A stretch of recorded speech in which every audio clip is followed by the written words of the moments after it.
Hello and welcome. I'm Leigh Ann Gerrans and you're watching W News, broadcasting live from the Al Arabiya studios. These are our top stories. Talks between Israel and Hamas take place in Egypt as Trump urges mediators to move fast. French Prime Minister Sébastien Lecornu quits less than a month into the job. Russia suffers power outages after Ukraine targets key energy infrastructures and attacks an oil depot in Russian-occupied Crimea. And one person is dead and more than 200 remain stranded on Mount Everest as a blizzard traps hikers on the Tibetan slopes.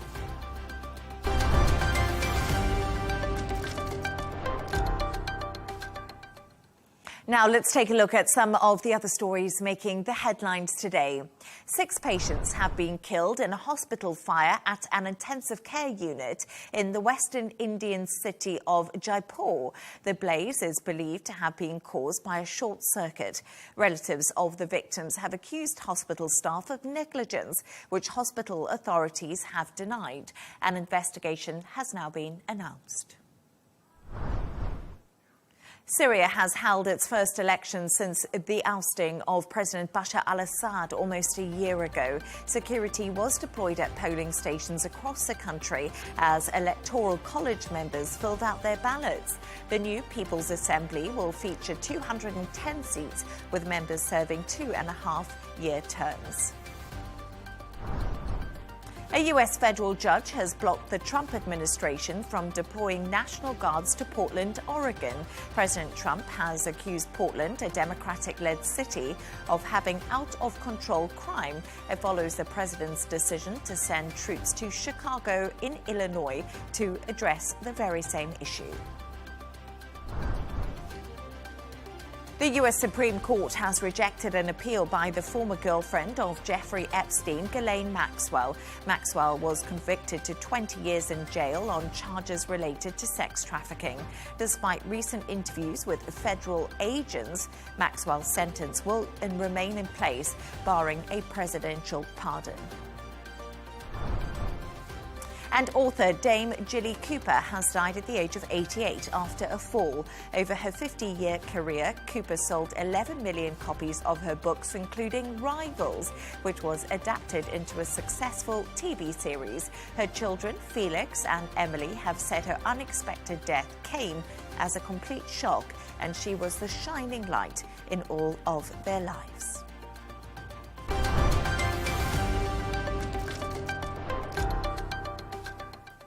Let's take a look at the top business news now. And Japanese stocks have hit a record high after the country's ruling party, LDP, named Shinani Takaichi as the new leader.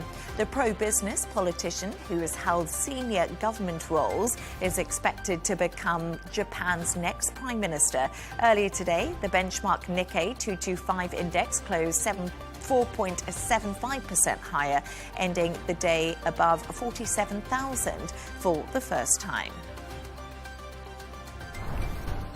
Italian fashion house Gucci is showing signs of early success after years of disappointing sales. It follows the see now, buy later approach from their first collection, with new designer Demna to draw shoppers back to its stores. Demna released images of his first ever collection on social media a day before the star-studded Milan fashion show. Turning to all the sports news now, and former England rugby captain Lewis Moody has revealed he's been diagnosed with motor neuron disease. The 47-year-old was part of the 2003 Rugby World Cup winning side, said he was looking to the future. It follows the deaths of fellow players Doddy Weir and Rob Burrow, who also suffered with the muscle wasting condition. And the tennis star Daria Kasatkina has ended her season early after admitting she was at breaking point. The 28-year-old, who switched nationality from Russia to Australia in March, described her schedule as too much mentally and emotionally.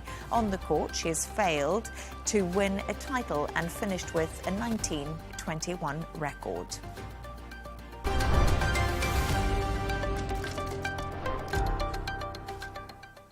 Israel and Hamas have been holding indirect talks in Egypt today as they attempt to carry out President Trump's Gaza peace deal. Hamas has agreed to release of the Israeli hostages, but has still not accepted all the conditions of the 20-point plan. Last night, President Trump urged mediators to move fast. Meanwhile, Israel have continued to strike Gaza, with reports of 24 Palestinians killed in the last 24 hours. Here's a reminder of what President Trump had to say regarding a deadline for the hostage release. Very quickly. We had some very good meetings. The countries of the world, a lot of the countries surrounding Israel, frankly, Muslim, Arab, and many others have had great meetings with Hamas, and it looks like it's working. So we'll wait for a little while, see how it all turns out. When will the administration begin firing? I think it'll work very quickly. I think it's going to go very quickly. The meetings seem to be very good. We'll find out. We'll let you know soon. We can now cross live to Herzliya to speak to Middle East correspondent and author Yotam Confino. Yotam, thank you so much for taking the time. Firstly, over the weekend, you made the dangerous journey into Gaza City, where thousands of Hamas militants are hiding and also living. What did you witness? So as expected, we entered a war zone. We went with the Israeli military on what you call an embed deep into Gaza City, or at least to the southern part of Gaza City. And what we saw was, of course, first of all, sand dunes everywhere. There are no roads. It was extremely difficult to even get there. We were inside an armored personnel carrier for a long time. And then eventually when we got there, it was just chaos. You heard explosions in the background from Israel attacking Hamas. You saw buildings that were either completely destroyed or partially destroyed. And we basically saw what an active war zone is like. It was extremely dangerous to be there, first of all, because the fighting is still ongoing, and because Hamas has snipers many places in Gaza City. So we weren't allowed to be outside for too long. We had to be inside an apartment block that was used by the Israeli military. So it was really a horrible sight, really, because it just once again shows you how affected Gaza is from all of this fighting that takes place inside densely populated areas. 900,000 people have left Gaza City, but it still means that there are between 100 and maybe 200,000 civilians left inside Gaza City. And Yotam, we're just seeing the footage right now playing out on our screens, which you did take when you made that trip into Gaza City. But there has been a lot of criticism aimed at Israel when it comes to attacking hospitals inside of Palestine. You personally saw signs of Hamas active at the Jordanian Field Hospital in Gaza City. Now, Yotam, what more can you tell us about exactly what you saw? So this was the whole reason for the military taking us there, to show us the Jordanian hospital where the military has found a tunnel, a Hamas tunnel, a shaft that's located within the Jordanian hospital complex. So Israel has not attacked this hospital. The Jordanian staff has been evacuated.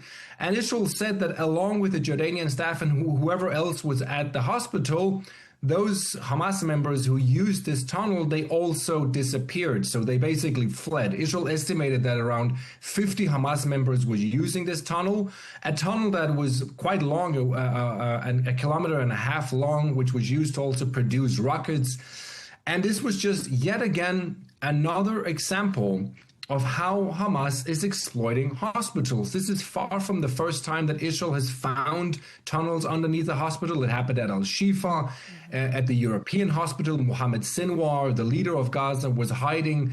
And Israeli hostages have also said that they were held at the Nasser hospital and the Al-Shifa hospital. It's extremely worrying because it once again shows you exactly to which lengths Hamas is willing to go to drag themselves or to drag the entire population of Gaza into a war zone. And this is partially one of the reasons why Gaza looks the way it does. Because when you embed yourself in civilian infrastructure such as schools, UN buildings and hospitals, eventually Israeli soldiers will come for you, and they leave often extreme damages to those facilities. Yotam, also, another thing happening today is, of course, negotiators are meeting in Egypt after partial acceptance of Trump's plan for Gaza. We know the deadline for Hamas has already passed to accept this, but can we expect an update on when the hostages will be released? We just saw, the conditions you showed us there and those tunnels and what you found. And do you think we could get any more further details on the agreement? I'm sure we're going to get leaks from the meetings between Hamas and Israel that take place in Sharm el-Sheikh in Egypt right now. I think that we probably shouldn't expect this to drag out for too long, mainly because Donald Trump has said, and Israel has said, they won't allow Hamas to drag this on for weeks. It will likely take a few days because there are certain details that need to be ironed out, such as the identity of the Palestinian prisoners who are said to be released. 250 Palestinians who serve life in prison for the murder of Israelis. They're said to be released. We don't know who they are yet, but a person like Marwan Barghouti, who is a national hero for the Palestinians and a terrorist in Israel's eyes, he's someone that they're discussing whether he will be released or not. And of course, maybe more importantly, when Israel will begin withdrawing from Gaza, how fast it's going to go. I believe that in the coming days, we will get some sort of announcement, either first by the Israelis or by Hamas, about whether they have managed to bridge the gaps. And actually, talking about Israel, it's continuing its assault despite claiming the offensive had been paused. Speaking on NBC last night, Marco Rubio acknowledged this. Why is Israel still bombarding Gaza City despite the US ordering them not to and Hamas saying we're going to release the hostages? Essentially because there's no ceasefire in place yet. Israel has agreed to shift from offense to defense. And why am I saying defense when they're still attacking? Because you can still attack and defend yourself at the same time. Israel is conducting airstrikes against Hamas members who pose a threat to Israeli soldiers. They don't trust that Hamas won't attack them just because Israel stops attacking, because there is no official ceasefire in place. So Israel is not going to just hope for the best and allow Hamas to do whatever they want and potentially killing them. So whenever they see them as a threat, they launch airstrikes. And often when they do, of course, civilians also die. This is the name of the game in Gaza. But it is important to see the difference between offense and defense. Israel is not going deeper into Gaza City, for example. It's holding its lines and it's on high alert, not only in Gaza, but also in the West Bank during this Jewish holiday that is now entered, the Sukkot. So until there is a ceasefire, we will continue to hear about Israeli attacks and also, by the way, Hamas attacking Israeli positions. Yotam Confino, Middle East correspondent and author, thank you for joining us and bringing us your analysis and insight. Always great to have you on. Thank you. For more on this, I'm joined from London by the director of the Palestine Solidarity Campaign, Ben Jamal. Ben, it's a pleasure to have you on. We're just speaking to my guest before you, Yotam, about this possible plan that's in place. But I want to talk to you a bit more about a pro-Palestine protest which went ahead in London over the weekend, despite pleas following the Manchester synagogue terror attack. Why did the Palestine Solidarity Campaign encourage people to join the march? And did you go on it?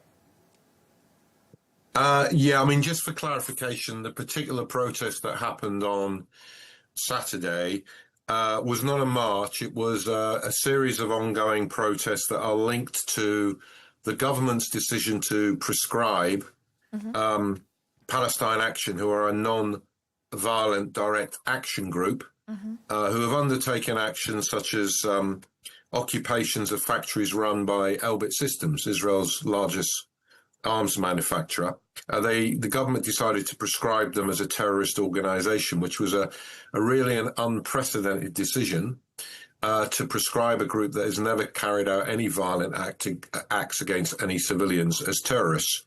And in the aftermath of that, a civil disobedience campaign run by an organization called Defend Our Juries has effectively run protests where people sit down on the ground in very large numbers. There's been up to 1,000 people at some of these protests, holding up placards saying, "I oppose genocide, I support Palestine Action," courting arrest from the police. And the strategy is to demonstrate the illegitimacy of the prescription and the assault that there is upon freedom of expression. So that was the protest that took place.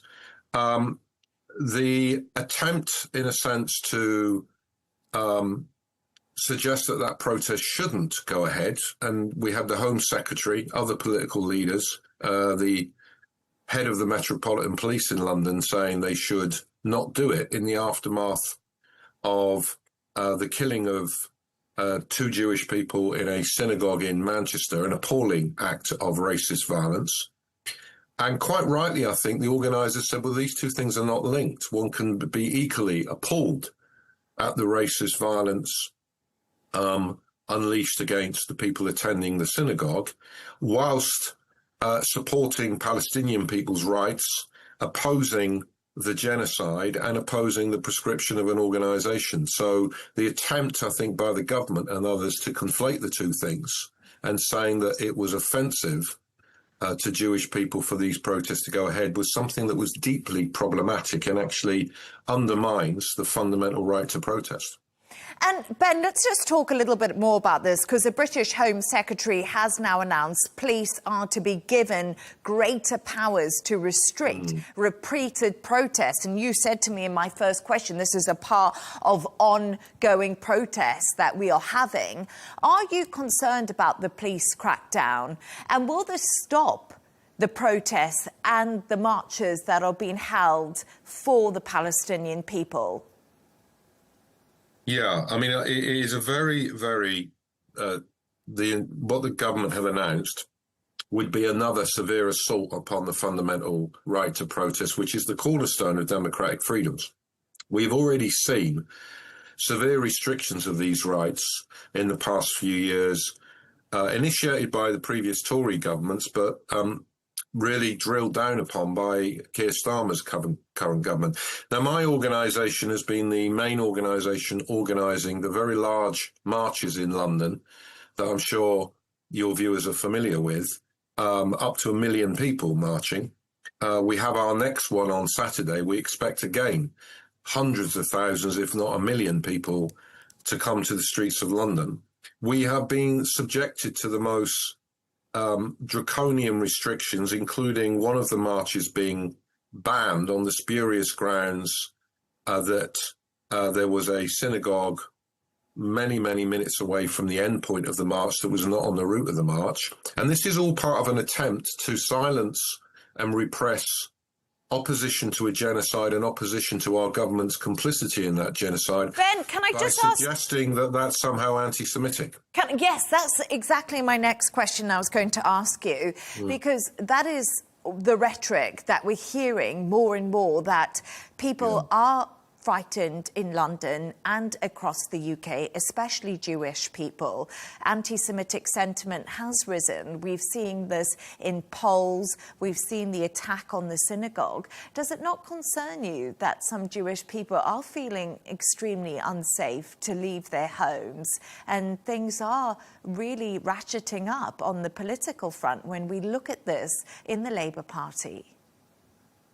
Well, look, I mean, what we've seen is something that's very, very familiar to anybody who's advocated for Palestinian rights. So the attempt to suppress support for Palestinian rights, and right now, for the last 2 years, opposition to a genocide, to conflate it with support for terrorism or with anti-Semitism, to suggest that if you stand up for Palestinian rights, then you're really demonstrating hatred of the Jewish people. And we see various variations. We have people, political leaders in this country, saying even to describe it as a genocide, to talk about Israel committing the crime of apartheid. These are anti-Semitic statements.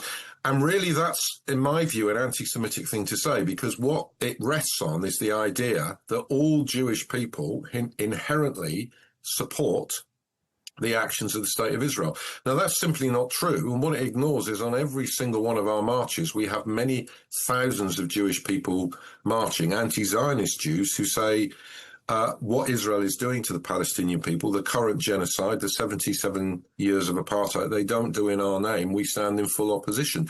And really, it's not a difficult thing for people, it shouldn't be, for people to understand that if you stand against racist violence, then you are able, and in fact, I would say obliged, both to condemn incidents of racist violence such as happened at the synagogue and condemn institutionalized racist violence such as Israel's system of apartheid and its mass slaughter of Palestinians through this genocide.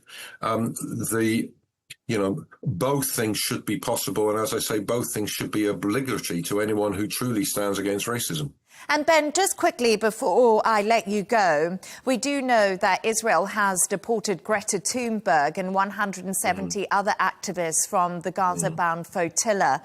Did this flotilla achieve anything at all for the Palestinian people, or was it just a selfie yacht, as Israel called it?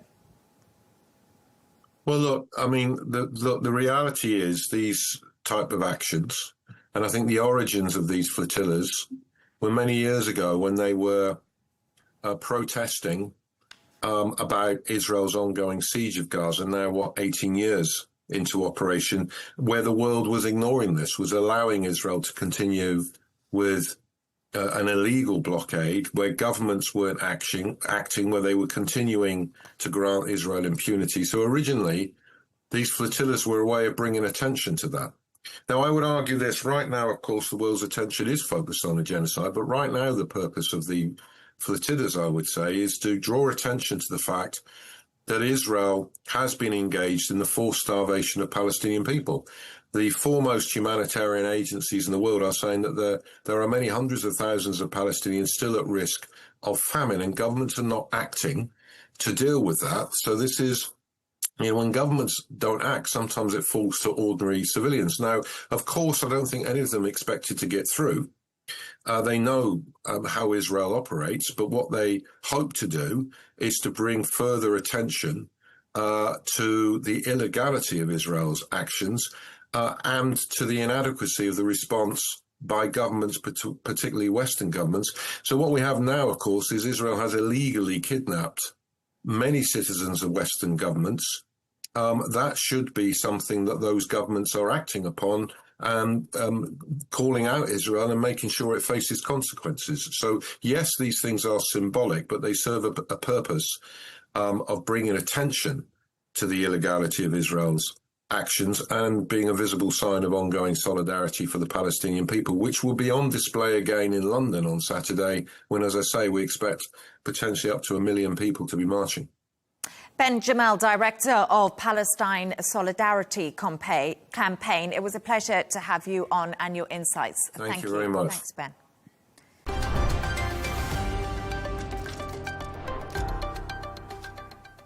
French Prime Minister Sébastien Lecornu has resigned just 26 days into the job. The announcement came just hours after his cabinet was actually unveiled. Lecornu was appointed after the downfall of previous government led by François Bayrou.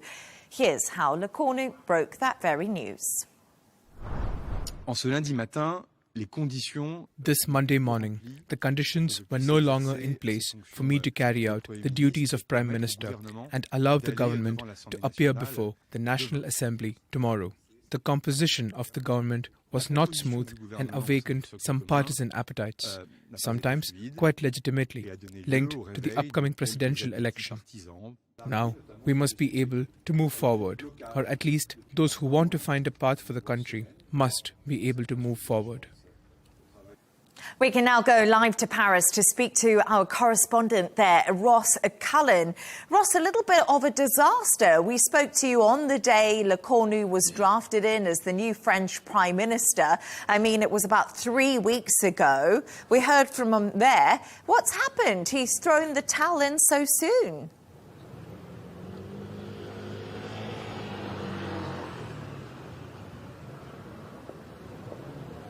Leigh Ann, another day of high political drama here in France. It began this morning here at the Élysée Palace, the French presidential office and residence you can see behind me, where Emmanuel Macron had a meeting with Sébastien Lecornu. Mr. Lecornu tendered his resignation and Emmanuel Macron accepted it. However, in the last hour, Mr. Lecornu has been back. Emmanuel Macron has called him back to the Élysée Palace for another meeting, and we do understand that, in fact, the president has asked Prime Minister Lecornu to remain in post for another 48 hours. Last gasp negotiations. Can he bring the parties back together for one final round of something called an action plan? We're waiting for further clarifications on that from the Élysée Palace. But it is uncertain times and turbulent times when Mr. Lecornu announced his resignation this morning. The CAC 40, France's main stock index, well, that plunged. French borrowing rates surged. So we're seeing an economic impact as well as a political impact to all of this uncertainty. Gosh, Riz, that is high drama. So you say Lecornu is back, meeting Macron. Macron wants him back, essentially, if we're reading between the lines.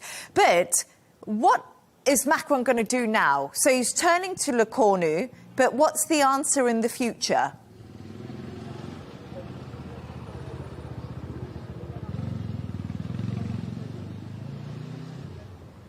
He's turning to Lecornu, it seems, Leigh Ann, just for a couple of days to say, I know I accepted your resignation this morning, but can you stay on in post, try once more to speak to the National Rally, speak to the Socialists, speak to the populist left to see if there's any way forward, because all of this, the crux of this, is can France pass its 2026 budget by the end of this year? The government of Francois Bayrou was unable to do so. He was ousted last month. Sébastien Lecornu only had 26 days in the job. He didn't even get to make his maiden speech in Parliament. That's how short his tenure was, Leigh Ann. But Emmanuel Macron says give it another go for 2 more days by Wednesday and see if you can come up with any compromise to advance budgetary discussions over the next couple of months, because the clock is ticking. France has to have a deal done by the 31st of December. We can talk a little bit about Emmanuel Macron, what he might do next as well. But in terms of Mr. Lecornu, it seems that he's back for now. And that is the big question everyone is asking. Is President Macron's job in peril now too, Riz? This is France's 5th Prime Minister in under 2 years. Could we actually see Macron stepping aside or possibly calling a snap election?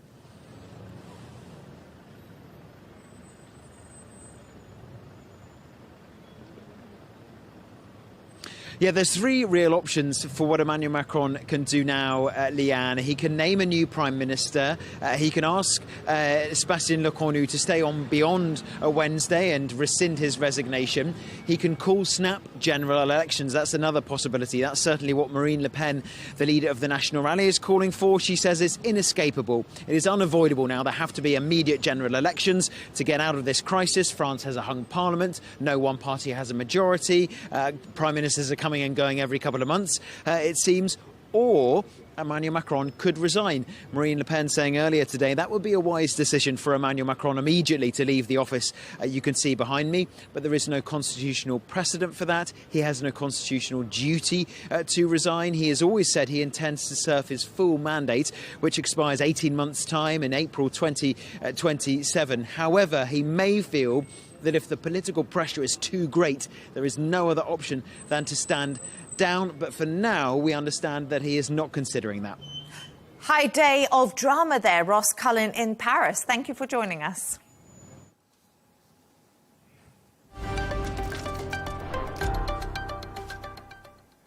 Thousands of Russians woke up without power this morning after Ukraine targeted key energy infrastructures overnight.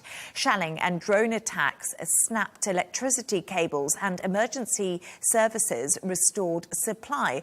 250 drones were shot down, including one headed for the capital city, Moscow. Earlier today, Ukraine attacked an oil depot in Russian-occupied Crimea. This action follows deadly attacks by Russia over the weekend, where several people were killed across Ukraine by missile and also drone strikes. I'm now joined by Professor Dmitry Novikov from HSE University in Moscow. Professor, it's a pleasure to have you on the show. Let's start with Ukraine. It has witnessed a deadly weekend. 5 people killed in a Russian missile and drone attack overnight, and at least 30 injured in a Russian strike on a railway station. Why is the Kremlin stepping up attacks on civilians? And is this terrorism? Well, unfortunately, the war continues for 2 years, and it's already not something very special. I mean, the casualties among the civilians. I would add here to Russian citizens who were killed today in the Russian city of Belgorod by the Ukrainian strike. So from this perspective, we see a continuation of mutual attacks, and civilians continue to suffer, especially in the border regions, both in Ukraine and Russia. Of course, this is very bad. And I believe that both sides try to minimize the casualties among civilians, but it's simply not possible with such intensive fire from both sides.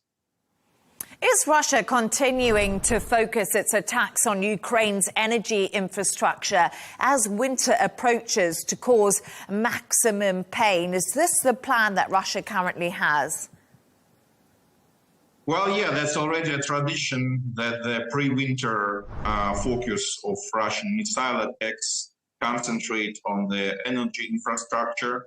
That's pretty understandable, meaning that, of course, the task is to make the situation in Ukraine during the winter as bad as possible in terms of energy supply.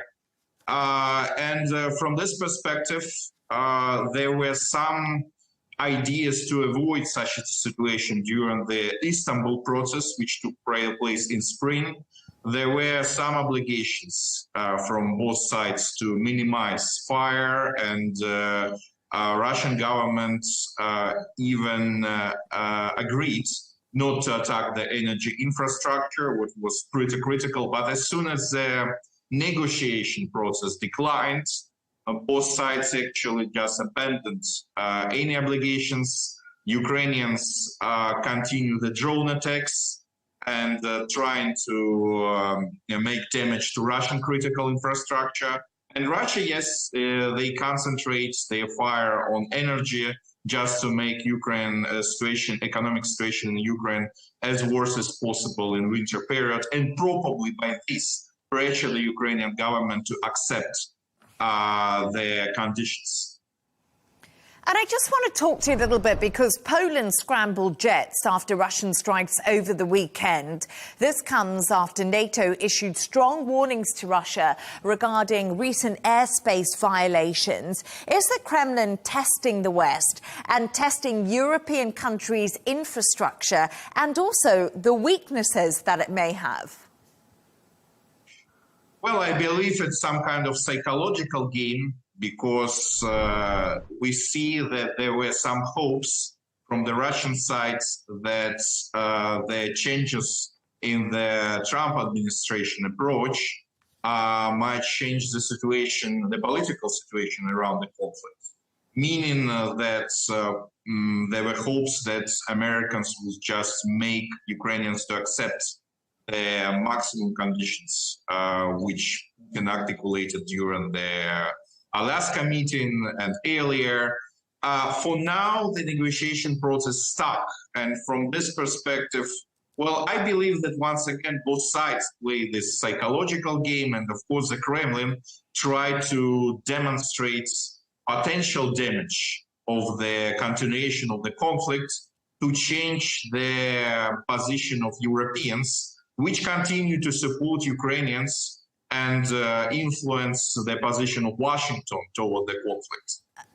But Dmitry, I think it's fair to say that Ukraine are not going to give up. They feel that the incursion was started by Russia, who unfairly attacked the country. They have tried to come to a ceasefire agreement more than once. Vladimir Putin has not agreed to that. The red carpet was rolled out for Vladimir Putin in Alaska.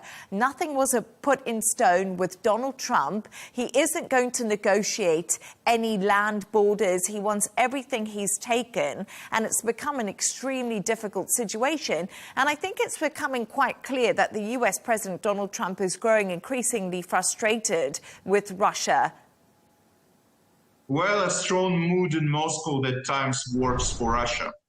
Actually, the political process truly declines.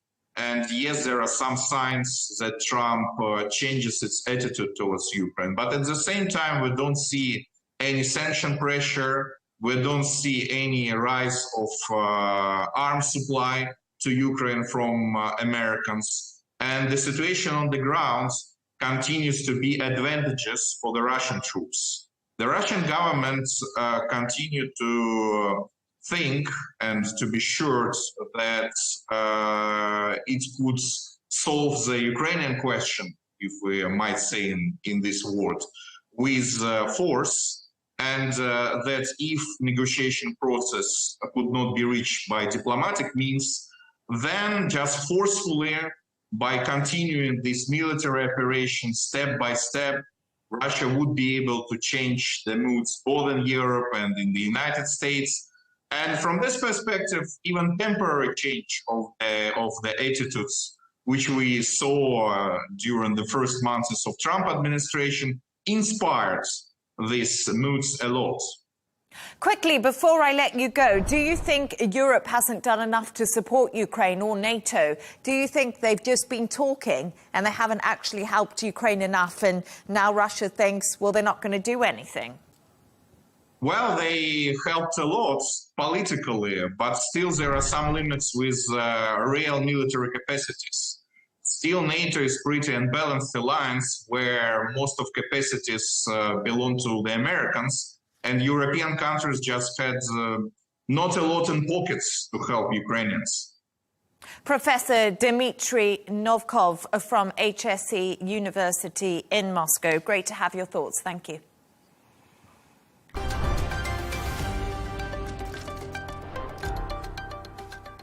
Now, one hiker is dead and hundreds of others remain stranded in the Himalayan mountains after heavy snow and rainfall. 350 people have been rescued, but efforts continue to get more than 200 others to safety. Local villagers, rescue services and trekking guides have been drafted in as experts warn of the risk of hypothermia for those who do remain trapped. From Beijing, Jan Kamenzend Broomby has more. It's a dream holiday for many, something that they aspire to do, a trek around the foothills of Mount Everest and a trip to the beautiful Himalayas. But for those visiting in recent days, for many of them, that dream has turned very quickly into a nightmare. That's after unexpectedly heavy snow and rainfall has pummeled especially the Chinese side of the Himalayan mountains, and it's left hundreds of people stranded up in a danger zone. Local media has been reporting that there are still some 200 people stuck up there. A communication has been made with them, and some 350 people have already been evacuated. We've seen video of horses and of ox from the local villages being used to try and carve out a path to get those people that remain stuck up there down. And they're high up. Local media have suggested that some of these people are trapped at almost 5,000 meters, and at heights like that, at temperatures like that, there is a real risk, according to experts, of people developing hypothermia. Some of those trapped up there reporting that they were having to leave their tents and shovel snow out to keep themselves safe almost every 10 minutes. All this coming at a time in China of national holiday, a time where millions of journeys are made across the country, ensuring that more people than usual are there. And October is normally seen as a time in which this is a relatively safe journey to make to see Mount Everest. People reporting, of course, that because of the weather, they weren't even able to see that mountain. This all coming together to mean that this is an especially dangerous time for those people up there, a dream holiday that now has turned into a holiday from hell. Jan Kamenz and Broomby there in Beijing. Thank you.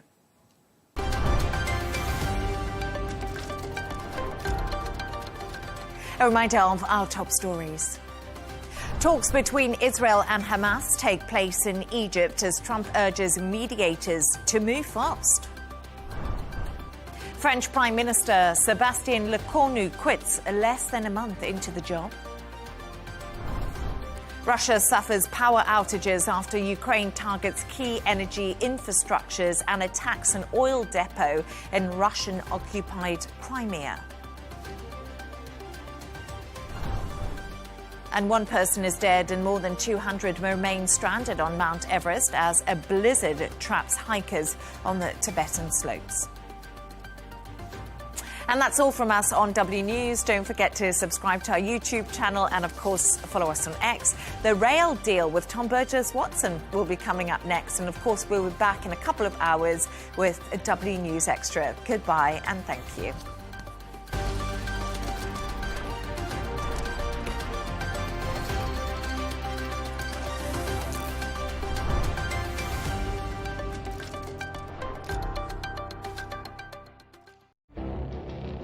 It feels like decades are passing by in a matter of weeks. Seismic shifts in the world order. Never, ever will be part of America. With so much happening and so much noise. Whether it's political upheaval, Canada has been ripping us off for years. Economic shifts or social movements. And no one wins from tariffs. I think America can be more friendly to the rest of the world. For in-depth analysis and all the latest developments across the globe. To have an inclusive policy together. The meetings with Hamas gave me some hope. We're in another nuclear arms race. The most important development straight to your screen. Welcome to the dressing room. I'm on my own. I need backup. And an insightful look at the issues shaping our world today. It was not going to happen, that war, and it happened. Join us on Arabiya News, where the world talks.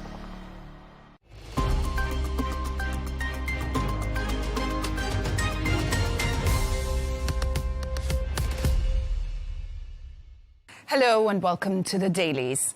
Global media spotlighted France's political shock as Prime Minister Sébastien Lecornu resigned just a day after forming his government. Coverage also centered on Hamas's measured response to President Trump's Gaza plan, widely seen as a sign of flexibility.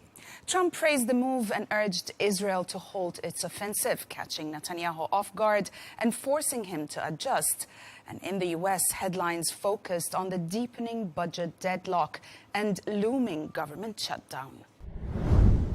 We'll start with the developing story of the political crisis in France as Prime Minister Sébastien Lecornu resigned only hours after unveiling his new government. Le Monde's, like many other French press, highlighted Lecornu's frustration with partisan divisions inside President Emmanuel Macron's fragile coalition, calling his departure the shortest and most dramatic in modern French history. The report details how the Prime Minister denounced partisan appetites that made governing impossible, as he says, deepening the political turmoil Macron has struggled to contain. The piece also reflects the reactions from across France's political spectrum, with far-right and left-right leaders demanding new elections or even Macron's resignation. Le Monde frames Le Cornu's resignation as both a symptom and also a catalyst of France's widening political instability. Global media continue to focus on the Middle East and on President Trump's praise of Hamas' acceptance of his peace plan. Axios published an exclusive interview with President Trump, revealing behind-the-scenes details of how the president personally pushed Israeli Prime Minister Benjamin Netanyahu to accept the emerging Gaza peace deal. Trump disclosed that he told Netanyahu directly, "Bibi, this is your chance for victory. You've got to be fine with it. With me," as Trump says, "you have no choice." The exclusive account also shows Trump taking full control of the ceasefire process, pressing Israel to hold strikes and move toward an immediate hostage release deal. His envoys, Jared Kushner and Steve Witkoff, were dispatched to Egypt to finalize terms, while Trump enlisted Turkey's President Erdogan to pressure Hamas. The revelations underscore Trump's hands-on diplomacy and how he strong-armed Netanyahu into compliance to claim the Gaza deal as his personal triumph. Palestinian press covered Hamas's response, with many describing it as a masterclass in political strategy. Amira Nahal notes in Philistine Online that instead of an emotional rejection, Hamas issued a carefully measured statement that balanced firmness with diplomacy. The author highlights how the movement spoke to four audiences: Palestinians, Arabs, the global public, and also Western policymakers, while also avoiding provocations that Netanyahu hoped for. By framing its opposition around international law and national unity, Hamas appeared more politically mature and credible than ever. The piece also concludes that this calm yet calculated tone undermined Netanyahu's narrative, portraying Hamas not as an obstacle to peace, but as a rational actor defending legitimate Palestinian rights and sovereignty. Arab media also covered the latest developments widely. Ghassan Sherbil reflected in Al-Sharq Al-Awsat on the past 2 years since Hamas's Al-Aqsa flood attack and the devastating war that followed. The article portrays President Trump as the general of the White House, the only figure capable of forcing both Netanyahu and Hamas to accept an uncompromising peace plan involving a ceasefire, hostage exchange, and Gaza's disarmament. It also argues that Trump strong-armed both sides, warning Hamas of all hell if it refused, and compelling Netanyahu to yield despite domestic risks. The piece also traces the wider regional shift since 2023, Syria's realignment, Hezbollah's weakening, and Iran's decline, framing Trump's initiative as part of a dramatic Middle East transformation. Yet it warns that sustaining peace will be as difficult as imposing it. Mara Rudman, in her Haaretz article, explains how Prime Minister Netanyahu's failed strike in Doha turned into an unexpected boost for President Trump's Gaza peace plan. The attack angered Arab and Muslim nations, embarrassed Israel, and pushed regional leaders to unite behind Trump's proposal. The plan includes a ceasefire, hostage exchange, and a new technocratic Palestinian government supervised by a peace board led by Trump and Tony Blair. Rudman says both Netanyahu and Hamas are now under pressure. Hamas has lost support and Netanyahu faces internal rifts. The article concludes that Trump's plan, despite doubts, now has rare international momentum and could mark the closest step yet to ending the Gaza war. Israel Hayom explores President Donald Trump's pursuit of the Nobel Peace Prize amid renewed efforts to end the Gaza war. The report highlights Trump argues he deserves the award for ending 7 wars and brokering global peace deals, contrasting his record with Barack Obama's early win. Also, despite his claims, betting markets give him slim odds, only 4%, compared to leading contenders like Sudan's emergency organizations, 28%, Mediterranean rescue groups, 27%, and Greta Thunberg, 22%. The piece also highlights Trump's frustration with what he calls liberal bias in the Nobel Committee, while noting that nominations for 2025 are already closed. His peace push in Gaza may strengthen his case for next year's prize. The Guardian examines the fragile prospects of President Trump's 20-point Gaza peace plan, the closest Israel and Hamas have come to ending the war in 2 years. The report highlights Hamas's political acceptance, agreeing to release hostages and cede power, but refusing immediate disarmament, while Israel remains vague on troop withdrawal timelines. Negotiators from both sides, along with U.S. and Arab mediators, are set to meet in Cairo to bridge these gaps. And the piece notes Trump's urgency to secure a breakthrough, even eyeing a Nobel Peace Prize, but cautions that deep mistrust and conflicting interpretations over key points like disarmament and also withdrawal could once again derail hopes for a lasting truce.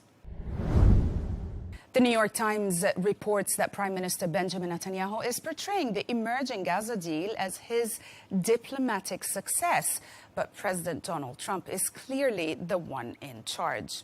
In its analysis, the Times details how Trump strong-armed Netanyahu into accepting the plan, which includes freeing hostages, a ceasefire, and partial Israeli withdrawal. And analysts say Netanyahu, facing global isolation and also domestic pressure, had little choice but to comply. Trump publicly revealed details before Israel did, even ordering Netanyahu to apologize to Qatar over a failed strike. The piece argues the episode shows Israel's growing dependence on Washington and how Trump's unpredictable style leaves Netanyahu balancing between saving hostages, calming allies, and preserving his own political survival. And we'll end with the Washington Post, which contends that the U.S. Supreme Court is heading for a major confrontation with President Donald Trump as it begins its new term.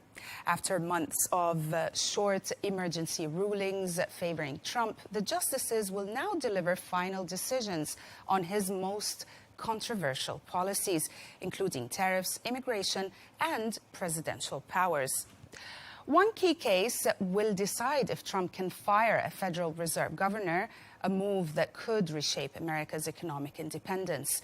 Others also involve ending birthright citizenship, deportation powers, and also limits on transgender rights. Legal experts call it a showdown that will test both Trump's authority and the court's credibility.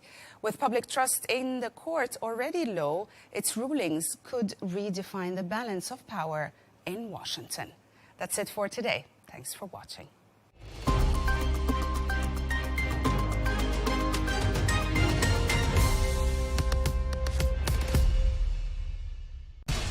We have to take care of our people, and we're going to take care of our people first. For in-depth analysis and all the latest developments across the globe, make sure you join us every weekday. President Trump is trying to negotiate a ceasefire. With so much happening, so much information, and so much noise, international law will have no part in his administration. It can be hard to keep track. Tariffs will just fuel inflation. We're going to fight these tariffs. But you can count on us to tell you what you need to know. We stand by your side. Join me, Tom Burges Watson, for Global News Today. right here on Al Arabiya News.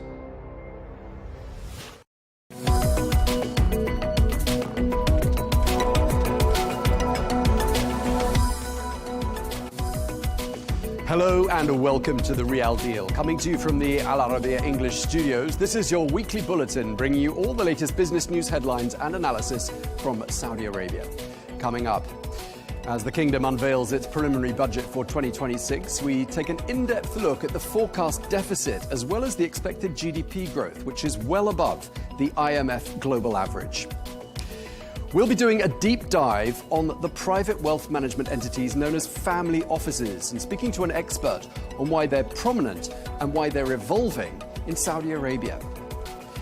And the annual Hale Camel Auction is well underway in northwestern Saudi Arabia, bringing together breeders, traders and enthusiasts from all across the world. Hello and welcome to the programme.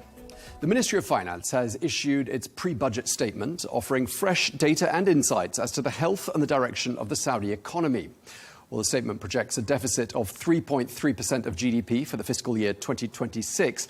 This as a result of the government's continued adoption of expansionary and transformative spending policies. But at the same time, preliminary estimates point to real GDP growth of 4.6% in 2026, boosted by an uptick in non-oil activities. Well, the projection for 2025 was set at 4.4%. Well, this puts Saudi Arabia well ahead of the IMF's 3.1% projection for the global economy. Well, we're joined now by Naif Al-Ghaith, who is the chief economist at Riyadh Bank. Naif, thank you very much indeed for joining us. Always a pleasure seeing you on the programme. Before we look ahead to 2026, let's stay in 2025. GDP expected to register growth of about 4.4%. I mean, very respectable by global standards. Can you just put that number into context for us? Thank you very much, Tom, for having me. It's indeed the growth of Saudi Arabia for this year is quite staggering. It has been maintained this healthy growth, especially in the non-oil. We have been seeing the non-oil growing at 4.5% to 5%. So we're expecting this trend to continue, not only 25 and also going forward. For the oil economy, it's picking up. We see the production is right now reaching 10 million barrel a day. That has helped also the oil GDP. So right now we're expecting well above 4% for the 2025. As you mentioned, also this is ahead of the global growth and also ahead of the expected growth that was produced by the IMF. OK, so that's a good note to start on. Another good piece of news, I'd love to get your analysis on this. Unemployment's down to about 6.8% in Saudi Arabia. Do you think that could fall further? Well, as you know, that the target for the unemployment was 7%, and now it has been for the Vision 2030 now has been revised to be 5%. So the aim is to fall further. It is challenging. It's not easy. Why it's not easy? Because we have so many challenging. The more you grow, in terms of population, and also in terms of labor force, will be also growing. We are a young nation. That means so many graduates are coming into the labor market. To be able to reduce this number is not easy. The good news, we have been seeing the numbers. They are very promising. We get well up below the 7%. Not only this, also when we look at the PMI Riyadh Bank for the employment, we have seen an increased number of unemployment. So they are expanding in terms of employment. Now we need just to expand above the labor force, meaning that would reduce the unemployment to be well below the 6.8. OK, inflation's looking stable, isn't it? 2.3%. There are, though, some rising global inflationary pressures, aren't there? Do you think they're going to be able to maintain that level? I think we will be also to get way below 2.3. Right now, we just get a new regulation for rent. Rent has been the major component of inflation in Saudi Arabia. Right now, with the new basket, the weight of rent is almost 20%. Just imagine this 20% weight would be heavily reduced.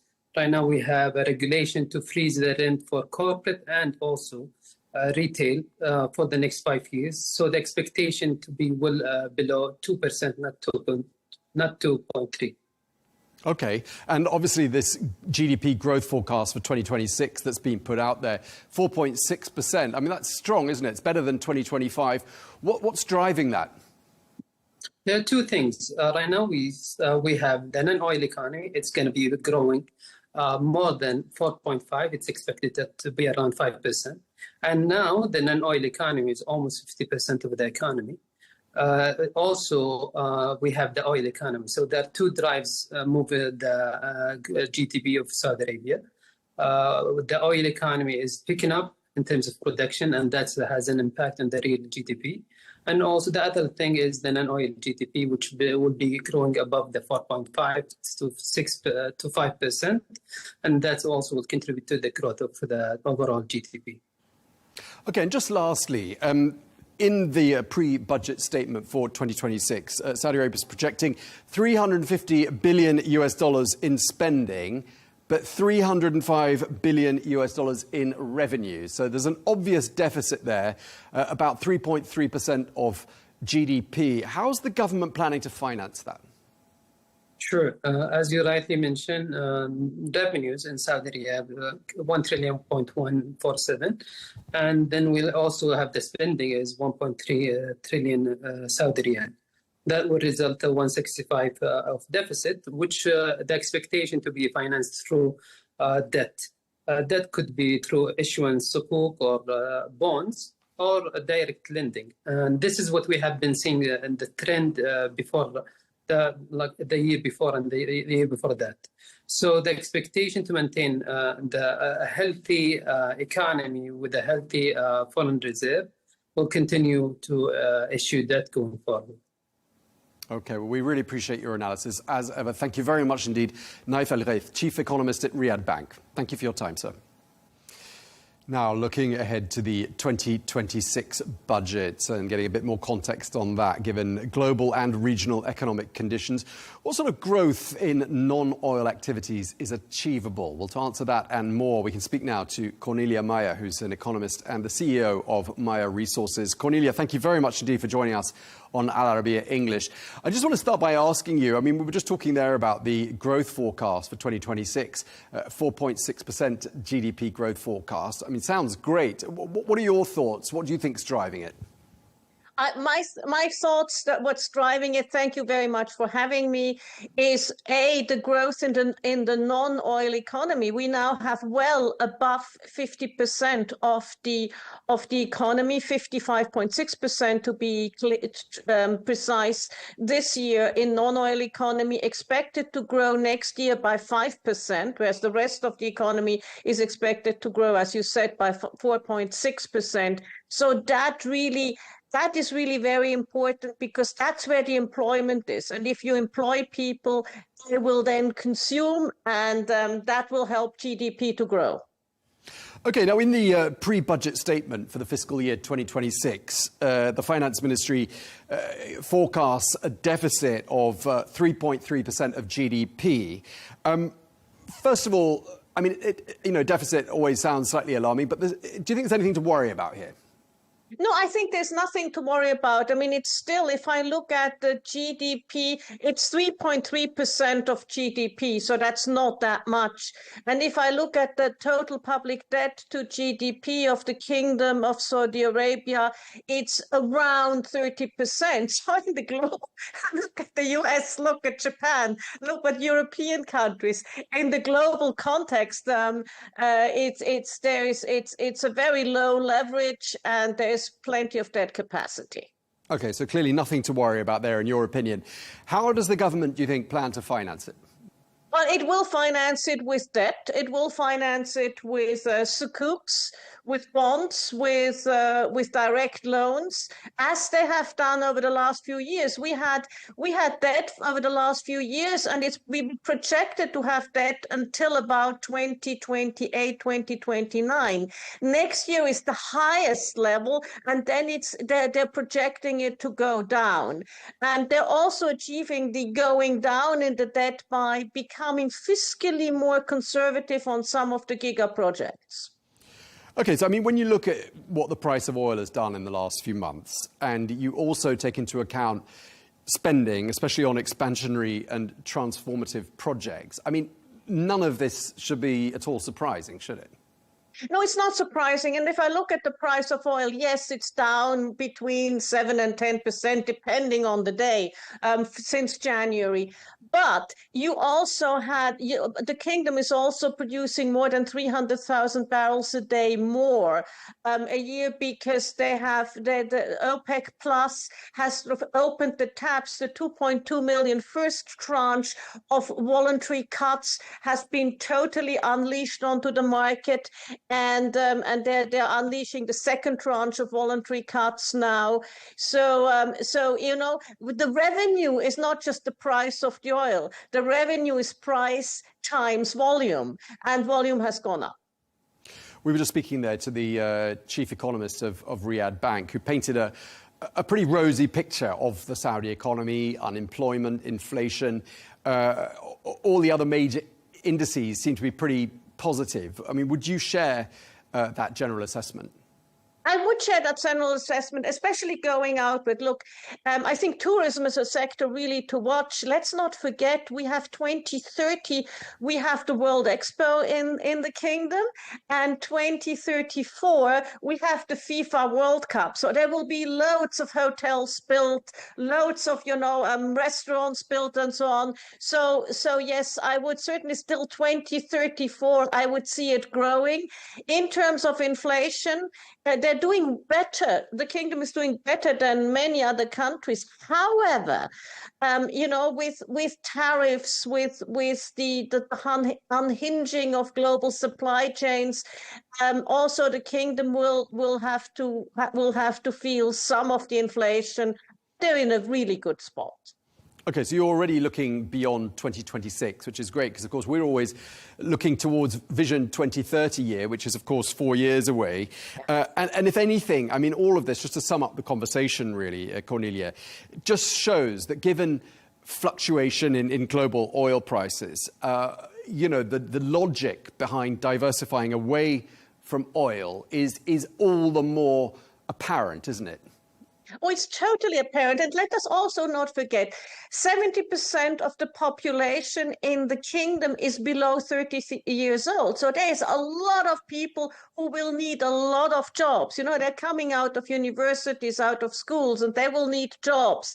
And the oil and gas industry, as well as petrochemicals, are not labor-intensive industries. So it's important to have manufacturing, to have tourism, and to do all of these things to provide a perspective and a future for that bright young generation.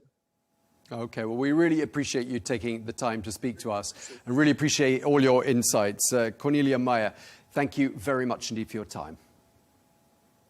Thank you very much indeed.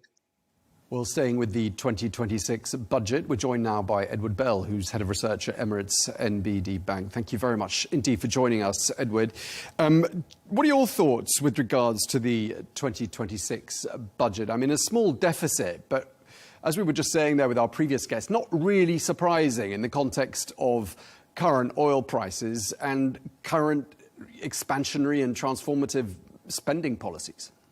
No, we don't think it's a very surprising idea that Saudi is going to be running a fiscal deficit for next year and indeed for the next couple of years as the government carries out, as you say, quite a lot of transformative investment into the economy to help support transformation of Saudi's economy and achieve some of the Vision 2030 goals. I think when we were looking at it, we looked through the breakdown of the numbers. You know, the expectation that we're going to have these deficits sort of in the 2.5% to 3% of GDP range, we actually think they're probably going to be a little bit wider than those numbers. That was a similar kind of projection that was planned for 2025 when we had the similar pre-budget statement released around this time last year. And we thought that the revenue projections were a little bit too high and we were expecting a wider fiscal deficit. And that's more or less come out with what the estimate from the Ministry of Finance has on for 2025 in the statement that was released this week. Okay, and just looking at some of the other key metrics that have been announced by the Ministry of Finance in Riyadh, I mean, growth expected to continue, way above global averages, isn't it? Yeah, I think that speaks to quite a couple of positive factors for the Saudi economy, and the projection for next year is very much, I think, on trend with what we've seen in the non-oil economy, which has been growing by just a little bit shy of 5% for the last couple of quarters. And it really growing across multiple sectors as well. Construction, obviously, a big part of that, but investment into infrastructure and other sectors, tourism, travel and logistics, all those seeing a boost in Saudi's economy. We expect that kind of performance to be maintained, that sort of 4.5% to about 5% non-oil growth. I think for 2026, one of the big benefits is going to be that as OPEC Plus is unwinding their restraint on output, the oil side of the Saudi economy, which is a smaller part of it than it was, a decade ago or even 5 years ago, is still going to be contributing positively to growth in 2026. And another key metrics, and we haven't really talked about this yet with our guests today, Saudi Arabia's ratio of public debt to GDP. Still pretty low, isn't it? Yeah, you got to think for an economy in the G20 that's as large as Saudi Arabia's is, over $1 trillion US, estimates from the National Debt Management Center in Saudi, just below 30% of GDP range for public debt. So that's a very low number. And I think it speaks to the fact that, we have seen Saudi go out and be, frankly, very transparent with its borrowing plans. And that was outlined in the budget as well, that it intends to continue to use international markets, local real markets, as well as actually some more innovative forms of financing, perhaps some direct project financing, or using export credit agencies for some of the project spending. But the starting point for the debt remains quite low. And when Saudi has gone out to tap international markets for bonds, they've been very well received by investors, very strong coverage ratios, and being able to price inside of initial guidance on most of the bonds that have come out from the kingdom. Right, so you're echoing what our previous guests have said, which is that when it comes to financing that deficit, there aren't going to be any particular issues, are there? Yeah, we see quite a lot of flexibility. We've had some other comments about opening up the local debt markets a bit more into 2026, and I think that would be encouraging. We will be mindful of liquidity in the Saudi economy, though. That has been relatively tight compared with some of the other markets like the UAE, for instance. So we want to make sure that the government is not crowding out private sector borrowing. So there could need to be some intervention from the Saudi central bank to make sure that liquidity is functioning properly. But I think really, what we're seeing is a reflection of strong economic conditions in the kingdom, good money supply growth that should help to alleviate some of those liquidity issues. Okay, at the start of the show, we were talking about sort of the overall health of the Saudi economy with the chief economist of Riyadh Bank. When we looked at unemployment, inflation, GDP growth, I mean, all the obvious indicators are pretty upbeat. Is there anything out there that strikes you or maybe something we should be mindful of? Yeah, certainly, inflation has been pretty accommodative, and I think that's chiming with what looks like still a good consumer profile in Saudi Arabia. When we track consumption spending in the kingdom, it looks like it was up about 10% year on year in the first half of 2025, so a pretty healthy pace of growth. PMI numbers have actually been really resilient this year, very strong.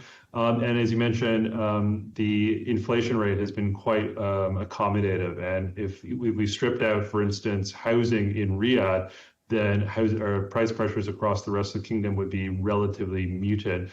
I think what we're watching out for more of a turnaround is the FDI flows. Yes, they have been positive. I think the numbers we had for the second quarter were helped by a sharp drop in outbound FDI, so money from Saudi going to other markets that dropped quite a lot. So that helped to see a rise in headline FDI volumes. But really, we're still falling short of some of the government's targets there. So we'd like to see more of that investment coming into the kingdom to take some of the burden off the public sector in terms of supporting growth. Okay, well, we're going to leave it there. Really appreciate your time. Thank you very much indeed, Edward Bell, Head of Research at Emirates NBD. Thank you very much indeed.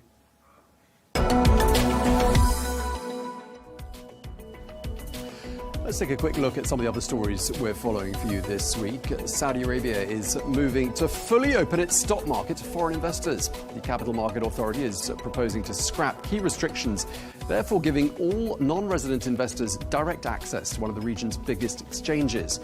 Well, the draft law, which is now open for public comment, builds on previous reforms, though limits the 49% foreign ownership cap remain unchanged for the time being.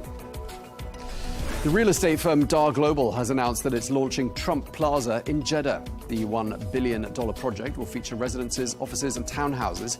Well, this latest project in the Red Sea city is in addition to the Trump Tower in Jeddah, which was unveiled last year.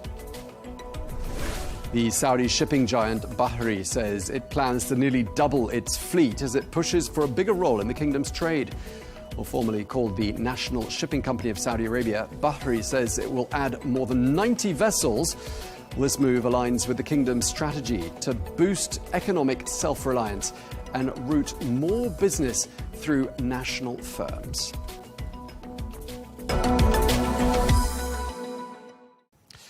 Now, we often hear about family offices across the Middle East and much further afield as well. Well, a family office is a private wealth management entity set up by high net worth families with the goal of overseeing their investments, estate planning, and also the transfer of wealth to future generations.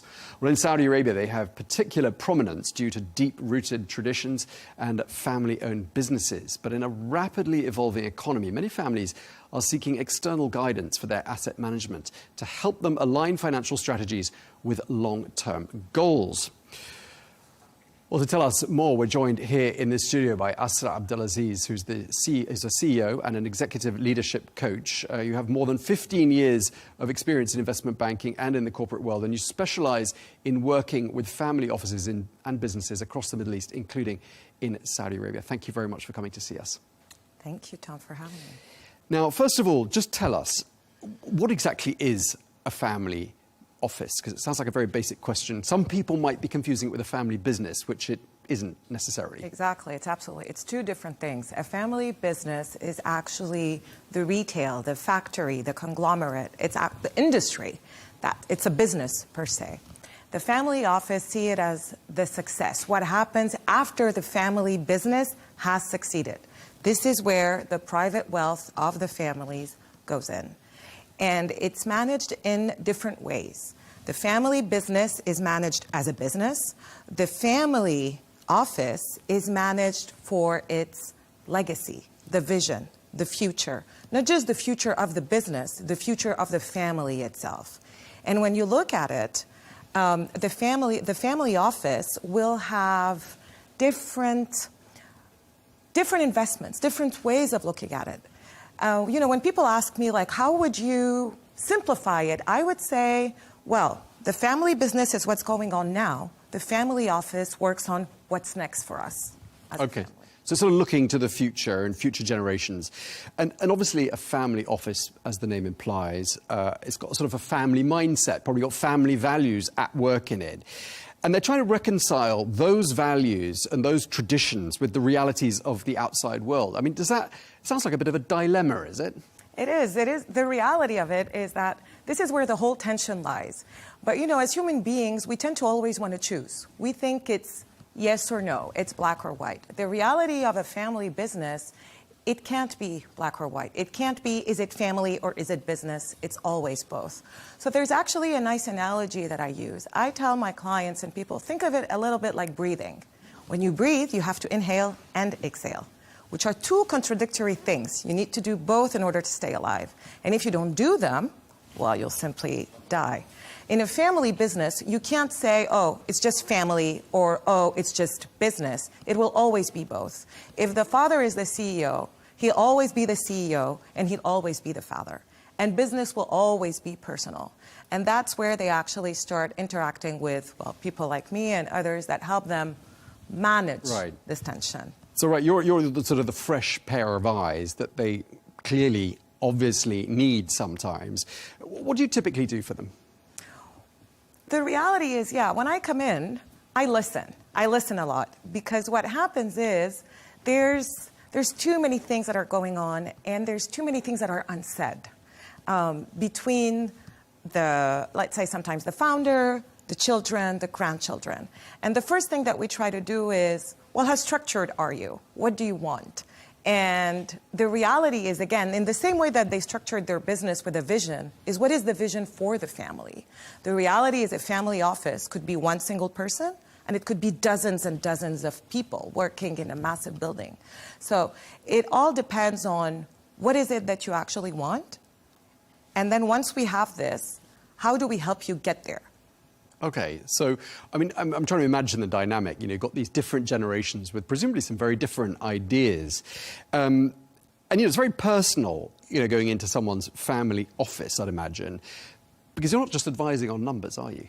No, you're not, actually. The number part is the easiest part and is often done by bankers. The reality is you're advising them on their legacy, on the way, actually, that the world will remember them. The reality is today in Saudi, in the kingdom, but also in the region, most family offices are first generation, second generation, maybe in some cases third, but it's very rare.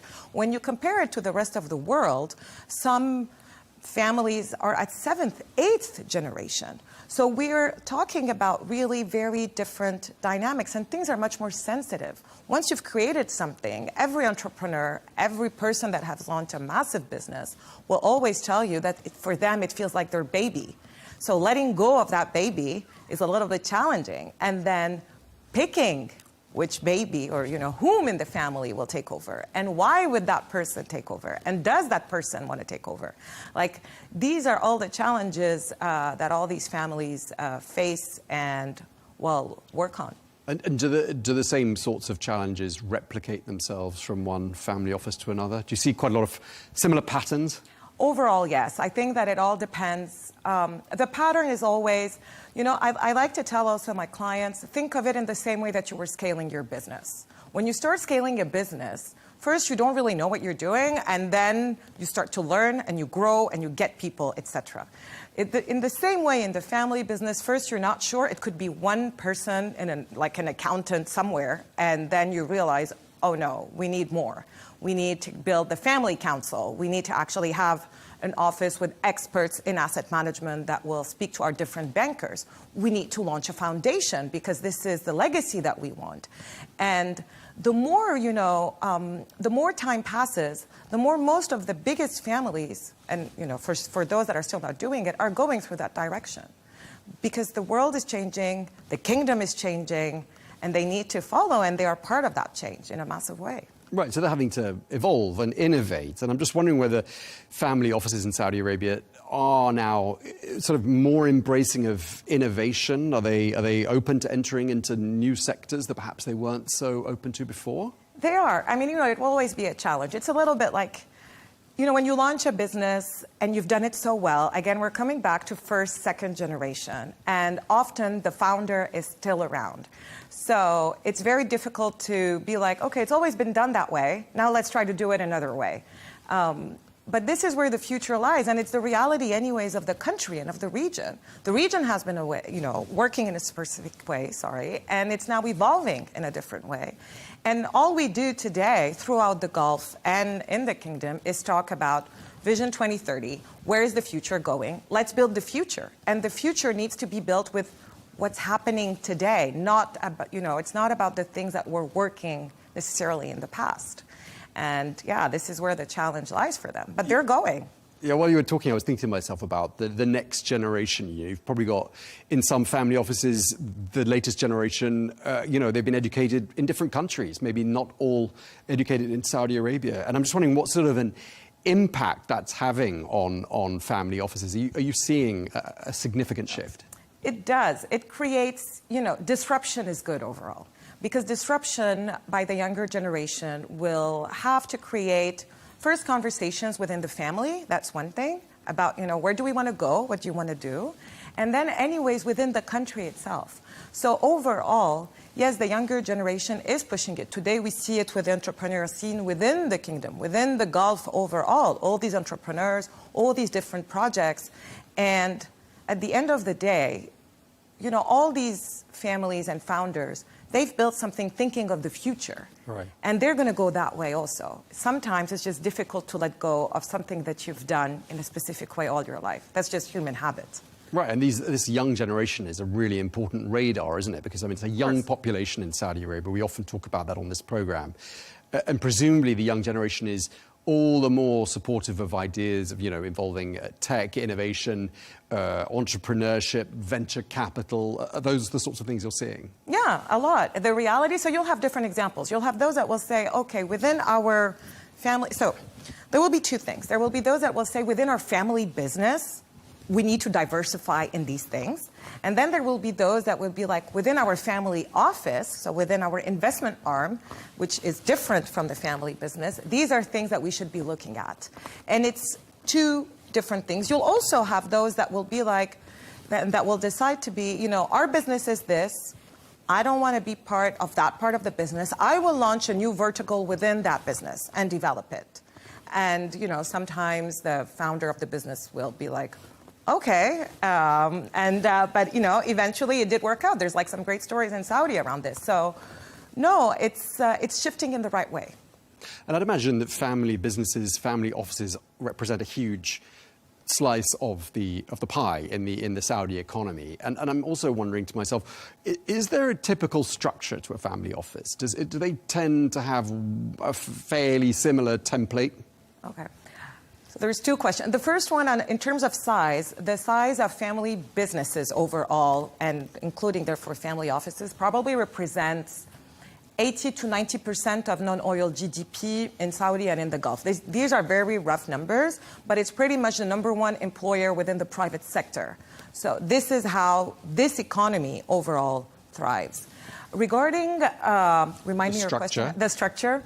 Regarding the structure, there's no one-size-fits-all, but overall, so it all depends on the size. But overall, what you will find is a family council. The family council is only family members, and this is where the tough conversations are going on around values, vision, etc., and it's really only family. Then you have the proper family office, which can have external people and also members of the family, and this is the investment arm. And then you have a third part, which is also the foundation or the philanthropic part, which is, okay, what is our legacy? What do we want to do? So often these are the three.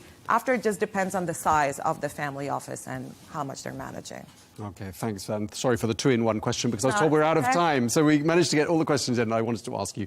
Thank you so much. Thank you. Abdelaziz, CEO and Executive Leadership Coach. Thank you very much. Thank you.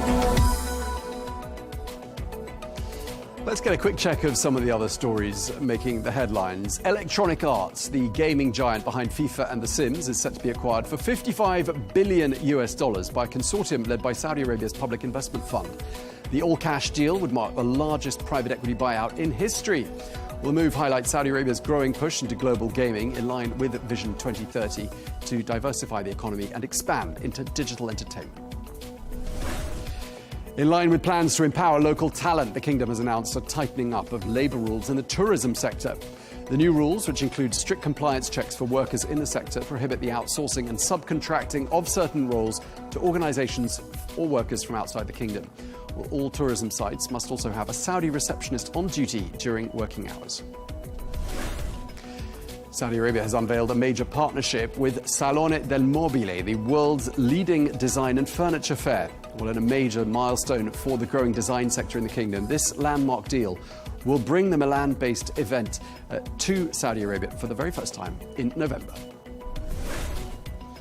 And according to a new paper, Saudi Arabia's handicraft sector is now valued at more than $400 million. Well, the report, which highlights the sector's cultural and economic significance, positions handicrafts as both heritage assets and drivers of creative and economic diversification. Well, interestingly, female artisans significantly outnumber the men.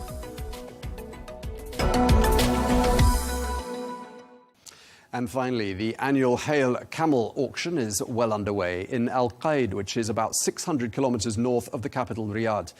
Well, the event brings together breeders, traders and enthusiasts from across the kingdom and the wider region.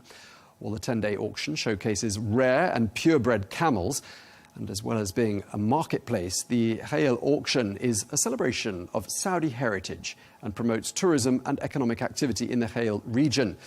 Well, strong sales have been reported with close to 6 million riyals in transactions so far. Well, I'm still here with my guest, Asra Abdelaziz. Asra, I wanted to ask you, spring a question on you. How much do you think a top camel would go for at an auction? Oh, wow. $10 million? Okay, well, that's generous, actually. I was just doing my research, and in fact, the most expensive camel ever sold was a dromedary. It was sold in Kuwait for $53 million US. You were right there. But in fact, in Saudi Arabia, the top known price achieved for a camel sale was a Saudi businessman in 2023 bought 12 camels for 120 million riyal. That's about $32 million US. So around $3 million a camel for a top camel. Good diversification. Indeed. Worth a lot more than a car as well, isn't it? Yeah, there you go. All right, thank you very much again, Thank you. Asra Abdelaziz. Thank you for your time. Thank you. Well, that is all we have time for on The Real Deal here on Arabiya English. Thank you very much indeed for watching. Look forward to seeing you again next week.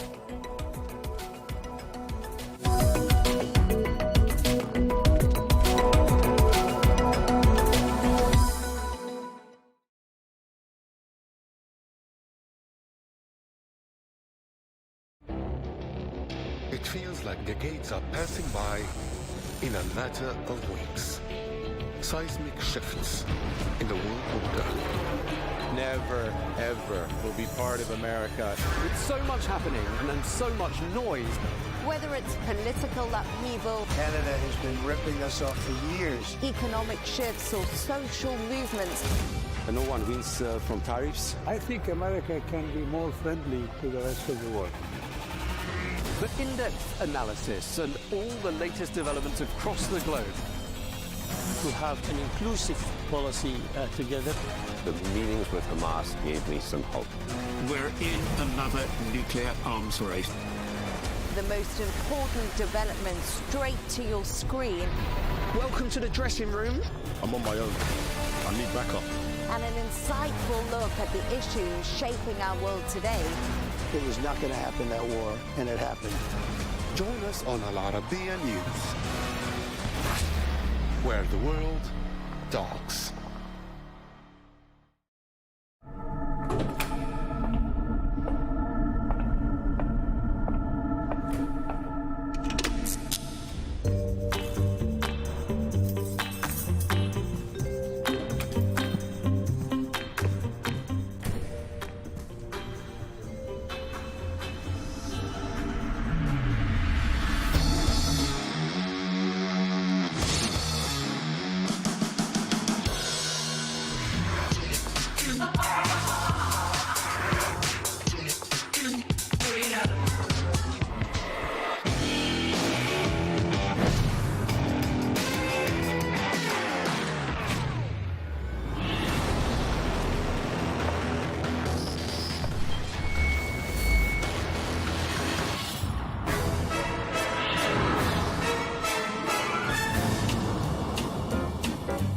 So sorry, Tom. I'm late. I'm nearly there.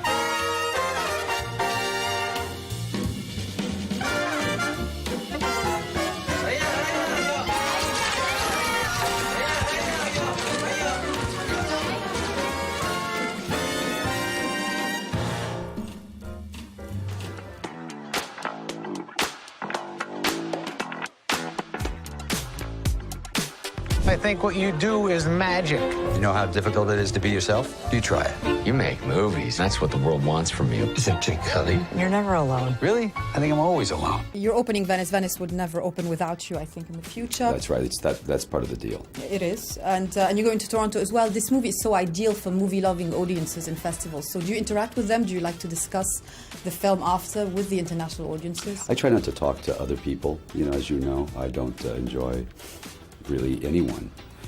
Just you and I talking, that's fine. There we go. Talk to Maggie today. No, she wasn't in class. No call, no show.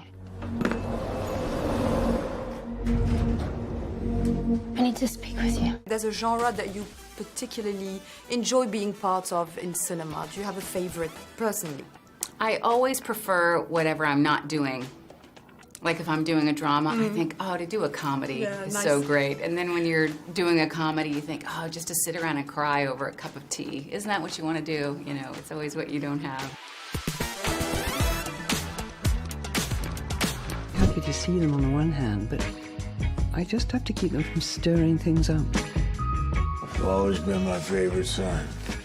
Well, your only son. As far as we know. Talking about different practices and different genres of films, which you've been successful in all, but independent versus blockbuster, do you feel it stretches the acting exercise in any different way? It certainly stretches your relationship to your audience, and that's what I love. I think if I was always dealing with the same audience, it would sort of, I don't know, the dynamic might become a bit, we'd tire of each other, you know, and so making a film like Carol or, you know, Elizabeth or Indiana Jones or Thor, they're very different audience bases, and often there's crossover, and so you might bring some audience members from one genre into another, and so I think that that's the challenge for me. Do you like that when you get a script that you think, you know, it's going to be something I haven't done before, that I can do a la Jude, and that, you know, I'm going to enjoy making in the process? I look for all those things. I want to, you know, change things up. I want to try things new, and I want to, you know, push myself in areas I've never been, or audiences haven't seen me in, and equally want to work with interesting and exciting people. I had a vision. An idea took shape in my mind. Are we talking about a specific kind of set of skills that you need to acquire to be those characters, because they're such trained individuals? Yeah, I mean, we're never going to have the time to really learn any of that stuff. But I think for us, the big thing was at least getting a bit of the spirit of what these guys do, and an approach to at least how they think. And we had really incredible military advisors. Yeah. First time I interviewed you was for Mamma Mia. It's been such a wonderful career ever since. Do you like to mix it up? Yeah. Different things, sing sometimes, comedy that's sometimes. the secret. That's the secret to a long career. I mean, hopefully. I haven't been in it long enough to say that, but that's what I'm trying to do. I'm trying to... Why not? With people, you don't want anyone to get used to you in one role. It's very easy for that to happen for women in this business. So, yeah, I think you're smart if you just switch it up all the time.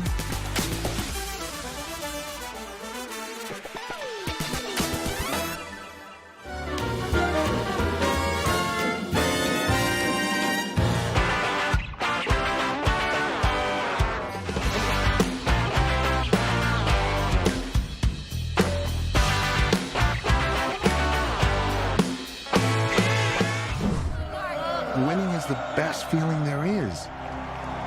It's 40,000 people, and they're cheering you on. There's no other high like it in the world.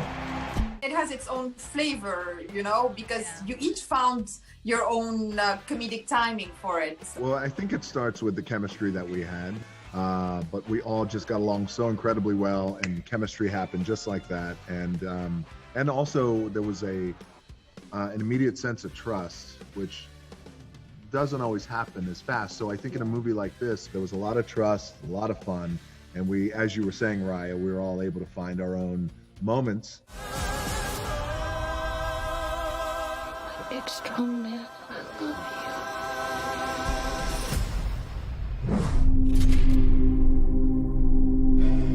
You ever miss it? I haven't touched a gun in 10 years. I just put my sword down, you know. Without that bad luck. You're gonna be okay. Family, producer, humor, action. Does this embody the soul of what The Rock is, this film? Wow. I think it does. I mean, it's a movie that kind of resembles. I think so. That's a good way to look at it. I think, which is one of the reasons why I was very attracted to the role. Yeah. What were you going to say? I think because you wrote it, so... Well, no, I mean, I wrote it for you because that's who you are.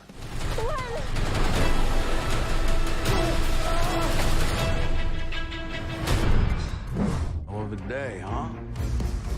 I think we'll be all right. You've got a very eclectic cast. You've got Naomi in it. You've got Jeffrey, who's hilarious. Yes. How much is it important for you to be surrounded by people that you appreciate, improvising with? Oh, always. I mean, so I've reached a point in my career where, I'm very fortunate, but I can pick and choose everybody who I want to work with, and I choose to surround myself really with great actors who, all are very eclectic, like you said, and come from different backgrounds, and some from TV, some they're TV stars and movie stars and character actors, and it's always this eclectic bunch that just inherently make me better.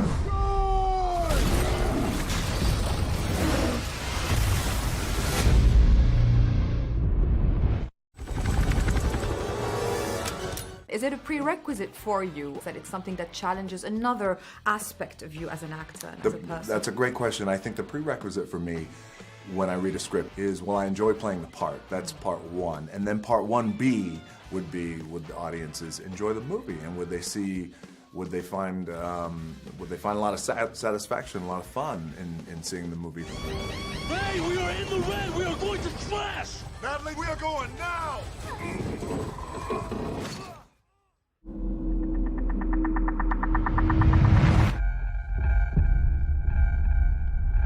Well, we've been talking about your career going up and up and up and up for years now. Do you feel that now you're at a stage where you can do what you want, what you feel is good for your career, the next move, the people you want to work with? Does it give you that freedom? It does. It gives me that latitude. Success can be a funny thing. Number one, how you interpret it and how you utilize it, and also how you leverage it. Chris is here! Hello, Puddin'. And you get tired of being all that you could be? No, I'm still all I can be. I've been interviewing you, I think, for about 10 years now, since The Scorpion King, and it feels like, you've mapped up your career the way you wanted, and you have the confidence. You are now an actor. It's no longer something you do on the side, right? Do you see the scope for the future? I try to have a plan. You try to have a strategy. For as long as I've known you, so say over 10 years now, The Scorpion King, I'm pretty happy to be where I'm at today. You're a bona fide actor now, so, and superstar, but that's always been the case. Superstar, yeah. Hey, it's always a big word since wrestling. It's a cool thing. Yeah. It is. Thank you so much. Great to see you. Thank you. Good to see you too. The Rock. This is my town. Walking Tall.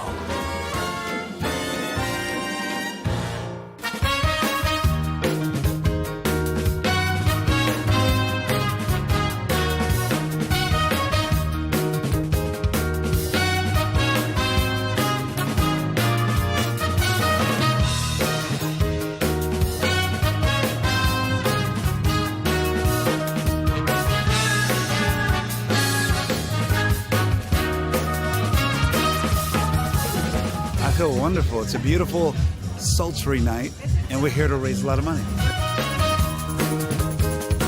This is such a massive gathering that I think we can actually make a difference.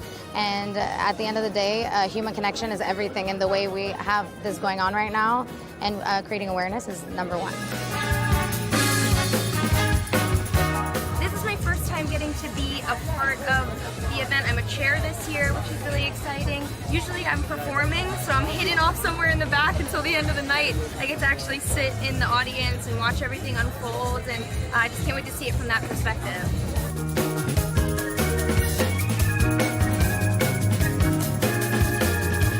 If I think back of when this started, there's a lot of friends of mine that I lost, and there's some people that are still alive because of AmFAR. Any initiative to bring health and goodwill to people in need is essential. And I think AmFAR's programs across the board are helping save lives, and I couldn't be more pleased to be a part of it.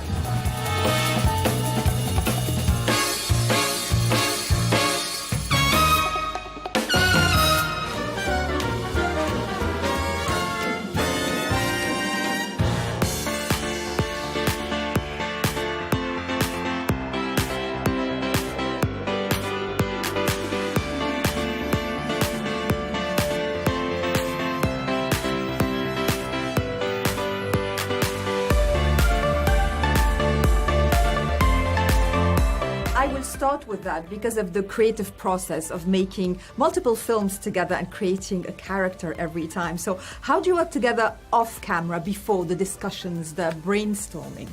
Well, I guess there wasn't much rehearsal for this one, but there was a bit. It was a bit. We were rehearsing or talking about kinds of kindness. Yeah, exactly. Or doing press requests. Yeah. Do you ever get confused about, which film you're on at the moment? No, I'm joking. Of course not, because every film is so specific, isn't it? Yeah, definitely. There is a sense of ease when you're able to just sort of, when you know each other and when you have that ability to just cut straight to the point of the thing. I took comfort in the fact that, I had worked with them previously because we didn't have all that much time. Yeah. Before this movie, we had a couple of weeks, but I remember thinking, I wish we had a month because there was a lot of dialogue. But we tried to use the time as best we could, and it's such a rich, thought-provoking script that everyone on set, it's impossible for you not to bring your own experience to it because it just kind of demands it. They want you to think it's you, that it's you who made this world.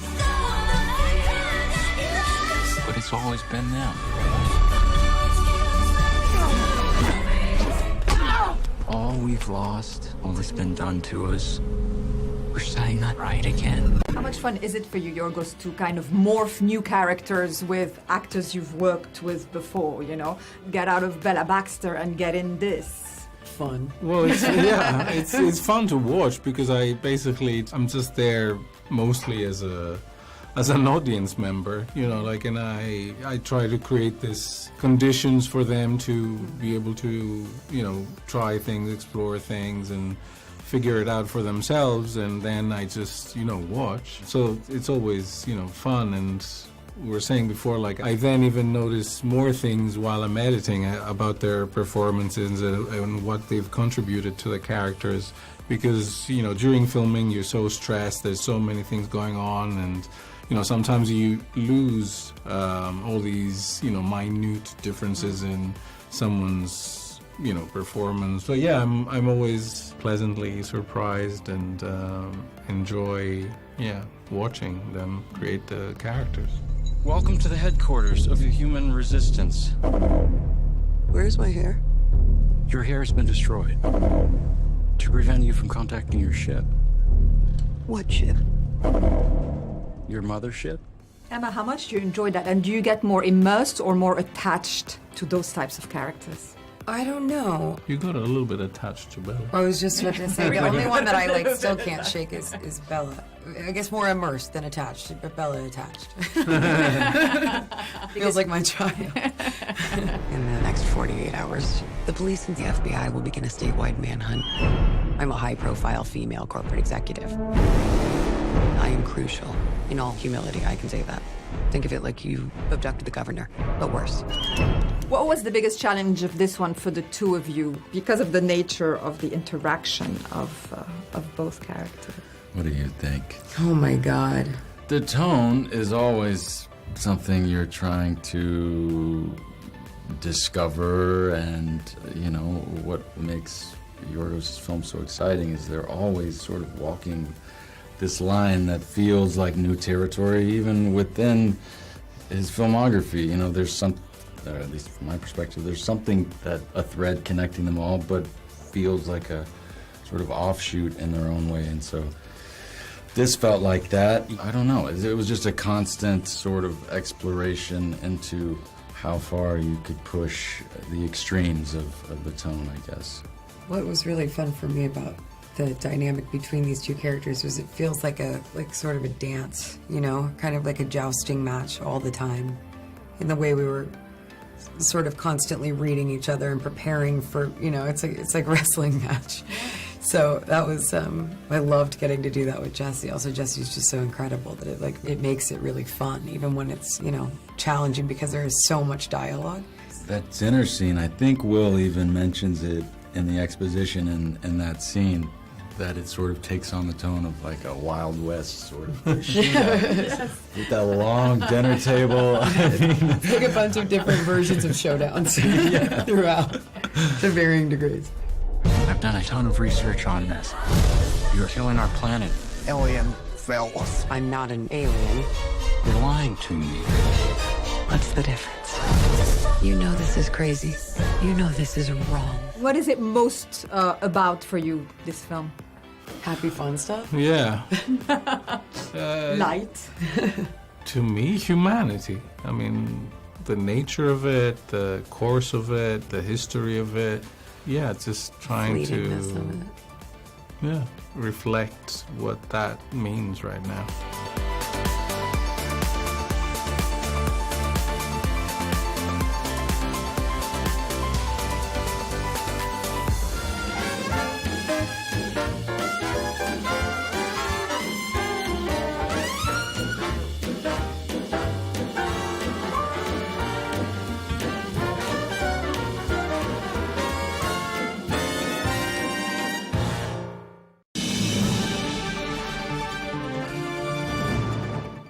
Hello and welcome to Global News Today. I'm Michal Prendergast. This is a special interview. It was recorded after President Trump gave Hamas a Friday ultimatum: accept the ceasefire by Sunday, or in his words, all hell will break loose. The plan removes Hamas from power in Gaza, with former UK Prime Minister Tony Blair leading reconstruction. I spoke with Blair's former communications director, Alistair Campbell, to discuss it further.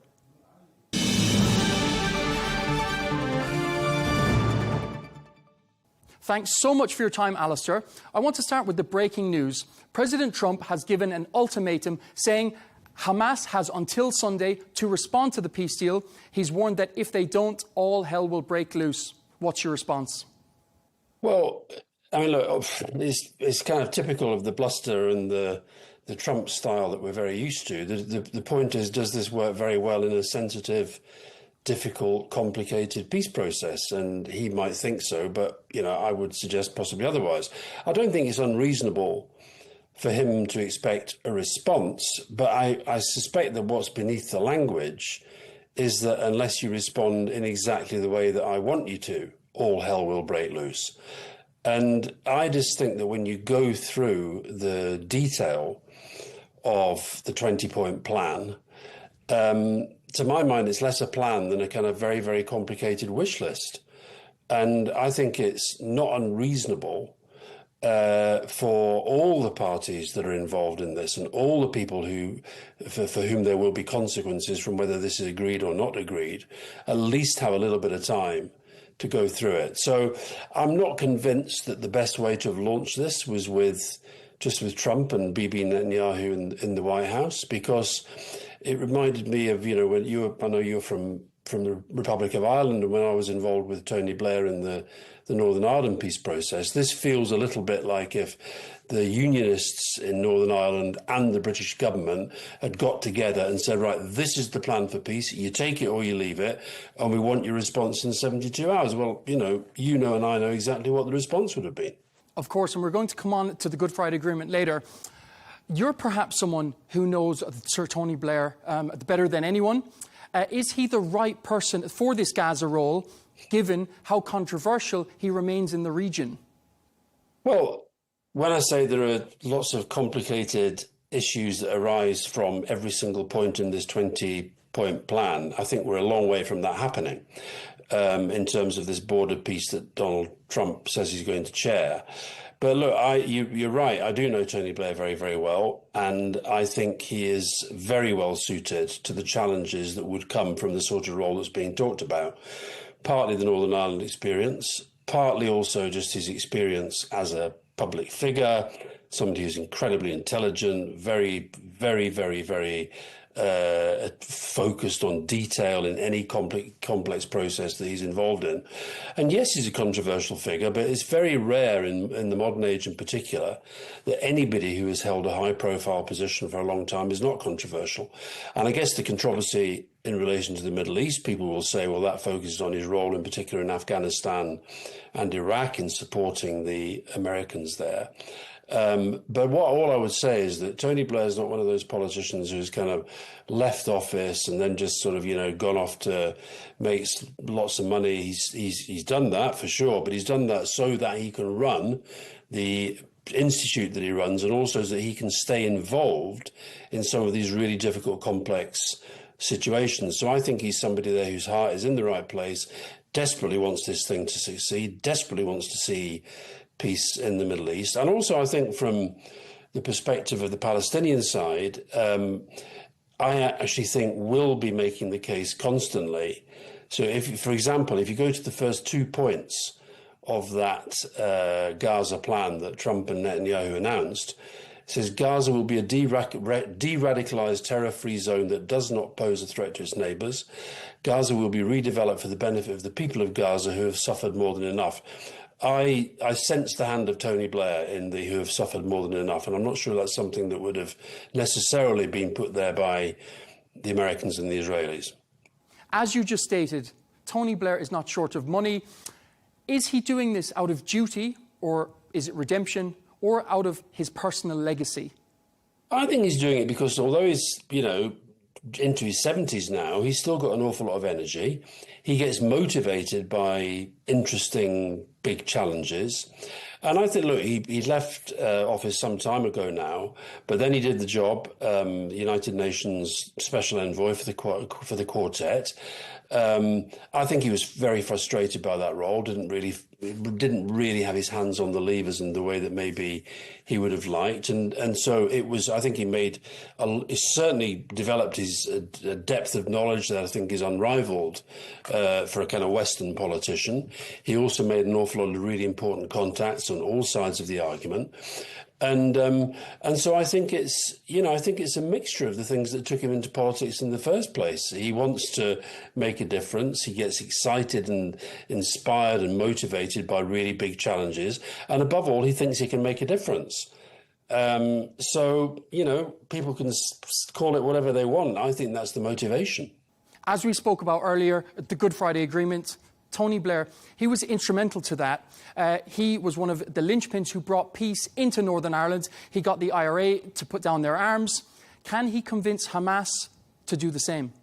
Well, you can see the obvious parallels, but I could also say that there are massive differences. I mean, because of your own personal background, you know how difficult that was, you know how bitter the hatreds were. But I think within the context of what's been going on in the Middle East, I think the divisions are in many ways even deeper. I think the hatreds are possibly deeper. But I think what Tony brought to the Good Friday Agreement negotiations, and I think what is needed now, and to be fair to Trump, for whom I'm not a big fan, and to be fair to Netanyahu, what they've put down on paper is, I think, the makings of a plan. It's the possible beginnings of a plan. What I think Tony Blair would be very, very good at is understanding the complexities that arise insofar as they relate to everybody. And, decommissioning in the Northern Ireland context was one of the most difficult issues without a doubt, really difficult. And it took time.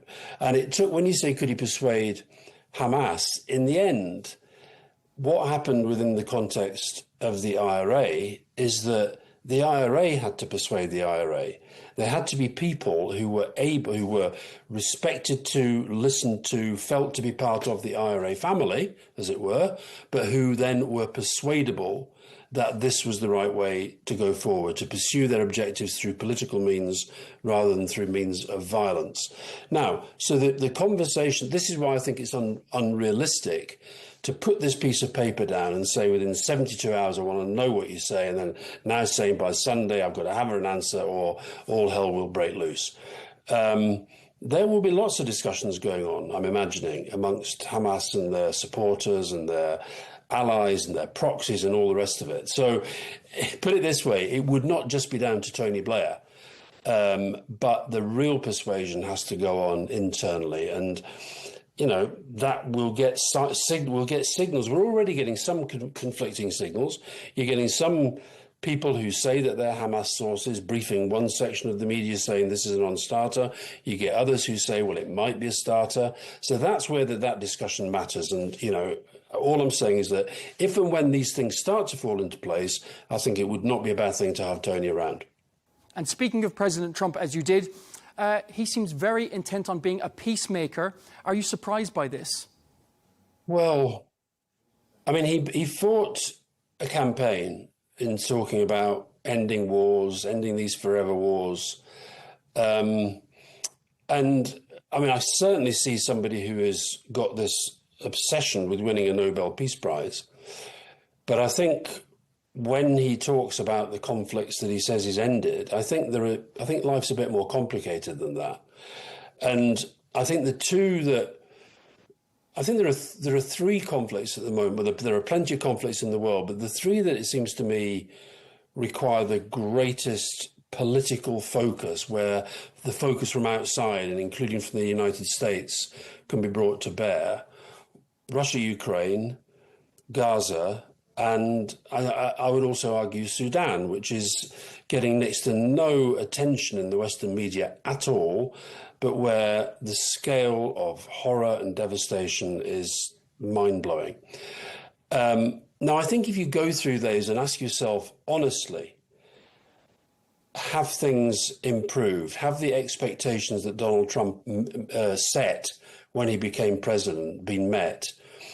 Then I think it's hard to answer that in the affirmative. Ukraine, he said he was going to sort in 24 hours. Now, that may have been a figure of speech, but it wasn't a very careful figure of speech.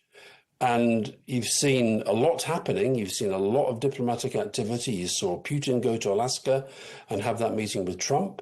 And you saw all sorts of promises of progress that flowed from that, which don't really seem to have been materialized. And likewise, I think what we're seeing in Gaza is off the scale in terms of the suffering of the people there. And I'm not convinced that just putting down a 20-point plan that frankly raises a lot more questions than it at this stage answers. Yes, it shows effort. Yes, it shows commitment. And clearly it's a good thing that he stays engaged in that. But I think in terms of anybody who's ever been involved in a difficult, complicated peace process, I know Trump does things differently and he's been successful at that politically. But I think once you just start thinking you can make the threats, do the bombast, slap the law down and say this happens or, it's my way or the highway, I'm not convinced that's necessarily the best way to go. Trump has spoken a lot about the Nobel Peace Prize. If he does bring peace to the Middle East, does he deserve it? Well, look, there was a great phrase, a great sentence uttered by one of Donald Trump's predecessors, Harry Truman, who said it's amazing what a small group of men can achieve provided nobody cares who gets the credit. Why are we even talking about it in the context of whether he gets a prize or not? That's what I mean about people's motivations. When Tony Blair was doing the Northern Ireland peace process, I mean, as it happens, as you know, John Hume and David Trimble, John from the SDLP and David from the Unionist side, they did win the Nobel Peace Prize. And yeah, that was a good thing and it was thoroughly deserved. But I think the idea that that's the motivation for doing this is just all wrong. And it suggests to me frankly, a debate we shouldn't even be having. And this is why I think a lot of people do question the motivation. Does the motivation matter? Peace to the Middle East. Does the motivation matter? If he brings about peace, does he deserve it? Well, that's down to the Nobel Peace Prize Committee, and lots of people will get nominated. In my view, yeah. I mean, the short answer is that if an enduring peace comes to the Middle East, and if we end up with a situation where Israelis and Palestinians live peacefully and in harmony side by side, then a lot of people who have brought that about will be worthy nominees for all the prizes going, okay? Why I say it doesn't, the motivation is that he reveals virtually every time he speaks about this an obsession with winning a prize.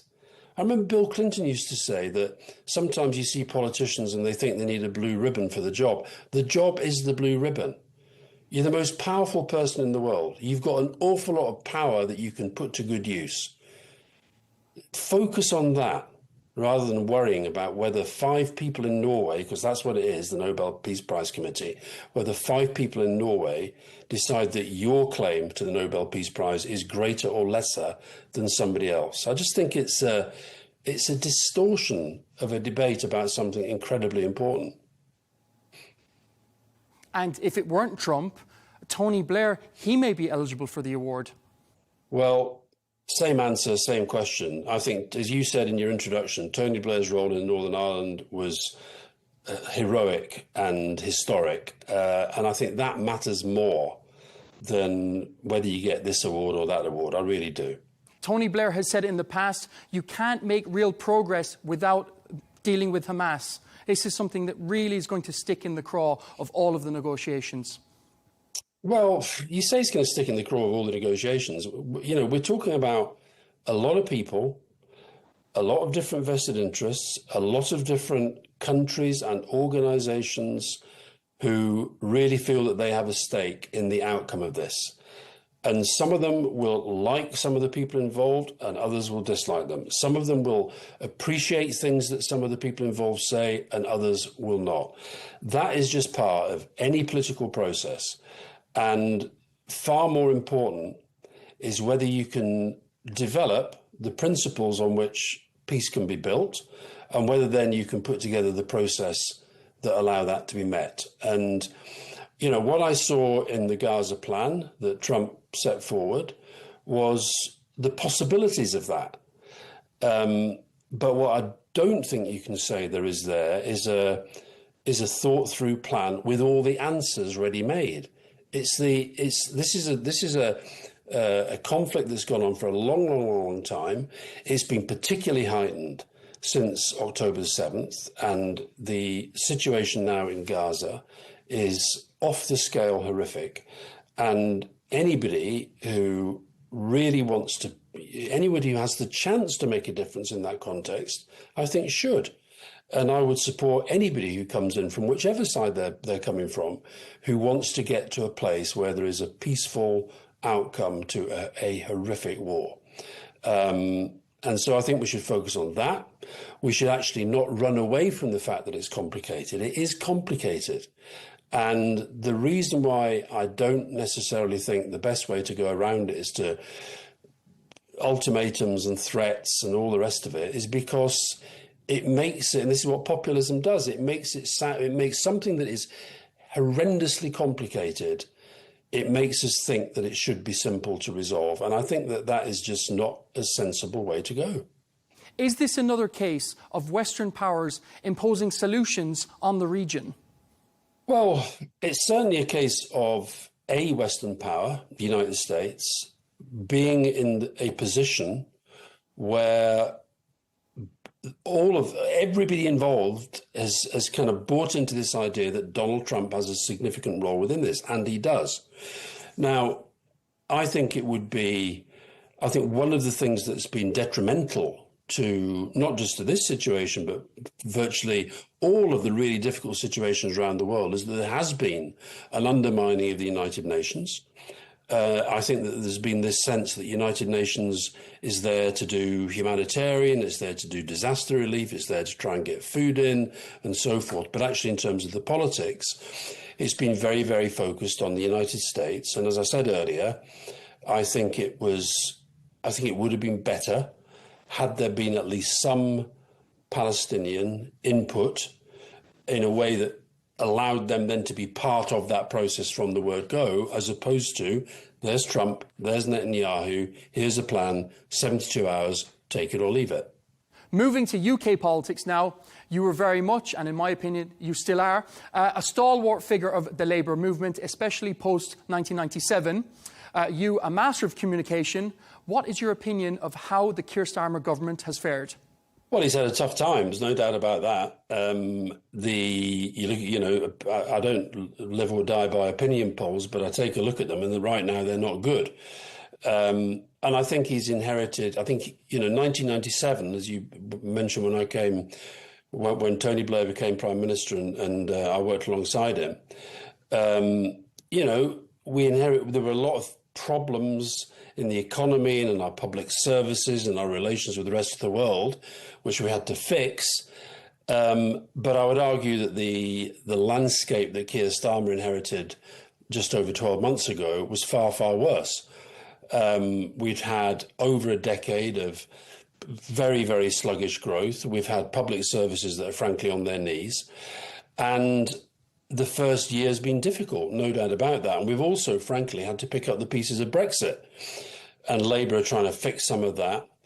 I think that the conference they had last week went well by their, from their perspective. I think they were able to steady the ship in terms of all the stuff that had been around about Keir Starmer's leadership. I think there was a pretty clear direction about what they want to do for the country, and they had a much clearer sense of who the enemy was. And that is this sort of right-wing nationalist populism that's represented in the UK by Nigel Farage. So, I think if I was summing it up, I would say a very tough first year, not going to get much easier in the second year, but the direction clearer than it was, and we're a long way off the next election. And yourself, as a master of PR, what advice would you give to Keir Starmer? I don't think it's about PR in the end. I mean, look, I think the government could communicate better, there's no doubt about that. But, and again, the landscape for communication is a lot more complicated than it was when I was around. There was no social media. I think I would say be bolder and there was no social media. 24/7 news was really just starting, as opposed to now when it's kind of omnipresent and proliferation of channels. I also think the public have become, not least because of social media, become maybe more demanding, less forgiving, less understanding, less tolerant to politicians. But I would say be bolder and be more confident. You've got a big majority, use it to deliver the change that you said you were going to do, and be bold and confident in how you go about that. Are you finished with frontline politics? Have you ever been tempted to go back, or have you ever been approached to go back? Well, I don't know. It's funny. I don't know how you define frontline politics. I'm still involved in politics. I co-present the UK's top podcast. The rest is politics, which is a way of staying involved in politics. I work with different politicians and different governments and parties in different parts of the world. I just do it in a different way.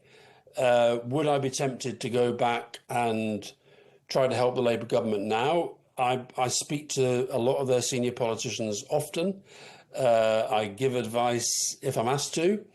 But I actually do think that the landscape of politics has changed so much that I'd like to hope there are people half my age who know twice as much about the way that the modern media works. So I'll let them get on with it. I think that's willful thinking, Alistair. Andy Burnham, there's been a lot of talk about him. He appears to be waiting in the wings. Do you think he could become the Prime Minister one day? Well, look, Andy's a very, very good mayor of Manchester. He's a very effective political leader. And, I think the more we have good politicians in politics, the better. But I think that the one thing that got pretty well settled at the conference in the last few days is that Keir Starmer is going to be in there for some time. Nigel Farage, the leader of Reform UK, he's someone who's not struggling in the polls. In fact, they're soaring. Does this puzzle you, especially after his role in Brexit? Well, I'm puzzled. I am puzzled in part because of Brexit, because the fact is that Nigel Farage he's been on the scene for a long time. European Parliament, and then I think 8 elections. He tried to get into the Westminster Parliament, finally made it last time round. He's a very effective campaigner. He's a very effective communicator. But his one big contribution to British history so far is the central role he played in Brexit. Brexit, which he's now promising vote reform and will make your life better. People should remember, he said, give us Brexit and we'll make your life better. It's taken 5% out of the economy. It's made Britain poorer and weaker and less respected in the world. And that is on Nigel Farage. So I think his relative success, and I wouldn't overstate it, he's doing pretty well in the polls at the moment. And he's doing so because he is picking up an awful lot of support from people who are just frankly think the Conservatives totally lost the plot, which they did, which is why they got hammered in the last election. And he's picking up some support, less than from the Tories, but some support from people who were Labour and wanted more from Labour when they came into power. But there's a long way to go to the election. And I think that there are so many... The more Nigel Farage starts to think he could be Prime Minister, and the more that the public start to think that might be a realistic option, the more that the scrutiny and the pressure will be applied. And over 3 years, I will happily come back and talk to you in 3 years' time. And if he's still soaring in the polls, to use your phrase, I'd be surprised. OK, but we'll see. Politics, it's volatile. It's very unpredictable right now. Labour still has a big majority. They can do things. They should get on and do those things. They should fix the economy, fix public services, continue to repair the damage that Farage and Johnson and co did through Brexit, and then we'll see where we are in 3 years. And speaking of Johnson, as you just did, do you think he is the one to revive the Conservative Party? I think if the Tories brought back Boris Johnson, they really do have a death wish. We're just out of time. Alistair Campbell, thank you so much for your time. My pleasure. All the best.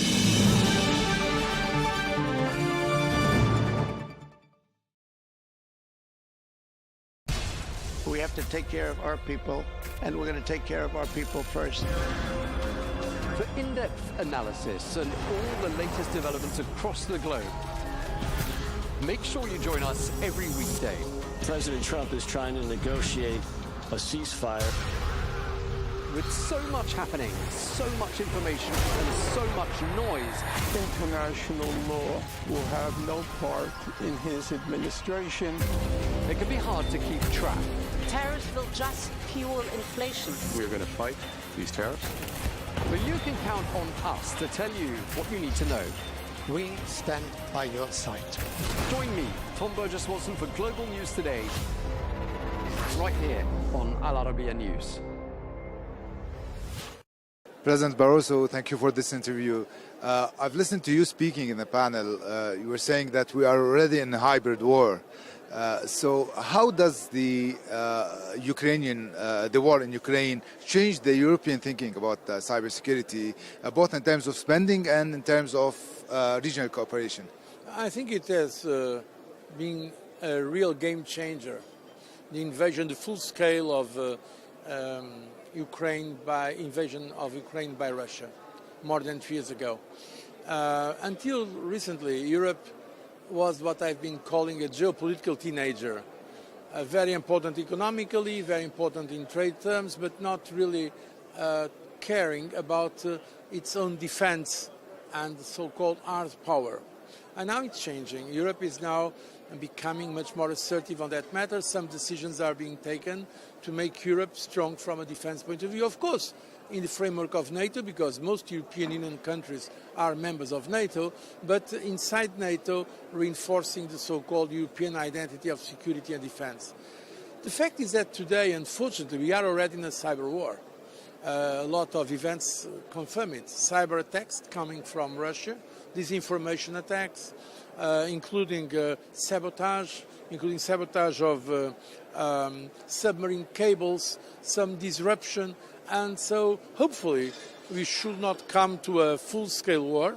That is not desirable. We should try to avoid all developments in that direction. But we have to be firm to show Mr. Putin that it's not good for him and for Russia if he continues to these provocations against European countries. And that's the sense of the decisions taken just yesterday by the European leaders in the European Council in Denmark of making, let's say, exercise of its European vulnerabilities and investing massively to avoid this kind of vulnerabilities in the future. But there's a story of success for Ukraine in defending its systems. And that's been studied. By the way, I've been recently in touch with some leaders of Ukraine, including military leaders that I met in a conference in UK, in fact. And it's amazing how successful the Ukrainians have been, for instance, in terms of their electronic warfare, electronic protection of their territory. Ukraine is much smaller than Russia. President Putin thought that he could take Kiev in less than 2 weeks. He said it to me once. When I was president of the Commission, I was in after the invasion of Crimea. He told me that if they wanted, they could take Kiev in less than 2 weeks. As you see, it's not so easy because the Ukrainian people have shown remarkable courage and resilience. And in fact, when there is this kind of urgency, when we have a war, people develop some capabilities that they did not have before, because the sense of urgency is very important for innovation. And what Ukrainians are doing, certainly with the support of some European and Western powers, but in terms of their cybersecurity capabilities, is really impressive. I can testify to that. And by the way, we are now learning and importing from Ukraine some of that expertise. But beyond Europe, you've been advocating the international cooperation in cybersecurity. Do you think that the international cooperation is generally possible, taking into consideration the fragmentation on the international area? Honestly speaking, it's more difficult now because we have a fragmented world. Unfortunately, I'm a multilateralist. I will be in favor of cooperation globally. Sincere cooperation. What happens today is that cybersecurity is linked to some developments in technology. And many of these technologies are dual-use technologies. They are great technologies for civilian purposes, for instance, for health. That's amazing, the progress we can achieve thanks to AI. But at the same time, they are weapons, they are technologies that can be used for war. And that's why full-scale, sincere cooperation globally is difficult.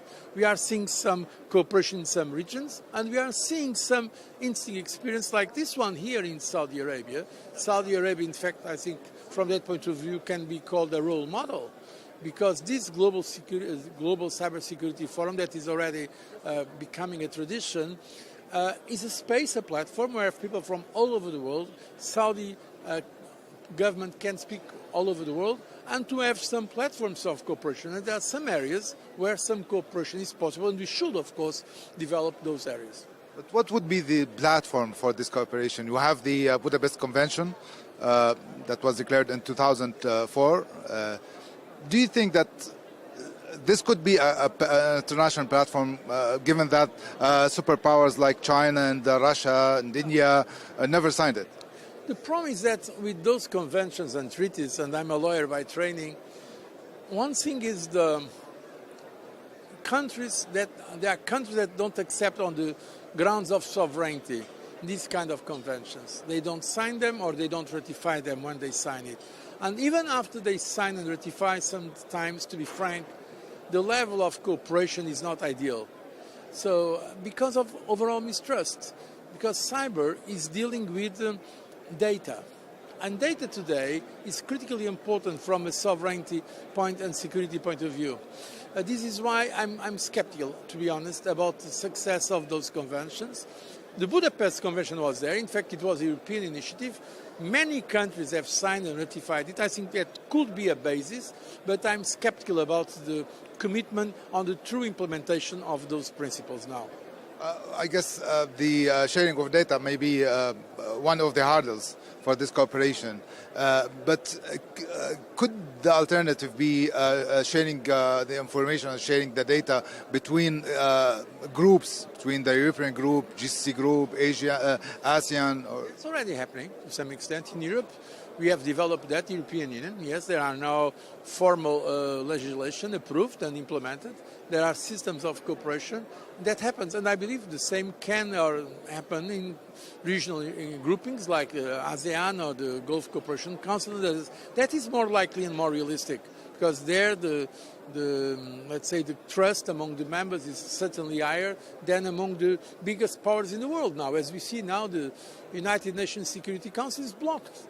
I'm afraid to say it's blocked because some of the big powers, they simply do not accept decisions taken by the majority. They veto those decisions. So it's difficult. So, but maybe we should in spite of these difficulties, we should continue to find all possible spaces of dialogue, like this one here in Riyadh, in Saudi Arabia. Last question is a personal question. You've been visiting Riyadh for a long time. How are your impressions changing about Riyadh from one year to another? I think it's modernizing a lot, development, physical development. I see every time I come here, I see more buildings, some of them with extremely nice architecture, very modern.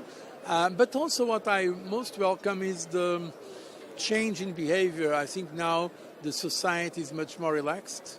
Young people and also women, men and women, the relationship are different. From my point of view, it's a positive development because first time I came here, it was much more difficult, to be honest. We saw more rigid norms. And now from a societal point of view, I think there is more openness, and I certainly welcome this.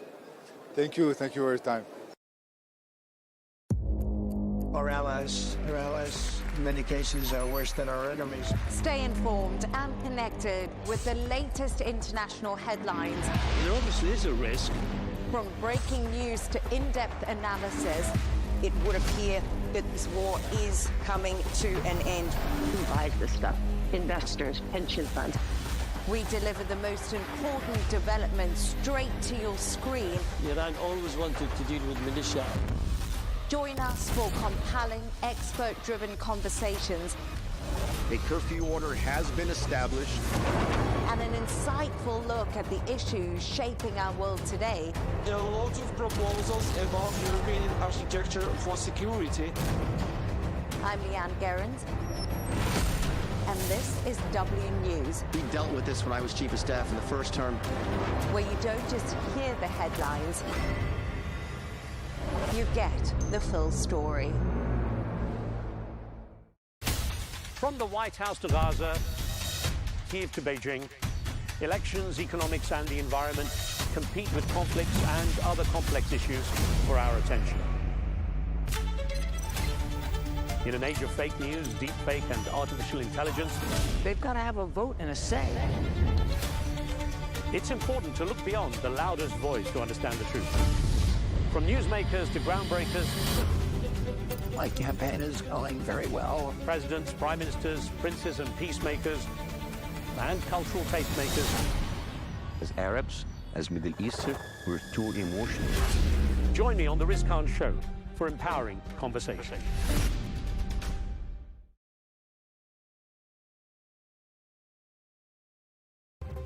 A surrender document or a peace plan? Donald Trump's 20-point proposal to end the Israel-Hamas war has Palestinians divided. Amid the death, destruction and decaying hope, is this deal the only way out?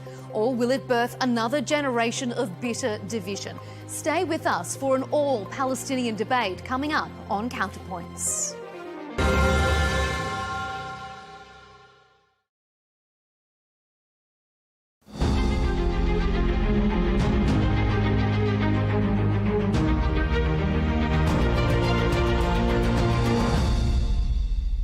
Hello and welcome to this special interview with Lord Roderick Balfour, the great-nephew of the former British Foreign Minister Arthur Balfour. Lord Roderick, thank you for your time and for this interview. I'd like to first start by asking you about your family legacy and the history of the name of the family of Balfour. Being a descendant of former Foreign Minister Arthur Balfour, how do you think that carrying the name shaped your own perception and understanding of the declaration and the impact given its significance and to the whole world, I would say? Good. Well, listen, thanks for your interest. The Balfour Declaration, you may have read before, hung on the back of the lavatory door in our house in France. Nobody ever talked about it. It was just not a feature through the 50s and the 60s and the 70s when I was growing up. Although I say the 70s, by then it was a bit, because the first time I came across it seriously was during the Six-Day War in June 1967, when I worked for the New York Herald Tribune in Paris. And unlike today, you'd be amazed, all of the Champs-Élysées and all the area around think was completely pro-Israeli, bizarrely. That wouldn't be the same today at all. And then I really, when it first sort of mattered and people wanted to talk about it, I would say was really around the centenary, so really quite recently. And I wanted to ask, looking back 100 years ago, do you think that the UK government and your great uncle have foreseen the long-term consequences of this declaration?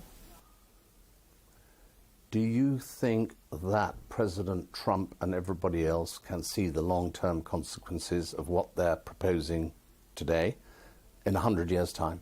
I mean, nobody can. And I think it's very important to stress, I mean, a lot of people who talk about this talk as though it was a problem 100 years ago. It wasn't. I mean, there were only 700,000 people in the whole of Greater Palestine and Cisjordania and I think the south of Syria. 700,000. There are now, 12, 13 million people inhabiting a smaller area. We hadn't had the Holocaust, which made a huge difference. And no, I mean, Arthur Balfour and the rest of the cabinet. And I mean, I think it's important to stress that this document was not typed out by his secretary dictating to him over breakfast. I mean, this was, he was the foreign secretary, and somebody else might have been the foreign secretary. In fact, somebody else did say somebody else should be writing it, I think. But anyway, it ended up with his name on it as the foreign secretary. And before moving to, I will ask you a bit more about the declaration itself, but before moving to that part of the conversation, I have a question about how you talk about the Balfour Declaration in your own family. Is it usually a source of pride, or is it usually a source of controversy? I think in its original form, and for the reasons it was written, I think that there is pride. But I mean, I think we very much see Arthur as having done it as the foreign secretary. Admittedly, he was, particularly through my great aunt, a great friend of Chaim Weizmann and Theodor Herzl and people. And he was, he was a great philosopher and he was a great humanitarian. And so obviously he was very influential within the cabinet and as the foreign secretary, because you had, what goes around comes around. You had the Tsar expelling all the Jews from Russia who ended up here and in America, not being able to speak English with their strange habits and everything else. And that preyed on people to say, and they wanted to, go to the land of their forefathers, to the land of Moses. And that meant Palestine. So it was very much a humanitarian gesture, but I mean, it's not as definite in here as a lot of people would like to think it is. And moving on to the declaration itself, and I think this is a question on everyone's mind in the Middle East, as you may know. Why do you think that it was a promise to one group of people, a homeland for one group of people, but did not promise the same for another group of people who were inhabitants of the land at the time? Well, because the Palestinians, if you like, for want of a better word, were not under persecution. Nobody was chasing them. Everybody was, I don't wish to demean them, but I mean, I think when I read about the history, it was basically an agrarian economy with sheep and goat herds, no sophistication, very few people, as I say, and therefore I think they thought if a few Jews wanted to go and live there peaceably, all the Abrahamic faiths, Muslim, Christian and Jew, why would there be a problem? So, there was no sort of contentious arguments over the breakfast table about how can you do this? Everybody was coexisting peaceably. But a lot of it obviously has to do with the Holocaust, population explosion, that there isn't room for everybody. Do you think the declaration, now looking at it, fulfilled some of its goals? When you say its goal, I mean, I have it in my hand because I always want to get it absolutely right. I have much further aspiration. We have a declaration of sympathy. That's all, with Jewish Zionist aspirations.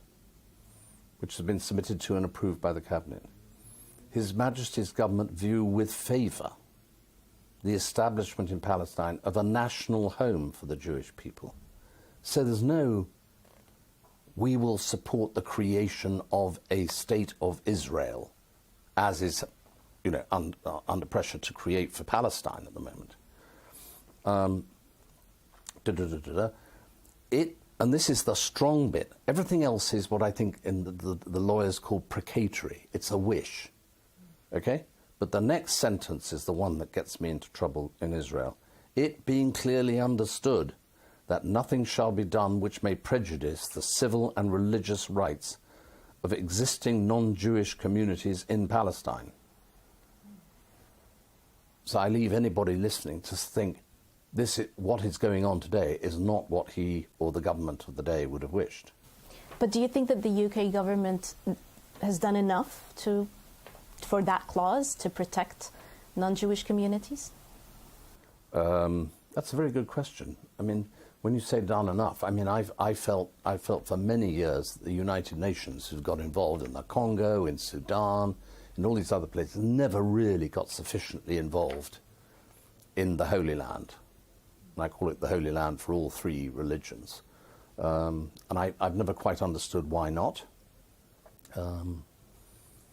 And particularly as, you know, one has to say it, but Israel has never attacked anybody else. I mean, they've gone off and done these missions in recent times, but they've never wanted to wipe out the Palestinians. I mean, the occupation of the West Bank and these settlements under the very right-wing Israeli factions, you know, is not something. I mean, that goes completely contrary to this, as well as to United Nations resolutions and things like that.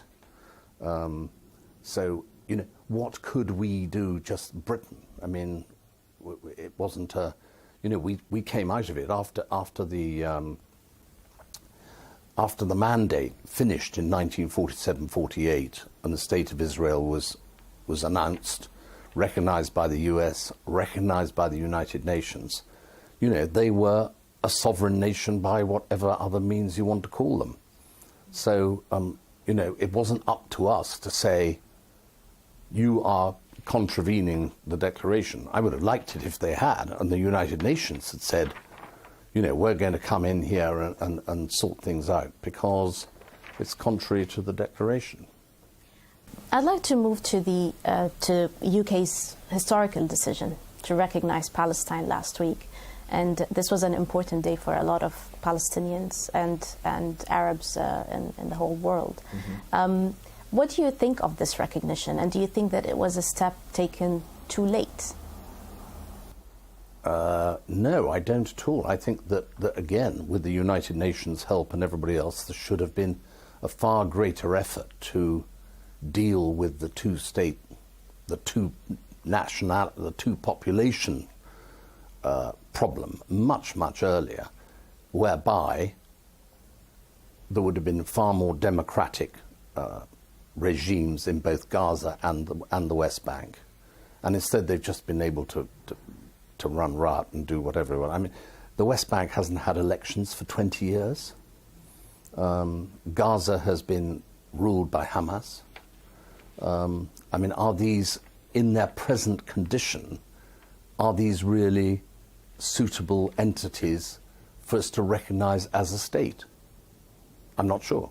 But I mean, it's symbolic. It shows that we are in favor of the two-state solution, but there's got to be a lot more before it actually means anything. And do you still believe in a two-state solution? Do you think that with today's circumstances that it's still a viable solution? Well, clearly the Israelis don't think so. And I don't think Hamas thinks so, because Hamas want to get rid of Israel, and Israel doesn't trust any of the Arab countries while they're run as, the Palestinian enclaves, until they have a reassurance that they're not going to be populated by people who swear death to Israel from the river to the sea. So you've got these two blocks who are implacably opposed to each other. And I suppose that's what you know, love him or hate him, but, you know, President Trump is actually somebody who at last is not just muttering warm words, but actually getting on and doing something, and I think has realised and obviously done a lot of talking around the Middle East and with other Islamic countries, who, you know, you will know yourself because you're from there. I understand none of the countries want to have an unstable world there, you know, which is rife with terrorism and murder and everything else. I mean, I think, excuse me, especially Saudi, I believe, you know, very, very keen to have peace. And of course, you know, we were talking earlier about Abu Dhabi, and I mean, these are now, commerce has taken over from the theocracy element, which I think ruled a lot of the sort of views of Islamic countries before. And now they're major economic powers. They don't want to see war and terrorism on their doorstep. So I think that's why they're, as I understand it, giving their full support to this effort, the Trump effort. But moving to today's reality, do you have any reservations about Israel's act of violence? Do you think, what is your view on what Israel is you know, committing against the Palestinians today? I think you've got to take that in two halves. I think the West Bank is something that really has got to be stamped on. That is so contrary to the declaration and against the United Resolutions, things which we were talking about. But Gaza, you know, how has Hamas allowed this to happen and not said, listen, please don't bomb all our houses and think we will surrender the hostages? I mean, one feels, and this is evidently what everybody else feels through the Trump proposal, that Hamas, I mean, he said it, Hamas has got to be neutralized because they're the destabilizing force. But I think the West Bank and Gaza are, but, you know, I'm no lawyer, I'm not a professional historian, so these are just my personal opinions, but you've got to separate the West Bank problem from the Gaza problem. And how's your relationship with the Palestinians and the Israelis, if you have any? Well, I've not really come across too many Palestinians per se who live in Palestine, but I have come across a lot of the Arabs who live and work in Israel. And of course they don't like it either, because they've peacefully coexisted in Israel, done a lot of business with, they're integral part of the business landscape. And I just want to ask two more questions. One of them is, when you reflect back at the declaration, for you personally, do you feel that it's a source of responsibility? Do you feel it's a burden that you carry the Balfour name and you do these interviews? And that's interesting. I mean, I suppose that really why I accept sort of the invitation to do these interviews is it gives me an opportunity to defend the declaration and point out what it actually says. I've read up quite a lot of opinions on the declaration, and one of the things I find, which I think are provocative to the Palestinian side, is all sorts of people have read this and said, oh, this is definitely an official document. This is, we will create the Israeli state. And it doesn't say that, but it's been seized on by sort of the more, I suppose you'd call them extreme or right-wing in this day and age, elements who want to say that this has a force of law. As I say, I'm no lawyer, but when I read it as it says, and I'm not trying to interpret it like a scholar. I have one last question, just because a lot of people did take this as an official document. Well, it's official in the sense that it came out of the British government and was expressed a wish with a particular reservation. Yep, official. But then what do you say to the millions of Palestinians? Some of them are still refugees in some countries. What do you tell them now that this declaration and the name of Balfour was so central to the path that they had in life, or they took in life after what happened in 1917 and 1948 and everything afterwards. I think I've never understood why the Palestinians and the Jews did not all just get on and build the fabulous economy together. It's been so one-sided, and I never understood why the Palestinian side was not keeping up with the Jewish side. Maybe because a lot of them were expelled out of their homes. Arab Israelis who very happily coexist. I mean, why after the Intifada in 2014, was it, did Hamas decide to destroy all the greenhouses, you know, that had been left by the Israelis to help grow food for the Palestinians? As I understand it, Hamas didn't want their population to be happy. They wanted them to be constantly fed an anti-Israel mantra. Not good for peace. Thank you, Lord Roderick, for granting us this interview and for your time.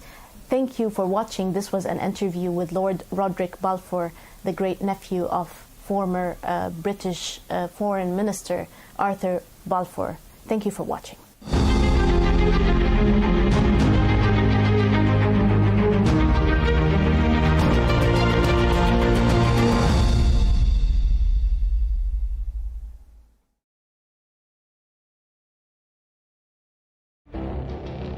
It feels like decades are passing by in a matter of weeks.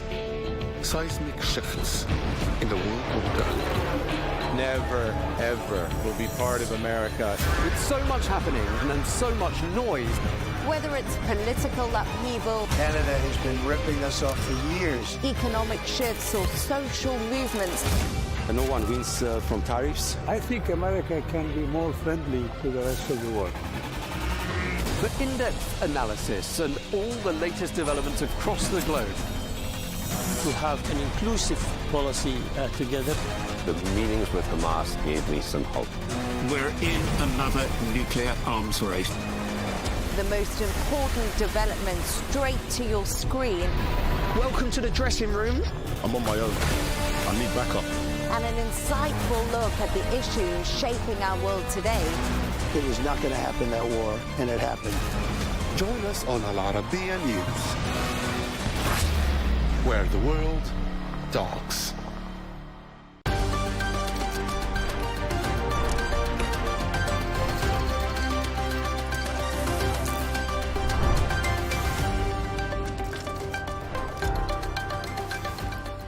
Hello and welcome. I'm Leigh Ann Gerrans and you're watching W News Extra, broadcasting live from the Al Arabiya studios. These are our top stories. Talks between Israel and Hamas take place in Egypt as Trump urges mediators to move fast. French Prime Minister Sébastien Lecornu quits less than a month into the job. Russia suffers power outages after Ukraine targets key energy infrastructure and attacks an oil depot in Russian-occupied Crimea. And one person is dead and more than 200 remain stranded on Mount Everest as a blizzard traps hikers on the Tibetan slopes.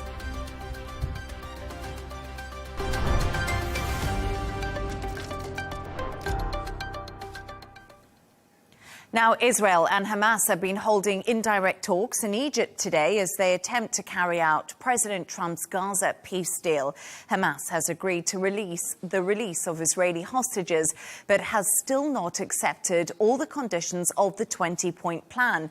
Last night, President Trump urged mediators to move fast. Here's a reminder of what he had to say regarding a deadline for the hostages' release.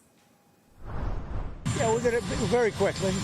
We had some very good meetings. The countries of the world, a lot of the countries surrounding Israel, frankly, Muslim, Arab, and many others have had great meetings with Hamas, and it looks like it's working. So we'll wait for a little while, see how it all turns out. When will the administration begin firing? I think it'll work very quickly. I think it's going to go very quickly. The meetings seem to be very good. We'll find out. We'll let you know soon. To discuss this and all of today's stories, I'm joined by Dubai 92 presenter John O'Hayes and Al Arabiya senior presenter Rawiya Alami. Thank you so much to both of you for being with me this evening. Rawiya, let's talk more about what's happening with these indirect talks which are currently going on in Egypt. What's the latest and what key issues are really going to be focused on in these indirect discussions? So all the delegations have already arrived in Egypt, in Sharm el-Sheikh. We're talking about the Israeli delegation, the Hamas delegation, the mediators, of course, Qatar, as well as the Egyptians, and the Americans as well.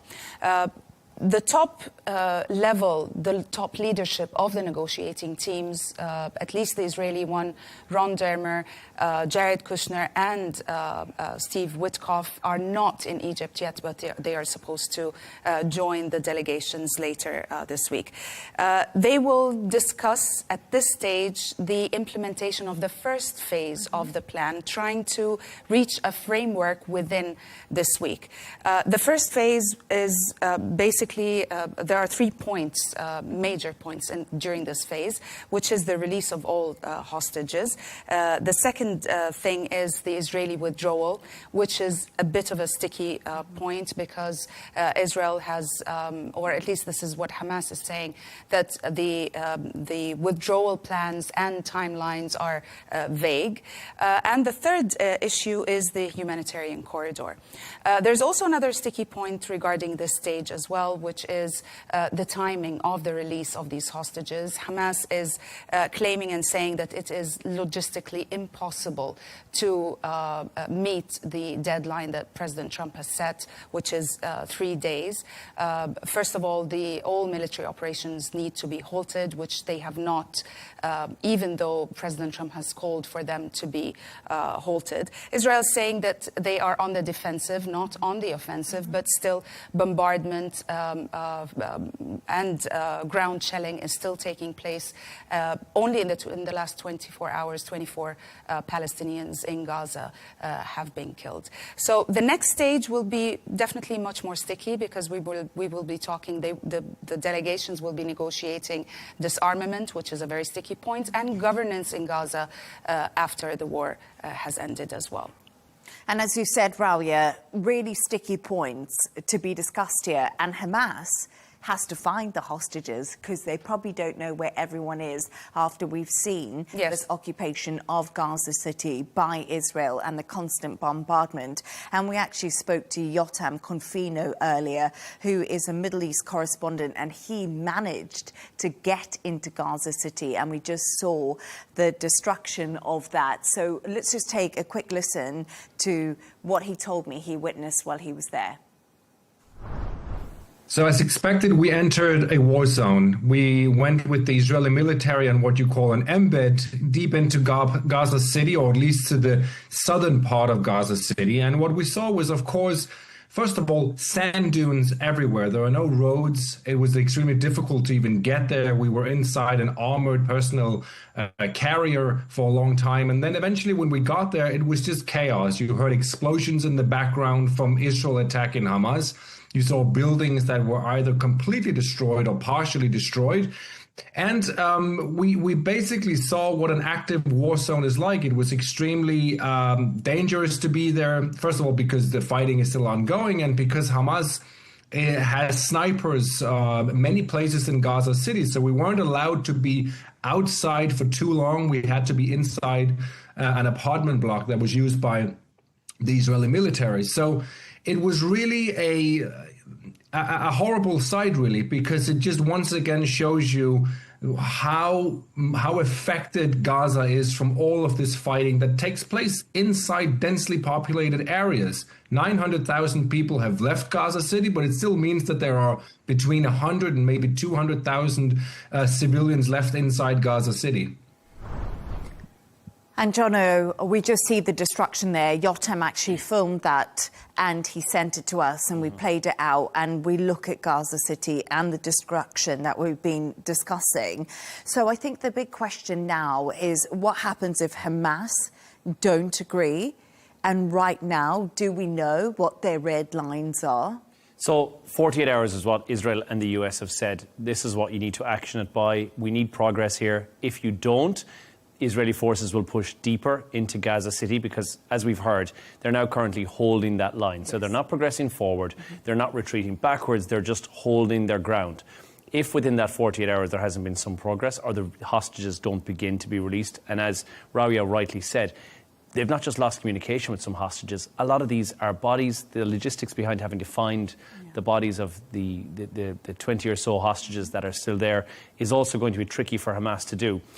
I think, ringing true to what was said on the 17th of September by both President Trump and by Benjamin Netanyahu, I think if they do not show signs that they are now willing to cooperate, the annihilation of Gaza is exactly what will happen. That is what the Trump administration said they will fully support Israel in doing. So that is the next concern.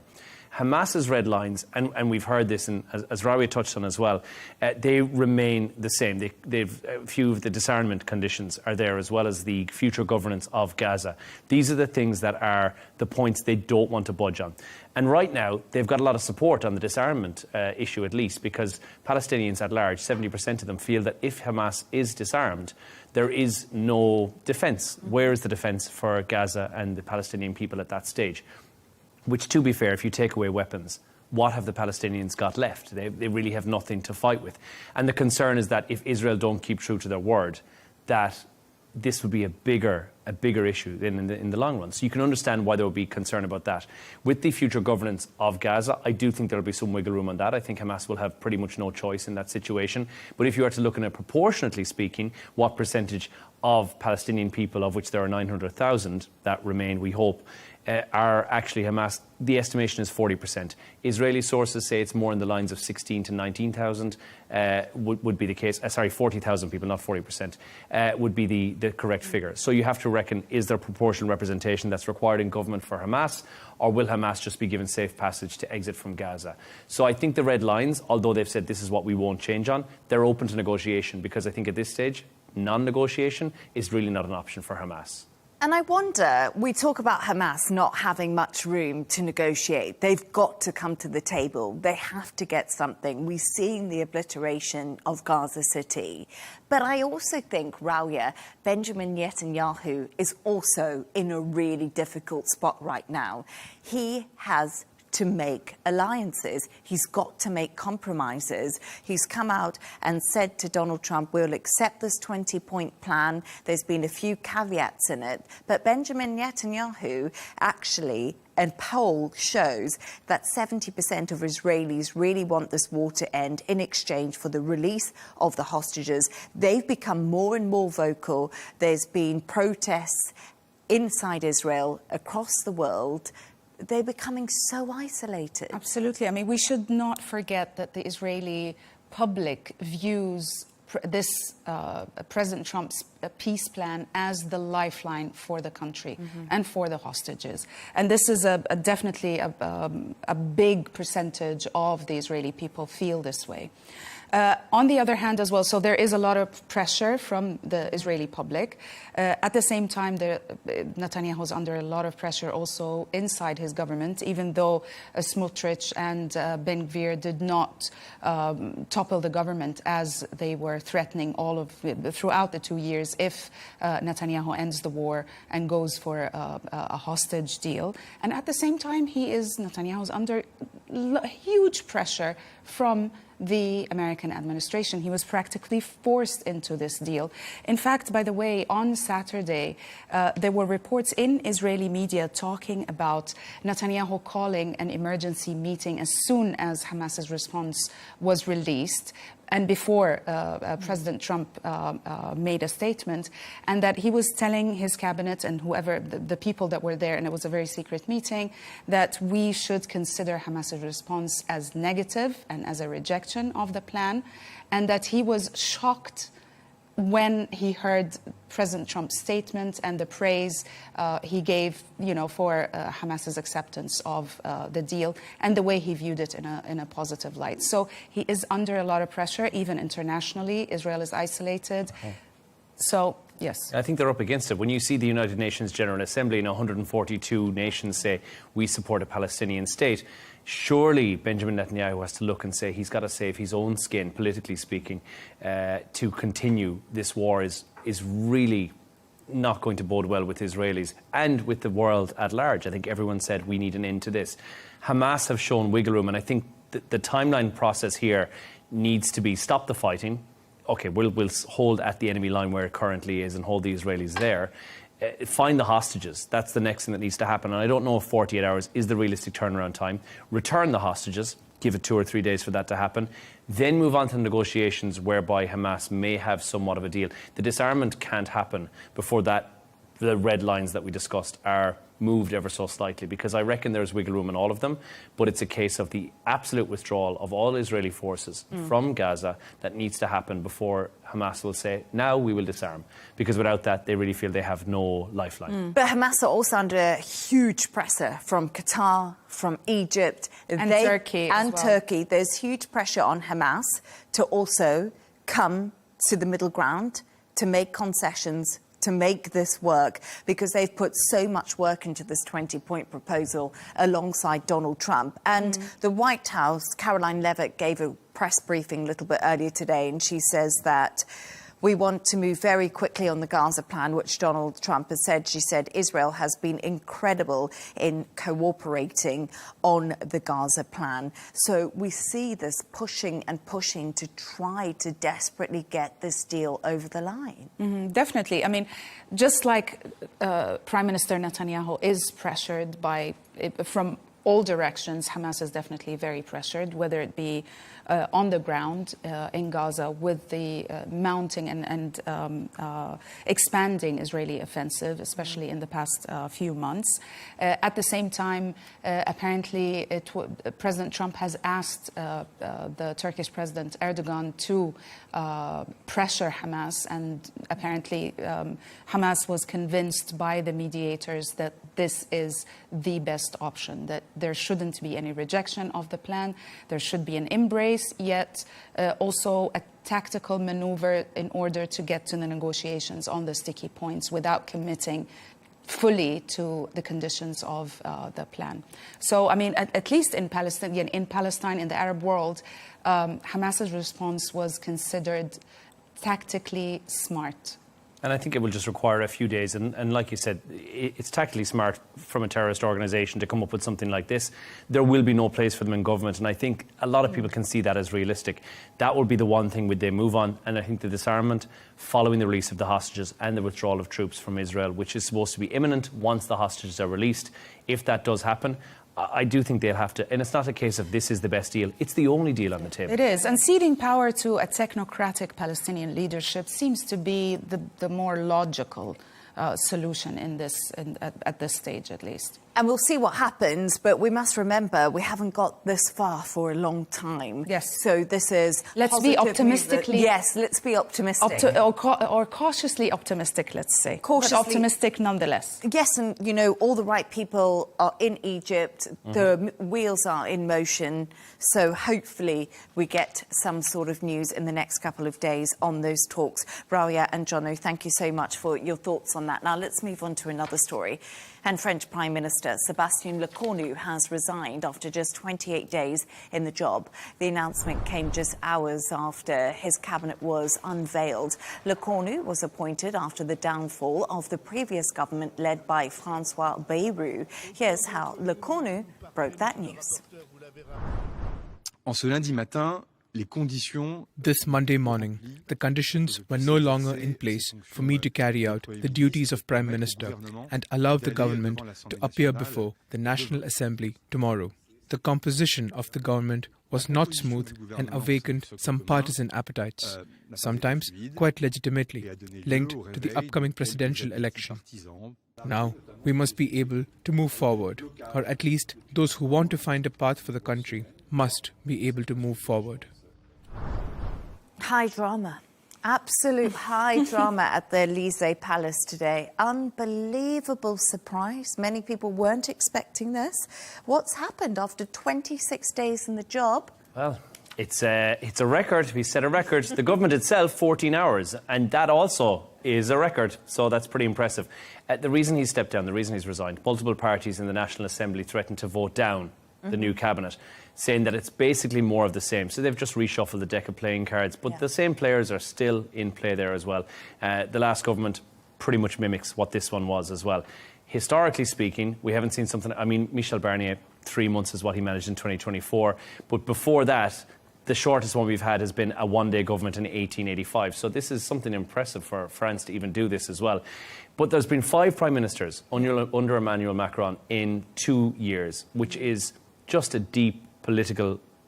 it's more than anything else, it's a paralysis of what's going on. There's nothing that's been achieved by the French government right now, but something on this scale causes a massive trigger in the markets as well. We saw the CAC 40 drop by 2%. The euro dropped 0.7 against the dollar as well. So the knock-on effect of all of this is also categorically stating that France is kind of up without a paddle right now. And whatever they have done recently has not succeeded. I find it difficult to see how Emmanuel Macron can see his position as tenable until 2027. And the continuous reiteration that he's going to remain in power, at some stage he's going to have to back down and say, actually, I don't think I can continue to do this. I haven't got a majority. I'm just kind of picking and choosing who I'm getting to power. It seems like they're really not sure what's going on. But what's quite interesting, actually, Rauya, we have heard that Macron has called Le Cornu back and asked him to stay until Wednesday for further talks to try and break this deadlock and try and get some movement forward. I think this answers your question, basically. This is his final attempt, apparently, at least at this government, to try and salvage whatever is salvageable at this stage. The thing is, I mean, this resignation definitely significantly is a significant political blow for Macron himself. It undermines his authority, it deepens the political crisis in the country, and at the same time puts him in front of very difficult and risky options and choices. He can either appoint another prime minister, but now we heard that he has called back the 4th prime minister instead of appointing a 5th one, which apparently, if that happens, he will be the 5th in literally since 2022 under Macron. But that also will force him to share the power, to share the power with other factions. The other option that he can do is dissolve the parliament and call for snap elections, which is also very risky. And he did that back in 2024. So we actually saw him do that last year. And since he actually called that snap election, Le Cornu was the 3rd prime minister appointed by Macron since 2024. And this is what's gone so wrong. So he called that a snap election, expecting to get a majority. Well, some blame him for today's crisis because of what he did. Yeah. Yes, and all he actually got was not a majority, had to cobble together different factions, and they just and this time it could be worse, apparently, because it will weaken his own party while strengthening the right. So he might end up sharing the power with a prime minister from the opposition as well. The third option is for him to resign. As you said, as you pointed out, Jono, President Macron has repeatedly said that this is not a path he's willing to take because there's a risk if there's another presidential election, the rise will be for the right, and he is trying to avoid this. I think his last bet is on the next 48 hours, possibly, to try and to salvage this government. Otherwise, we'll see. Maybe he will not hold his word. Yeah, because I don't know if he can. If you look at his approval rating, it's hovering around 30% right now. And also, you've got to look at everybody else who's saying, I think it's 70% of the French public say the country is in a political crisis. So you think, how can he retain his position if that's the feeling and that's the thought that's out there? And is the rise of the right what the public are actually requesting and wanting right now as well? You can't have a country where their debt is 113% of GDP, this worsening crisis, the fuel crisis that's going on, and then the now concern that the government is falling apart, and say that the president is doing his job correctly. Something's wrong somewhere. And France has been in turmoil, and let's face it, for quite a long time, and having gone from being the top dog of Europe to kind of being the Greece circa 2006 and 2009 of Europe this time round. And you think, how did it happen? Where did it all go wrong for France? And I think one of the big problems for France right now is, we've spoken about it on this show before, is the budget. This is the problem where it's coming in France. They're not meeting EU budget rules. They haven't for a very long time. What Macron and his party are trying to do is put through all these reforms in order to save money and cut down on that ballooning debt in France. And it's just not been accepted. And this is where the big sticking points are coming in. They have no government. They have no government. So what Le Cornu and them are trying to say is, let us pass these reforms, be it on the age of retirement, be it on how many public holidays we have, in order to save the country's debt and to save everybody time and money in the future. But it's just not going to happen. We've seen the unions come out time and time again to protest against any change. But also, it's going to be an absolutely monumental job for anyone who takes this on, because right now we speak about France's domestic issues, but Macron's been very involved in Ukraine, in the coalition of the willing. There's that one-in, one-out big immigration scheme with the UK. So France is kind of pivotal in Europe at the moment. It's pivotal, but I don't know if it matters who's leading up that charge. I think regardless of who's at the head of France, it will still be led forward. Those have been put into place regardless. I think Emmanuel Macron has done some great things when it comes to the UK and some of the negotiations that have gone on there. And certainly in regards to the trade negotiations, he's done an okay job there. But his country still, regardless, if you take the government that's currently in place and calling back the Prime Minister and saying, right, rearrange the deck chairs, you're still on the Titanic, it's still going down. You need to solve it somehow. And I don't know if Emmanuel Macron is going to be able to do that unless he had a majority.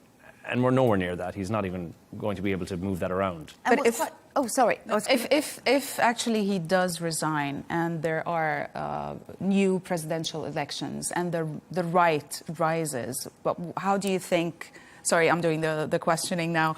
And also for you, Leigh Ann, how do you think what's the face of France going to be? It's quite interesting right now, because remember we had that court case recently where they said Marine Le Pen cannot run in the next election. And that was linked to a case of suspected fraud from the European Union, using finances in the wrong way. So Marine Le Pen, her far-right party, will still run, but under a different person. The young guy, I don't know his name, forgive me, I didn't do enough homework, but I will figure it out. He is young, and he is the head of Le Pen's right movement in France. It won't be Marine Le Pen? It can't be her at the moment because she's been banned. But regardless of who from the right, how would the presidency, the state would be? How they'll look at the issues that they currently have, and obviously you look at the GDP and the relation of debt, and that's not a solvable issue, like Leigh Ann said, overnight. You definitely can't solve that, and that's not going to be a one-term thing either. It's 2 or 3 terms. It's potentially a generational thing that it's going to take. The right are rising because of the immigration crisis that France are currently facing. And we see that with the Reform Party in the UK. They're the right of the government. The right they're rising in Europe generally. It's the rise in Europe of obviously of the right because of immigration, but also when France try and change something like the pension age, that's going to cause a massive outcry. You do anything to pensioners who are the most vulnerable in our society. Children and pensioners are the two that you just don't touch. And Emmanuel Macron and the government had said that they want to change the pension age. That's the first thing that caused the protests and uproar in France. Then secondarily, you look, as I said, the immigration crisis, which is continuing as well. I think a right party coming in, and Marine Le Pen coming, although she can't, but her party coming into government on this, will try and tackle those charges, those issues. And I think that may be the first thing that people will see most. And it depends on what's most to people's mind right now and what French people are suffering with day to day. And if that is something like immigration... It could be the answer then. It could be the right could be the answer for the French public. If immigration is what they're suffering with, then fine. If it's money that's not in their pockets, and that's the main concern, then somebody who comes in with a smarter budget will take the win. But it's interesting because France is traditionally a very liberal country, if we look at that. So the right coming in France would actually be a really big surprise. But we do see a surge in the right when that 2024 snap election did happen. So that was something unusual because France is run by the unions, and the unions are normally not in favour of a right-wing party. So really what we're talking about here, what's really interesting is we're having this conversation. Macron hasn't come out and said anything as of yet. So Macron, you know, we want to hear from you, maybe, you know, because we're all guessing. I suspect he will not probably for another 48 hours until sort of more talks are achieved on the new government. Otherwise, there's a caretaker. We'll see a caretaker government of some description in place until they make some sort of a decision on this as well. But it's going to be the same players. It'll be the same game. And I don't think the French public are going to sit back for that. No, absolutely not. But it's such an interesting conversation. And once again, we mentioned the right in Europe, and it's risen in Germany, it's risen in the UK, it's rising in France. So you're completely correct. We have seen this movement. And a lot of people are saying, could it be down to America and to Donald Trump and the changes we've seen there? But really interesting conversation.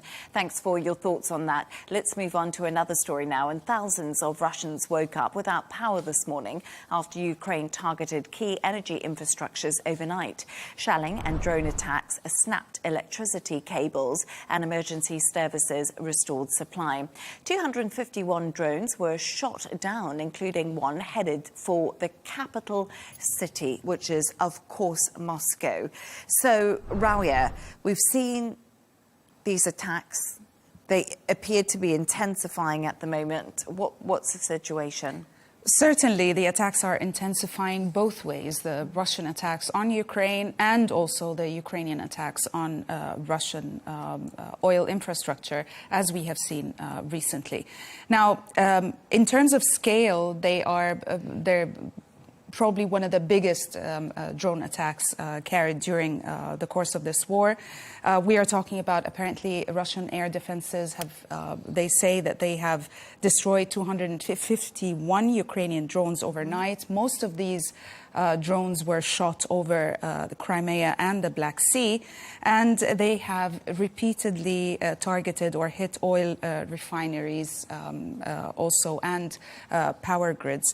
Now, apparently, the Ukrainians have announced that it is a strictly symmetrical response to Russia's attacks on oil infrastructure. If you put it in the bigger context, it is within the energy war between the two countries, trying to target the infrastructure of oil and gas during just before winter. Now, and if you like, I mean, some are framing Ukraine's attacks are not just defensive, but they are also proactive, because the Ukrainians are saying that we are going to match any Russian attack on Ukraine with the same intensity inside Russia. It's been an interesting weekend, because before we saw Ukraine's attacks on Russia, Russia had attacked Ukraine over the weekend. 5 people died on Sunday and 30 were injured in a train incident where they hit a train, Russia, with a drone. And 30 people were injured. So we are definitely seeing this momentum ahead of winter, which normally stalls things a little bit. But, it was really interesting, because today Zelensky had said attacks have included domestic missiles, which I actually haven't seen before, and I thought was pretty interesting. Jono, what more do we know about this? So it seems this programme has been going on since 2022, pretty much in Kiev. Everything that was a factory in Kiev has been, anything that was used in manufacturing there has been converted into civilian factories that the military use, have been converted across to manufacture these weapons. So because the war itself, it kind of forced Ukraine to build their own weapons, and I think up until a certain point they weren't entirely sure how much support they would have on an international level. So needs must, they decided to convert these factories to use them for using foreign firms and their technology to reverse engineer systems that they receive from allies. And then this allows them to basically turn a wartime necessity. They'll now manufacture weapons, and that's where we saw 251 drones. The indication is that that's a mere fraction of the arsenal that is there. We are, and as you rightly said, seeing this shift from the summer offensive, which you do normally see, certainly in wars in the north of Europe, moving into almost a winter tactic that has to be deployed now. And what Ukraine are doing, which we haven't seen before, is deploying missiles that are homemade, homegrown Ukrainian missiles, and using them along with the drones as well. So it's impressive. But we've also seen Zelensky himself say that this is something that we have in our arsenal now. Ukraine is now able to provide these. And I think at a certain point they weren't sure how much support they would garner. Where the money is coming from, I really don't know, but they've had a pretty good success. About $64 billion has been sent by Ukraine, on these weapons that they've sent across to Russia. Yes, a lot of them get shot down, but $10 billion worth of damage has been done to Russia. So that's a 6-1. I kind of like those odds. They're doing pretty good with these missiles, which are Ukrainian. They are doing really well. And I don't know if you remember Zelensky's UN General Assembly speech. I found it absolutely fascinating because he went and stood up there and it was a sales pitch. That's how I saw it. Yep. He said to the world, right now, we are in the middle of a war. We have drone technology. We've tested it out in the field. It's a live war zone. If you want this technology, we've got it. We can sell it to you. And right now, Ukraine is actually thinking more in the finance department because we've seen the critical minerals deal with the US, and they want these big Tomahawk missiles, which the US and Europe said they will provide for them to strike deep into Russia.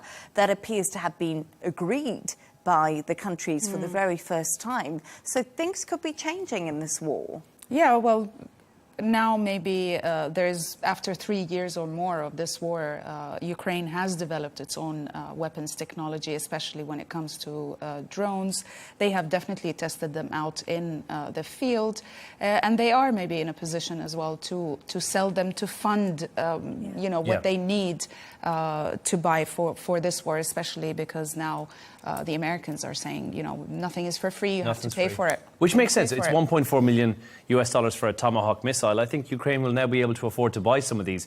Then you have to look at the operation that happens when the war is over, and we're currently standing at around $550 billion of damage that's been done to Ukraine, taking into consideration the infrastructure that has to be rebuilt and everything that goes with the cost of the true cost of war. That's a lot of money that they've got to stump up.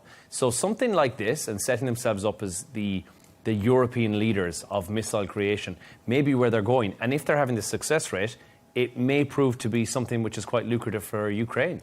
Something we've got to remember, though, I did interview a professor who was based in Moscow a little bit earlier. And my question to him was, does he think NATO and Europe are doing enough to support Ukraine right now? Are the Kremlin concerned about these Tomahawk missiles? Are the Kremlin concerned about the possible weaponry that Ukraine could get? And they actually said, no, we're not concerned, because they've been talking about it for so long and nothing's actually happened. So Moscow are still on the front foot in many respects, which I think is quite interesting. We don't know what they have in terms of their arsenal. They certainly don't have something that can give them the range of a Tomahawk missile. That we're aware of, at least. We know nuclear capabilities, taking that aside. We have to wonder what Ukraine or what Russia actually have in their arsenal that they'd be able to fight it off against. And I think that's something that we will never know the answer to. No, we'll never know the answer to that. The secrecy is so severe. Yes. And it's got about 1,000 miles or 1,600 kilometres of a radius on one of these Tomahawk missiles as well.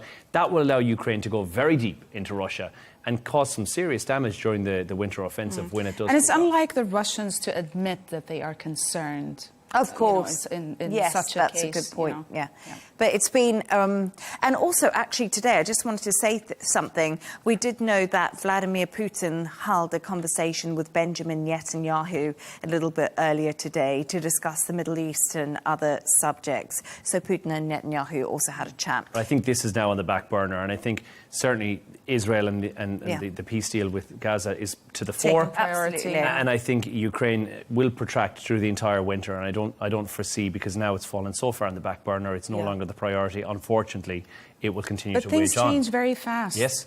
Especially in the Oval Donald Trump. Office. Exactly. Yes, Priorities absolutely. change very fast, so we don't know. No idea what is to come next week, but thank you so much for your thoughts on that. And finally, we've reached that point in the show where Jono and Rawa, you've come up with a couple of quirky stories of the day. And Jono, yours is about a man quitting his job after an unexpected payday. Well, this guy's my hero. So he's a Chilean office worker, and he was accidentally paid 330 times his salary. So about $171,000. Usually he gets $500. The company initially, when they discovered their error, said, you got to give us the cash back. Unfortunately, the guy had already resigned and left the country. At least he resigned first.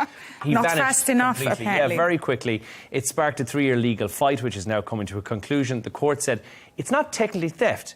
He didn't steal the money. It's unauthorised collection, as in he shouldn't have gotten the money, but still, nonetheless, they enforced a 540-day in-jail penalty.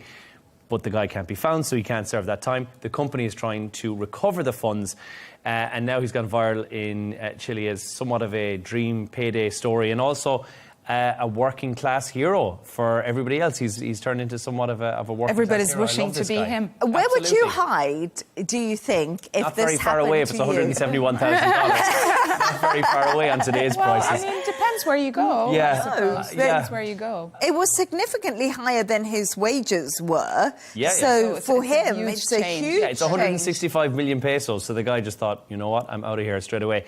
And I got to be honest with you, 540 days in jail seems like a fair trade-off for $171,000 US. By my calculation, he's getting about $3,000 a day. That seems okay. YOLO. It's a good payday. Yeah, you only live once. You know? Even with the jail absolutely. And Ralia, yours is about a new collection by Adidas. Yes. And that is, of course, the sports brand for pets. Yes, we're going to see the pictures. The pictures are very cute. You're going to love this story. Both of you, actually. You both have pets, small pets. So apparently, yes, Adidas is basically doing a new trend. It has just released its fall collection, fall essentials for small pets, cats and dogs, as you can see. And they're trying to transform these pets into fashion icons. You have padded vests, you have track-style outfits, you have sleek windbreakers that are apparently functional because they are water repellent as well. So yeah, you can... especially for you, because I know that you are also a very sports enthusiast. I am, of course. So and therefore, you can get matching outfits. You know what? I actually looked at one of those tops, and you know the three stripes? I just recently bought myself a baby blue one. Pretty much the same as that. The only thing that I question is I have two dogs.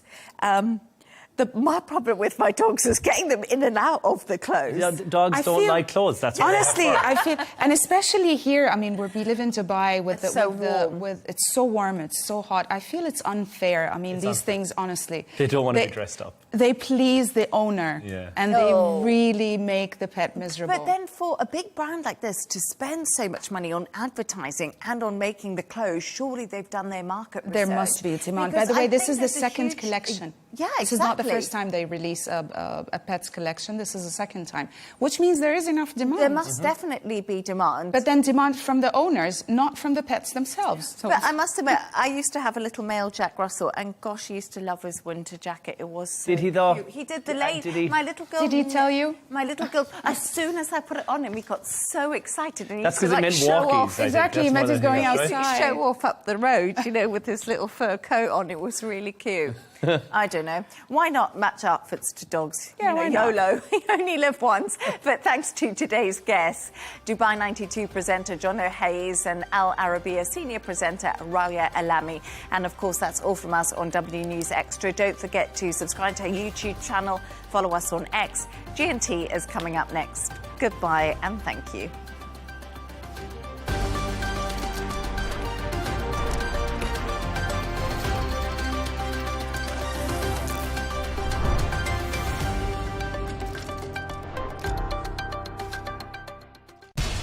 We have to take care of our people, and we're going to take care of our people first. For in-depth analysis and all the latest developments across the globe, make sure you join us every weekday. President Trump is trying to negotiate a ceasefire. With so much happening, so much information, and so much noise, international law will have no part in his administration. It can be hard to keep track. Tariffs will just fuel inflation. We're going to fight these tariffs. But you can count on us to tell you what you need to know. We stand by your side. Join me, Tom Burges Watson, for Global News Today, right here on Al Arabiya News.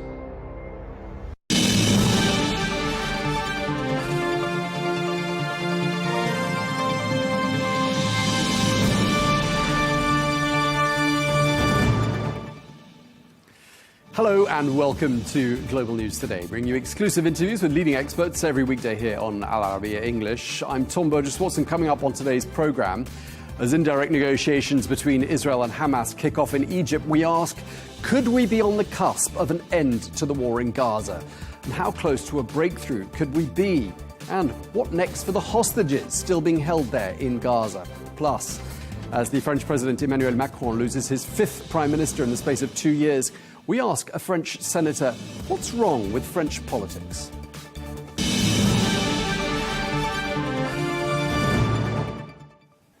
Hello and welcome to the programme. We are just 1 day away from marking 2 years since the start of the war in Gaza. 2 years of destruction and immense loss of life.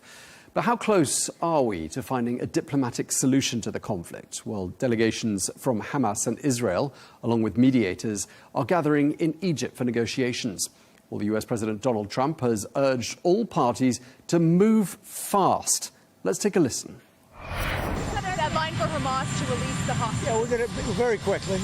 We had some very good meetings. The countries of the world, a lot of the countries surrounding Israel, frankly, Muslim, Arab, and many others have had great meetings with Hamas, and it looks like it's working. So we'll wait for a little while, see how it all turns out. When will the administration begin firing? I think it'll work very quickly. I think it's going to go very quickly.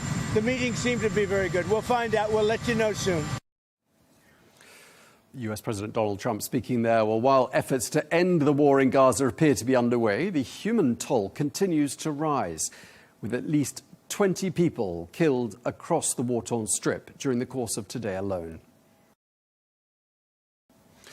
Well, let's get more now. We can speak to Hisham Mehana, who is a spokesperson for the International Committee of the Red Cross in Gaza. He joined us from Deir al-Balah, which is halfway between the cities of Khan Yunis and Gaza City. Thank you so much for taking the time to speak to us, Hisham. We're being told that the ICRC is ready to act as a neutral humanitarian intermediary to help bring Israeli hostages home, also facilitate the release of Palestinian detainees being held by Israel. What role do you envisage? How do you do that? Hello, Tom, and thank you for having me. Our role is basically a neutral humanitarian intermediary. We have practiced this role many times throughout our work in Israel and the occupied territories since 1967. And only during this conflict, twice, during the first and the second ceasefire, the entire world watched our work, our dedication. We have always since day one reiterated our call for the full and conditional release of all the hostages in a dignified manner. Now, there's ongoing negotiations. We don't take part in any negotiations. Once parties to the conflict realize an agreement, announce it, provide all the necessary guarantees, we stand more than ready to start facilitating the implementation of this agreement according to the humanitarian principles. So hopefully we will witness and hear about such good news that is awaited by millions in the region, and especially for the families of the hostages, for the families also of the Palestinian detainees in Gaza and the West Bank, and for the plus 2 million people in Gaza who are waiting for this this horrifying daily routine to just come to an end. So clearly an extremely complex role for the ICRC to play, and one you, as you say, you've already played before. Do you envisage this happening gradually over a period of days, or would you imagine that those 20, we think, living hostages be released all at once? How do you see this happening? I don't have the information yet. Hopefully it will happen, and what we care about is that, first of all, it happens anytime soon, and it happens in a dignified manner. We stand more than ready to start immediately. We are ready to start now. We're just waiting for this agreement to be announced. And hopefully this time it will also include ending this war once and for all, because the level of suffering we have witnessed over the past 2 years, and tomorrow marks the second mark of this conflict, it has to come to an end once and for all. What's your hunch? How far off are we from the beginning of the release of the hostages? Could it happen this week? If it happens this week, we will be happy. If it happens tomorrow, we will be happier, because we believe that this is the key for ending this nightmare. We want to reunite families together. We want to bring the hostages, both dead and alive, back to their families to be reunited with and to be buried in a dignified manner. The same thing we want for the Palestinian detainees, who we haven't been able to visit since October 23. We haven't been able to visit them and to assess their conditions of detention and bring family news to their families. We also would like to witness family reunification, but also what's even more importantly is to consider the fact that there is urgent need for immediate aid to enter Gaza, to enter unimpededly and to be in a sustainable fashion, with safety and security for our teams to bring it for those who are in need. We managed to bring in aid today into Gaza City after less than 1 week of temporarily suspending work from Gaza City office because of the intensification of the military operations. Like life-saving medical supplies, equipment, and personnel were moved from southern Gaza into Gaza City after many days. The fighting is still ongoing. There are still civilians who are being killed and injured on a daily basis, and this should come to an end anytime soon. Right. I mean, obviously, to facilitate the hostage release, the bombing has to stop. President Trump has ordered that the bombing stop, but that hasn't happened, has it? Unfortunately, we can still hear sounds of explosions, and we still hear news of killing, of civilians being killed, and this forced displacement is still ongoing. So technically, nothing has changed. But what I can assure you that everyone in Gaza now is hopeful to hear about this news, including the ICRC team, including the ICRC family of their staff, and everyone. And I'm sure that also this is a very much anticipated news by the families of the hostages. Have you got any information as to how many hostages we're talking about here? Because we're told there are 20 living hostages, 28 deceased. Is that the same tally you have? I cannot confirm such information because we have an ongoing bilateral dialogue with parties to the conflict, with both Israel and Hamas at the top ICRC level, and in Tel Aviv, and Cairo, and Geneva, and Qatar, and other countries, because we want to maintain this engagement directly with both Israel and Hamas, with the mediators and the countries who have the influence and effort. This is the same that we have been doing for almost 2 years now, and hopefully this would come with a positive outcome.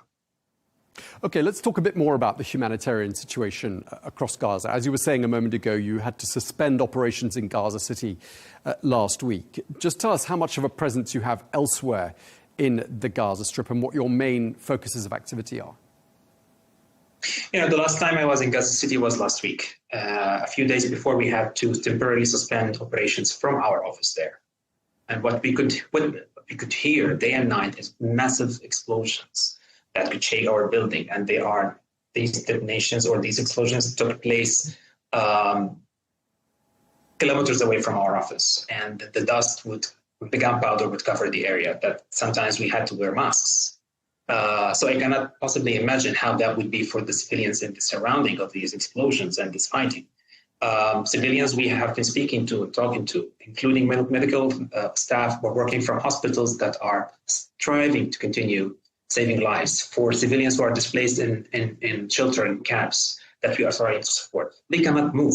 They cannot move because they cannot afford the transportation costs, and because they don't have any shelter in southern Gaza. Southern Gaza is also catastrophic because the majority of the population are concentrated in a very ever-shrinking space without the bare minimum access to essential services. No clean water, sewage are covering all the streets and sidewalks where people are actually displaced, and they have even no shelter items. They don't have tents. We're approaching another winter, and so far there has been no preparation of winterization. There's no new tents. There's no even heavy clothes for the vulnerable, including the children. And people are still recovering from an acute food crisis, given the ease of restrictions that we have witnessed in the last few weeks and months. Our field hospital in Rafah, which is the only fully operational field hospital in that area, continues to deal with casualties that pour in from there. So in total and in general, Gaza, the situation in Gaza has not changed. It continues to be dire, continues to be bloody, unfortunately, and there's still hope that must be taken in consideration for all the decision makers. I mean, in terms of, you paint a bleak picture about the food and water security situation for the average person in Gaza today. I mean, what sort of a percentage of what they need are they actually getting when it comes to nutrition and hydration? Has been never enough. And this is the main challenge that we have been facing besides the security, the direct security threats to our teams and premises. It's that it's never enough. As long as there's hostilities, as long as there's destruction, as long as there's forced displacement, there will be more needs to meet. And given there is these still ongoing restrictions on the entry of aid, if we take out the period of the ceasefire, which witnessed an intensification of the entry of humanitarian aid, it was never enough to meet the needs of over 2 million people living in constant displacement without the proper, safe access to essential services. So people cannot cope to live like this.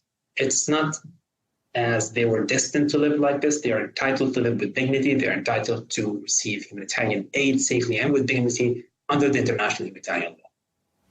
Israel and officials in Israel tell us often on this channel that all the reports about famine in Gaza are, to all intents and purposes, fake news. What do you say to that?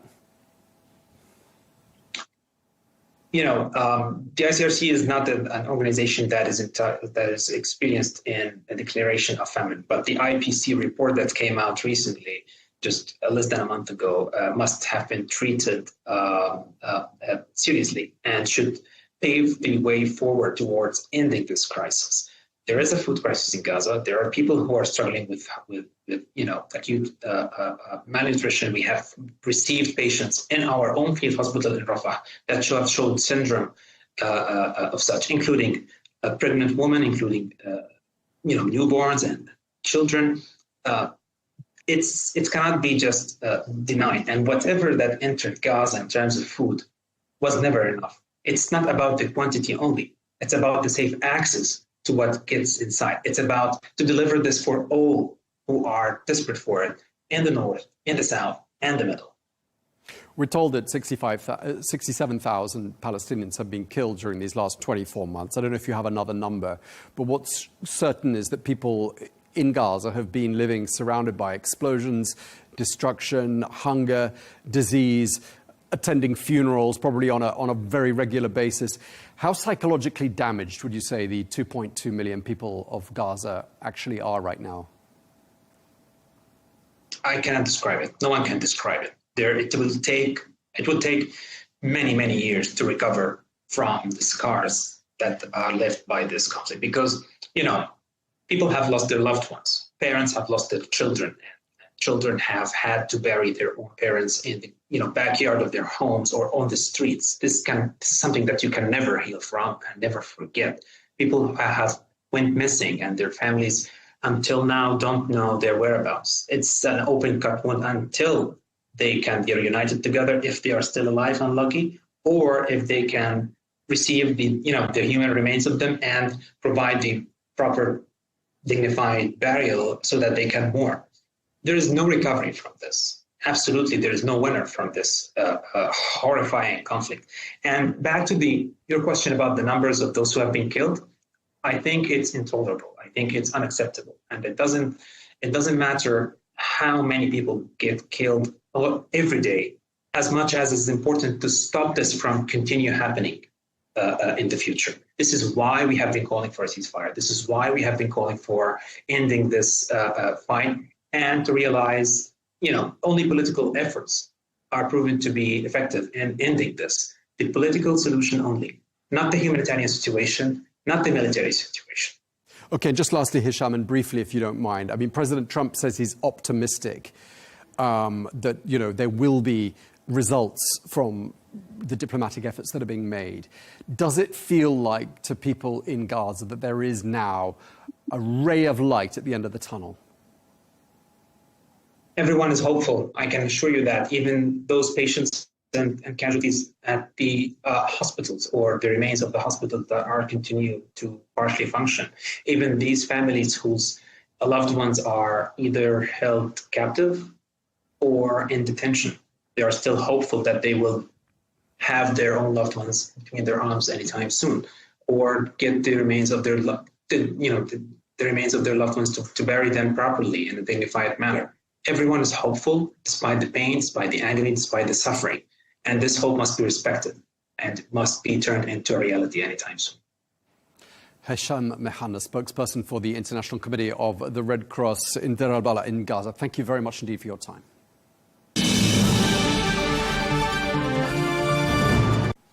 Well, we can speak now to Hassan Asfour, who is a senior Oslo-era negotiator for the Palestinian Liberation Organization, who took part in the Camp David negotiations in 2000. So you were also a member of the Palestinian National Council between the years 1984 to 2018. Thank you very much indeed for being with us here on Al Arabiya English. Indirect talks between Hamas and Israel are taking place in Egypt. President Trump is urging everyone to move fast. Does it look to you like there is now the momentum to turn this 20-point plan into reality? First of all, my greetings to you and to your viewers, and I also pay tribute to the martyrs of the Palestinian people and to the sacrifices that have been made for the Palestinian people.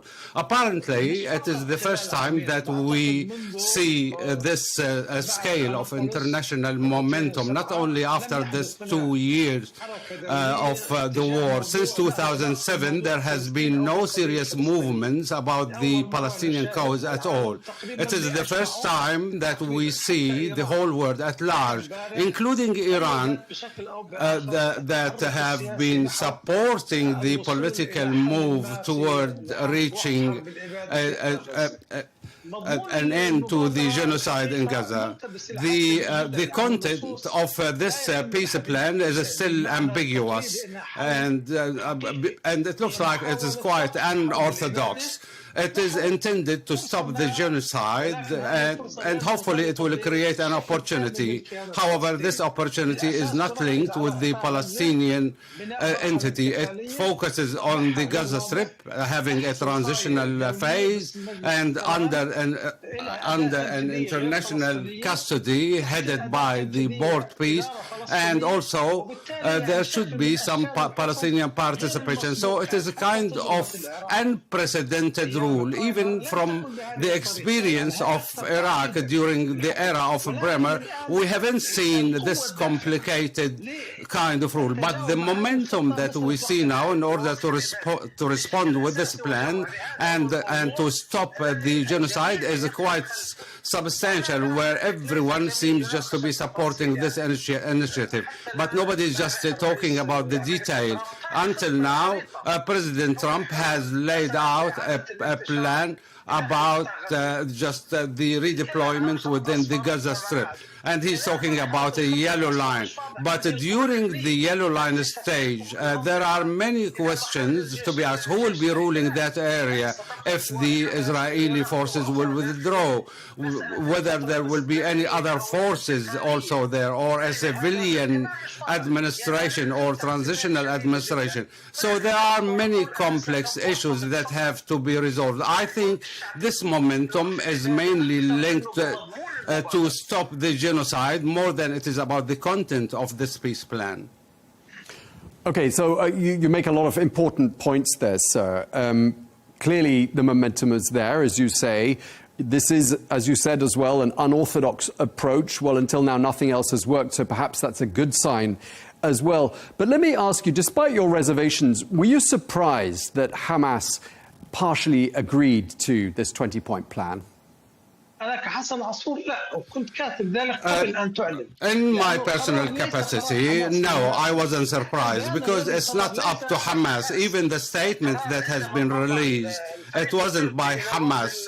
When the team of from Turkey met with their counterparts in Egypt and Qatar, they have issued that. Therefore, it wasn't a coincidence by President Trump to thank President Erdogan for his effort in order to get the approval from Hamas. But we can remember how he thanked Turkey especially for their efforts after Hamas approval. And he said Turkey played a very important role in order to put the pressure on Hamas. Hamas has been doomed to agree, and everyone who knows Hamas, they know that this is not the language that Hamas speak. Hamas has been doomed just to accept that. Even the leadership of Hamas have not understood the content of the peace plan, which delved just into many details, such as the peace board. They believe that this is only a formal matter, but we are talking about an integrated approach for ruling Gaza. It is not like just answering question by yes and or no. So therefore, it was just a kind of it wasn't a kind of surprise because it wasn't issued by Hamas at all. It's interesting to see who's present in Cairo, taking part in the negotiations. There's the US Special Envoy Steve Witkoff. There's Jared Kushner, who is the president's son-in-law. There's the Qatari foreign minister. It's a wide-ranging and almost unlikely casting for negotiation. Do you think the right people are in place? In principle, yes. I think that with the dreamer representing Netanyahu personally, and I suppose that he will be joining the talks tomorrow. So Kushner, remember, he was the mastermind of this plan. And it all started in February 2024.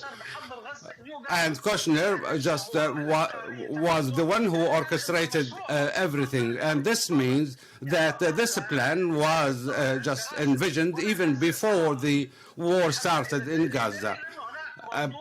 And this indicates that there is something way just bigger in terms of the scale that for those events that have been happening. And that's why the talks have not only began recently, but I think that the momentum that we have been seeing recently is exceptional. And now everyone is asking about the details, especially that Turkey, Egypt, and Qatar have really put real efforts into this momentum. And Israel has to agree at the end of the day. And but everyone who believes that Israel might really disagree, then nobody understands the real equation. Netanyahu, remember, has deceived many American presidents, and I just witnessed this by myself when he cheated President Clinton, and therefore the United States just decided just to bring it to an end. And therefore we hope that history will not repeat itself. And now remember that Netanyahu's just position inside the government is quite fragile. And I believe the talks that are starting in Sharm el-Sheikh could really steer the way for President Trump in order to implement the peace plan as announced yesterday. Okay, I just wonder what you think Hamas is going to do with regards to the hostages. Do you anticipate all of them being released, or do you think Hamas will decide in the first instance to release only some of them? Hamas can never manipulate with this plan because the first item states that all hostages should be released. Even though that Hamas might find some pretext talking about the situation on the ground, but now Trump personally believes that this is the crux of the whole peace deal, and it is the important point to release the hostages, especially that he is keeping an eye on the Nobel Peace Prize that is expected to take place in Oslo on Friday. But it is not an easy process. Hamas does not have just a stationary organization. They have some branches in Egypt, others in Qatar, and those who are inside Gaza. And therefore, the cost will be quite hefty in case Hamas just tries to manipulate with this approach. Okay, and if on the Israeli side the hostages are freed, but Israel continues bombarding Gaza, what sort of a response do you think that will trigger from the rest of the world, in particular the Arab world? It will be really tragic, and this is what I mentioned in my article, which was released last week. It is the first time ever I see negotiations at this scale and at this momentum, where the assurance is only the statement of President Trump. We don't have any assurances at all here, except that it is only President Trump who is the chairman of the board peace and who is the orchestrator of this peace. And now, if we are just to make a statue for President Trump as the days of pharaohs, then he is entitled to receive one. I believe that it is the roadmap of President Trump, but unfortunately there are no assurances except for the verbal statements and the ethics of President Trump, and I don't personally believe that he holds all those good ethics. And I would like to ask you, the day after holding talks with President Trump and agreeing to the 20-point plan, Prime Minister Netanyahu said there's never going to be a Palestinian state, which is one of the points in the 20-point plan, a pathway to a Palestinian state. What's your interpretation of that? If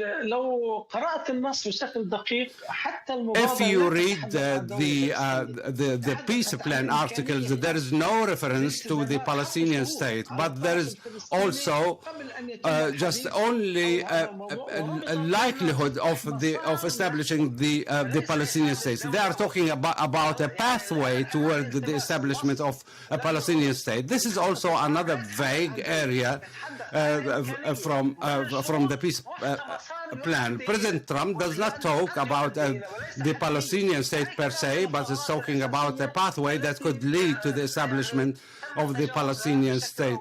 And this, anyway, could be one of the hurdles that could be placed in the way. And even President Mahmoud Abbas also just flagged this point. We know that there was just a hailing and a welcome by the Palestinian people for to end the genocide and the occupying force. But we don't know at all whether there is really an explicit reference or mentioning to the establishment of the Palestinian state. It is left and it remains to be seen in the future. And this could be one of the serious points that has been ignored or someone has turned blind eye on it. Okay, and just lastly, before we finish, if this round of talks in Sharm el-Sheikh finishes without any results, what do you think will be the next steps? What happens then? Let me tell you that it is really hard that this round of talks in Sharm el-Sheikh will end without any tangible result. I think that there must be some kind of a progress. However, there could be some delay in terms of time frame for the implementation. We know that this will not be just a smooth sailing for the leadership of Hamas at all, because all the pressure is now on Hamas, because as the main condition is to release the hostages. But with that said, Hamas, the peace plan has not mentioned on whether just the ceasefire will happen when the hostages are released first, or which one will come first. And therefore, I think that this could be an advantage for Netanyahu so that he could put more pressure on Hamas. And I believe Hamas has to think twice before it reject the idea, because the price could be heavily as stated by President Trump on the 29th of September. Okay, well, we really appreciate you speaking to us. We're out of time. Thank you very much indeed. Hassan Asfour, Senior Palestinian Negotiator. Thank you very much indeed for your time, sir. Well,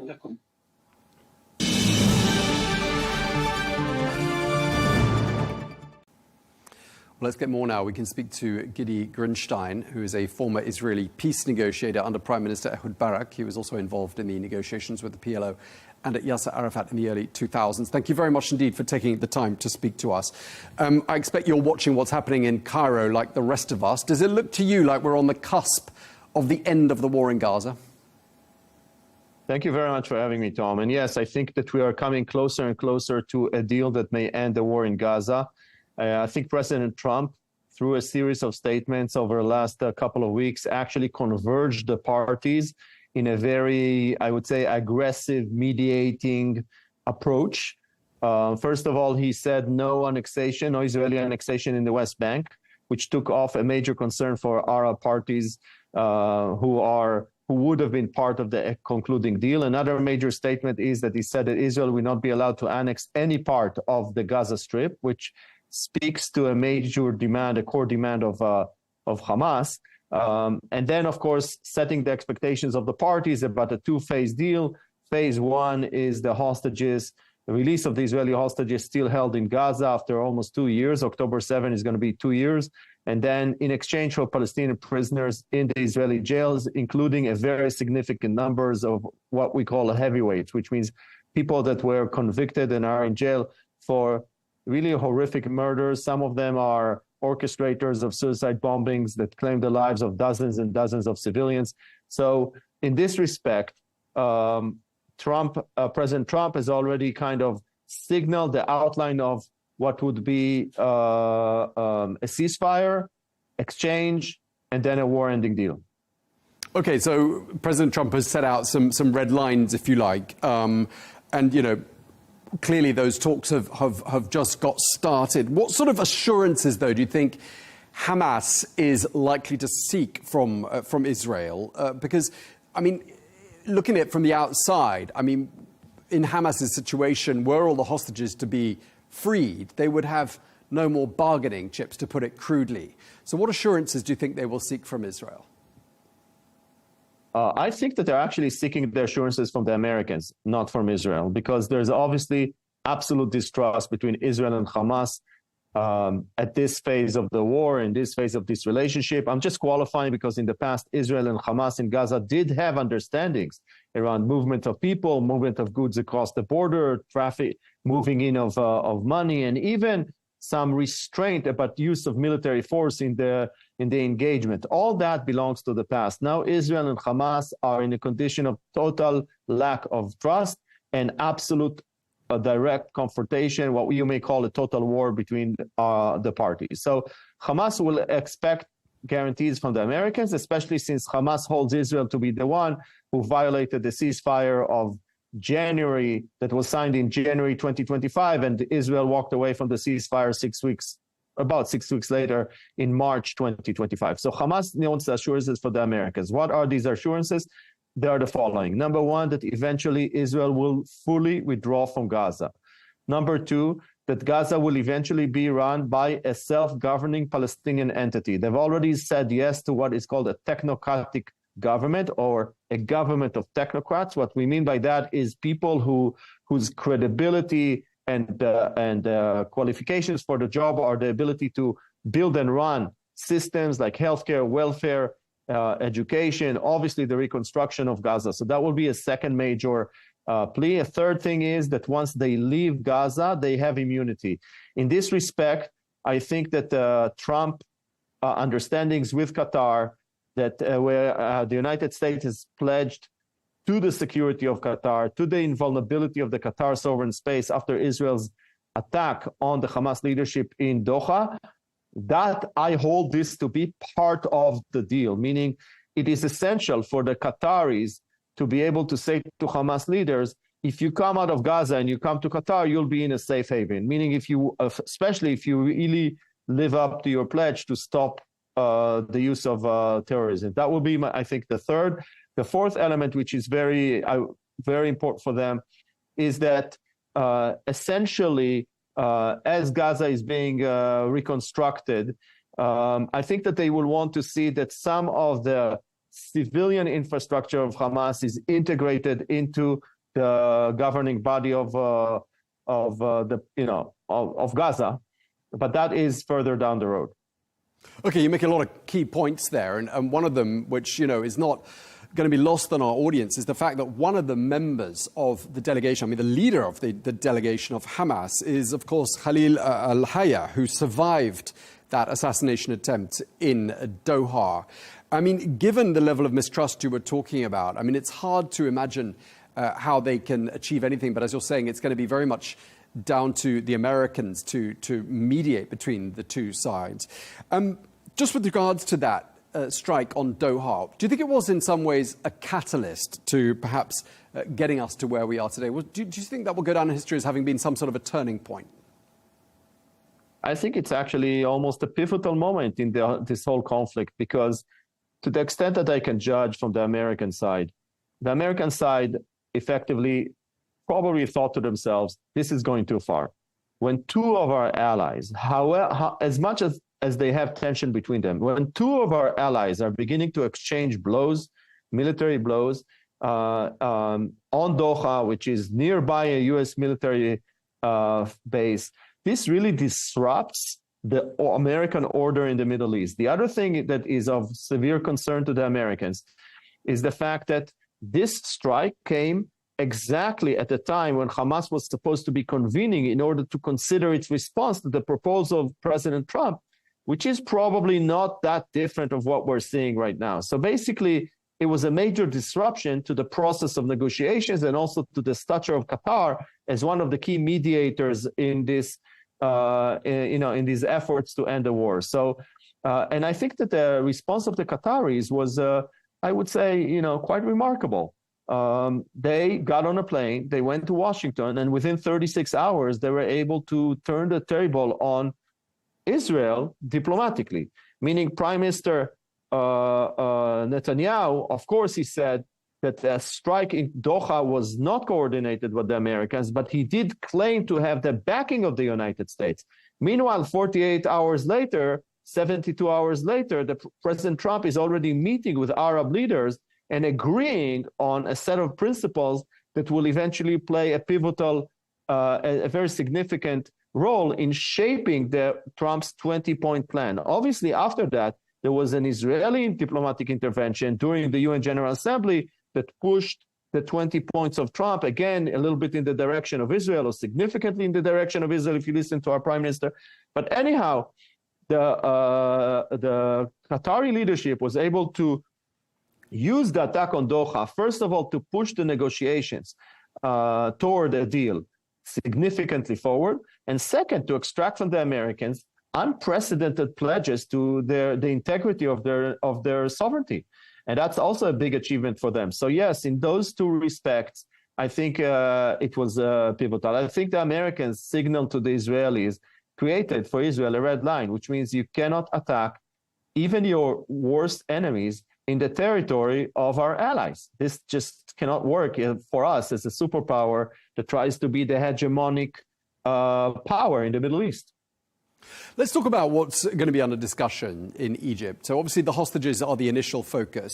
Then if we look further on down the 20 points in the plan, of course, this request, this demand that Hamas disarm, but Hamas saying we won't disarm until we get a state of our own, a Palestinian state.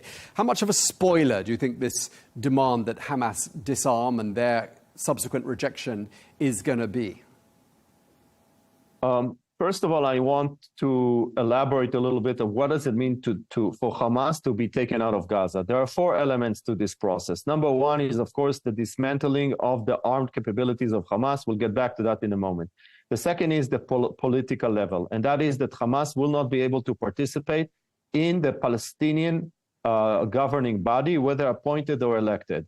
I want to remind the audience that this is a provision in the Oslo Accords, meaning a party that does not accept the Oslo Accords cannot participate in the Palestinian Legislative Council. The problem is that this specific provision was ignored by the Americans, believe it or not, during the Bush administration. And they're the ones who pushed to allow for Hamas to participate in the elections. We could be seen, I'm talking about January 2006, could be seen as the beginning of the starting point of the tremendous crisis that we're in right now. So security and politics. The third element that needs to happen is that the social system of Hamas will be replaced by the education, welfare, and healthcare infrastructure of the self-governing Palestinian body. And the fourth element that has to be dismantled is the economic mechanism, the economic infrastructure of Hamas that relied primarily on their ability to control the borders and therefore the trafficking and the smuggling into Gaza, and also to control the labor pyramids into Israel that were a major source of income, and third, of course, to collect taxes within Gaza. So all these three elements are gone. So if I ask myself, are we on our way to dismantling Hamas as we understand it as an organization in Gaza? I would say yes. The economic component is no longer there. The social component should be replaced by the self-governing Palestinian body. Of course, in the agreement itself, in the 20 points, there's no participation of Hamas in the Palestinian political system. And now we're left with the security component. Now, there is a level. Hamas was a terror army that established itself in Gaza. This is the Israeli perspective. Hamas has been severely decimated and diminished. All of its strategic capabilities are probably gone. A lot of the tunnel infrastructure is destroyed. So it's what we call the frameworks, okay? The fighting frameworks, like the brigades and the battalions and even the platoons. All of this is now dismantled. So we're left with groups of fighters. And beyond a certain point, it gravitates from an army challenge to a law enforcement challenge. At that point, it should be the responsibility of the international force and the Palestinian police in Gaza to take care of the last remaining Hamas people who refuse to hand over the guns. I have to say that Israel wants the demilitarization of Gaza, but at the same time, Israel wants to enforce the demilitarization of Gaza, and that requires a police or a military force. So there is a tension there, and I think that at some point, the Americans will turn to Israel and will say, which is it? Absolute demilitarization, or do you want a security force, which is effectively a Palestinian security force in the longer term that governed Gaza, similar to the West Bank? So I think that, but the overarching principle should be the unitary of force under the Palestinian government, which is the same principle that is being applied in Lebanon, which underlies the demand to dismantle the military capabilities of Hezbollah. This is the overarching principle and should apply in Gaza, it should apply in the West Bank, it should apply in Lebanon, and in fact, also in Syria and everywhere. Okay, and just lastly, I mean, we heard what sounded like Prime Minister Netanyahu rejecting one of the points of the 20-point plan, the very next day after having discussed it with President Trump. Namely, he said a Palestinian state, that's not going to happen. He said that in Hebrew the day after he'd spoken with President Trump. But how much pressure is Netanyahu under domestically to reach some sort of a deal right now? So Netanyahu is under tremendous pressure to reach a deal now, and these are things that are being seen as by many in Israel. Of course, Netanyahu has a very strong base that supports the claim that there will not be a Palestinian state. That base also rejects the role of the Palestinian Authority. At the same time, there are a lot of people in Israel who say, hey, this is just another political trick by Netanyahu to prevent a deal, a war-ending deal, which he fundamentally doesn't want. So that part of the opposition claims that Netanyahu is using all these long-term political demands in order to undermine the short-term deal. This is the claim against Netanyahu. I think that what we have seen from President Trump is that President Trump, in this current proposal, effectively collapsed the near-term deal of hostages and prisoners and redeployment and realignment of the IDF in Gaza with the longer-term arrangements for the reconstruction of Gaza, for establishing a self-governing Palestinian entity, and just enough statements about the long-term vision, the permanent status of Gaza. The key statement that President Trump put in is that the Palestinians have the right to self-determination.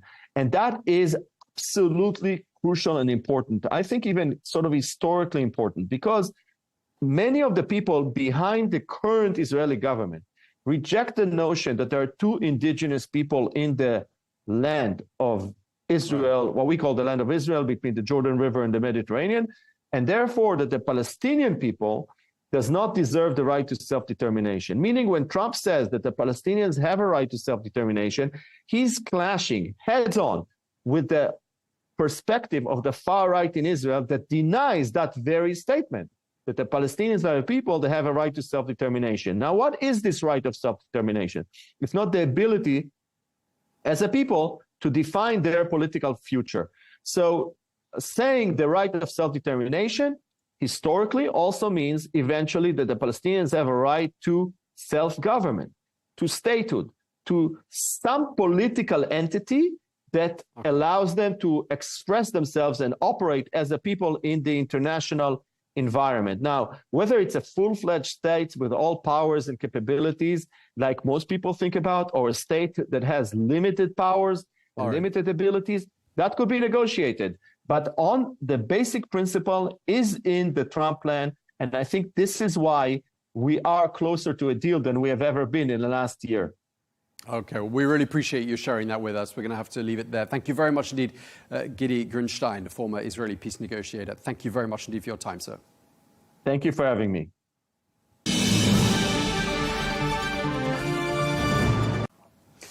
Now to France, where the Prime Minister Sébastien Lecornu's sudden resignation yesterday, just hours after unveiling his new cabinet, has shocked the political scene. Well, Lecornu, a close ally of President Emmanuel Macron, had been in office for less than a month. Well, his abrupt departure raises fresh questions about what many are calling an increasingly unstable political landscape in France. Well, let's get more now. We can cross to Paris and speak to the French Senator Nathalie Goulet. Thank you very much indeed for joining us, Senator. One analyst wrote, to lose one prime minister is unfortunate, but to lose four looks like a major crisis. Why has France become so politically unstable? Well, it's came from the president recalling election last year. That's the reason for why he didn't have any majority. He lost his majority by recalling the election after the parliamentary election last year, European election, sorry. So that created a big chaos because the system of the Fifth Republic is working with a majority and is not able to rebuild one. Right, you make an interesting point. And of course, Lecornu, the fifth prime minister in the last 2 years, was in the office for 27 days. His government lasted 14 hours. That's the shortest-lived prime minister in modern French history. But going back to what you're saying about the Fifth Republic, are there flaws in the structure of the Fifth Republic? No, the institutions are very strong. It's just that the situation, we have extreme left and we have extreme right. And as a matter of fact, we are losing this majority. And we have engineer of chaos on one side, and that's it. So we have people who want definitely to destabilize the situation and to have a new presidential election. And so the problem is that nobody can negotiate right now. We have a lot of a personal interest from some people, and other people want to focus on general interest. And so we have definitely conflict of interest. I mean, the new cabinet angered a lot of people. What was wrong with it? Why were people so upset? Well, it's a question of balance between the political party and ego. And that, unfortunately, the constitution cannot deal anything regarding ego of the man, right, politician. So you're saying it wasn't in any way the fault of Sébastien Lecornu, it's the situation he found himself in? No, maybe some people start to say that he didn't pay attention to the requirement or to some solicitation or some advices, and took such a long time to build his cabinet that finally everybody lost interest and hope and unfortunately trust, because at the end of the day it's a question of trust. And going back to what we were talking about earlier with regard to the snap election that President Macron called last year, if he hadn't done that, would none of this turmoil have happened? Absolutely. Absolutely. So you blame him entirely? Oh, yeah, absolutely. Absolutely. It was a wrong, very, very... And then you have to understand that recalling election in France as the consequences of election in European Parliament was absolutely meaningless, absolutely no link between the situation and no reason to recall election at that time. And it's the fact that he recalled elections that creates this chaos. So how do we get out of it? Another snap election, or could President Macron resign? Well, snap election will not bring anything better. A resignation of the president will not bring anything better. I think that the people have to, politicians, the high level of politicians, what we call the oils, of politicians have to sit around the table and try to find a solution in the best interest of the country. That is the point. But do you see the impasse being broken by a snap presidential election being held? I'm not sure. I mean, at this stage, we need a good fortune teller because it's an unprecedented situation and we absolutely don't know what happened and what is in the head of the president. I mean, so he has a key now, or he find a new prime minister, probably from the left side, because he tried everything on the right and on the center. Or he recall election again, and we will be again in a very, very unstable situation because the National Front will win, but probably not with a total majority, so that will create another instability. I mean, it's a very, very tricky situation, very tricky. President Macron's mandate finishes in May 2027. I mean, do you see him completing it? Is that, or does it look inevitable that he's going to have to go? No, normally it doesn't have to go. I mean, we are right now in a very difficult situation because it's just a probability scenario and everything. So imagine that he recall election, and the most plausible things is that Marine Le Pen and his party will win, but not with MP enough to get a full majority. And then she will ask for the president's resignation. But constitutionally, he has not to resign. No way. There are some people who are very worried about the situation in France. The markets are worried. Yes. France facing downgrades. And some are describing France as the Eurozone's new problem child. Do you see this as being short-lived, or is this a deep crisis?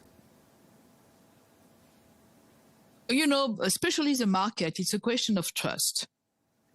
And right now, unfortunately, I don't think that my country give a full image of a stable and trusty situation. I hope that this thing will be solved in a very, very short time and near future. I hope that. And a lot of MP with me in my party and in the parliament, we hope that these things will be solved very, very soon. And just lastly, Senator, how damaging do you think this is to France's international standing and its influence within the European Union and with NATO? Oh, yes, it's damaging, but you know the worst is for the citizen. Because the citizen, they are watching this political national circus and they find it disgusting. They have already a full mistrust regarding the politician, but this circus is now just unbearable. So the market, international situation and everything is something. Market is important. But the trust that the French citizen has to put in their own politician is also very important for the next steps. And right now we are in a very, very bad situation. I'm telling you. All right. Well, we really appreciate you taking the time to speak to us, and thank you for being so generous with your time. French Senator Nathalie Goulet in Paris. Thank you. Thank you.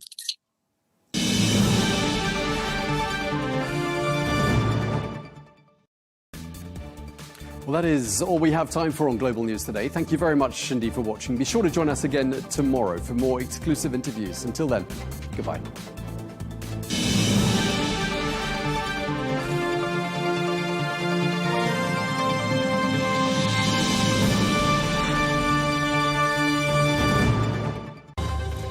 A surrender document or a peace plan? Donald Trump's 20-point proposal to end the Israel-Hamas war has Palestinians divided.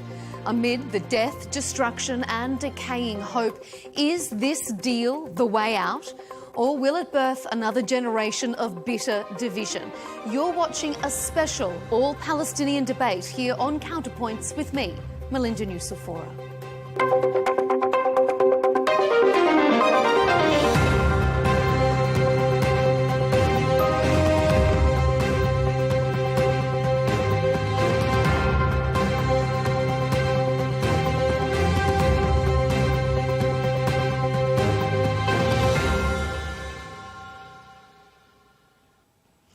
It's been 2 years since Hamas's October 7 attacks.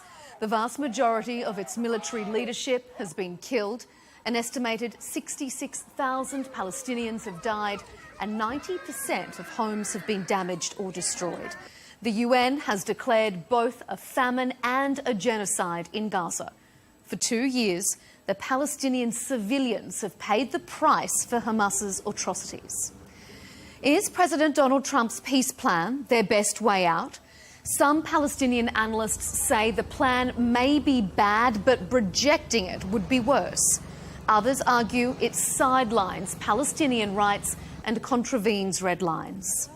In an earlier episode of Counterpoints, we brought you an all-Israeli panel exploring their diverse perspectives on the current conflict. So, on this show, we'll explore the other side. We'll ask our all-Palestinian panel, is this deal a pathway to peace or the start of a new colonial era? Who should govern the Palestinian territories when the war ends? And is the Palestinian cause worse off today than it was before October 7? Stay with us. Joining our special all-Palestinian panel is Ahmed Eldin, host of the Out Loud podcast and Professor of Storytelling at the Bari University. Halil Sayer is joining us, Executive Director of the Agora Initiative, a non-profit dedicated to educating people about the Israeli-Palestinian conflict and supporting peaceful coexistence. And rounding out our panel is Dr. Jamal Nizal, a spokesperson for the Palestinian political party Fatah. I appreciate all of you joining us here on Counterpoints. Thank you for your time. Now, President Trump says his 20-point plan will ensure eternal peace, as he calls it, in the Middle East. But Hamas wasn't part of drafting this plan, and it only saw it after it was presented to the press. Critics of the deal say it sidelines the rights and aspirations of the Palestinian people, and they question whether it will effectively end the Israel-imposed starvation and bombardment. Dr. Nizal, let's start with you. Is this deal a pathway to peace or the start of a new colonial era for Gazans? Well, it could be either of the two options, but the most important thing about it's the fact that we can, for the first time, reach a permanent ceasefire. We didn't have that before. It can also stop the starvation, and it can put a halt, hopefully forever, on Israel's ambition to annex the West Bank or Gaza. It will open the window for reconstruction. There's a plan for the reconstruction. And we will no more have 120 Palestinian people killed every day by Israel. I think that's something, and it's worth the shot. We have to try. What other options are there? I mean, for someone to reject this, they must be having priorities that overweigh all these positive aspects of the plan, and there are no options. The people of Gaza want the plan to be implemented because they want a ceasefire. They badly need a ceasefire.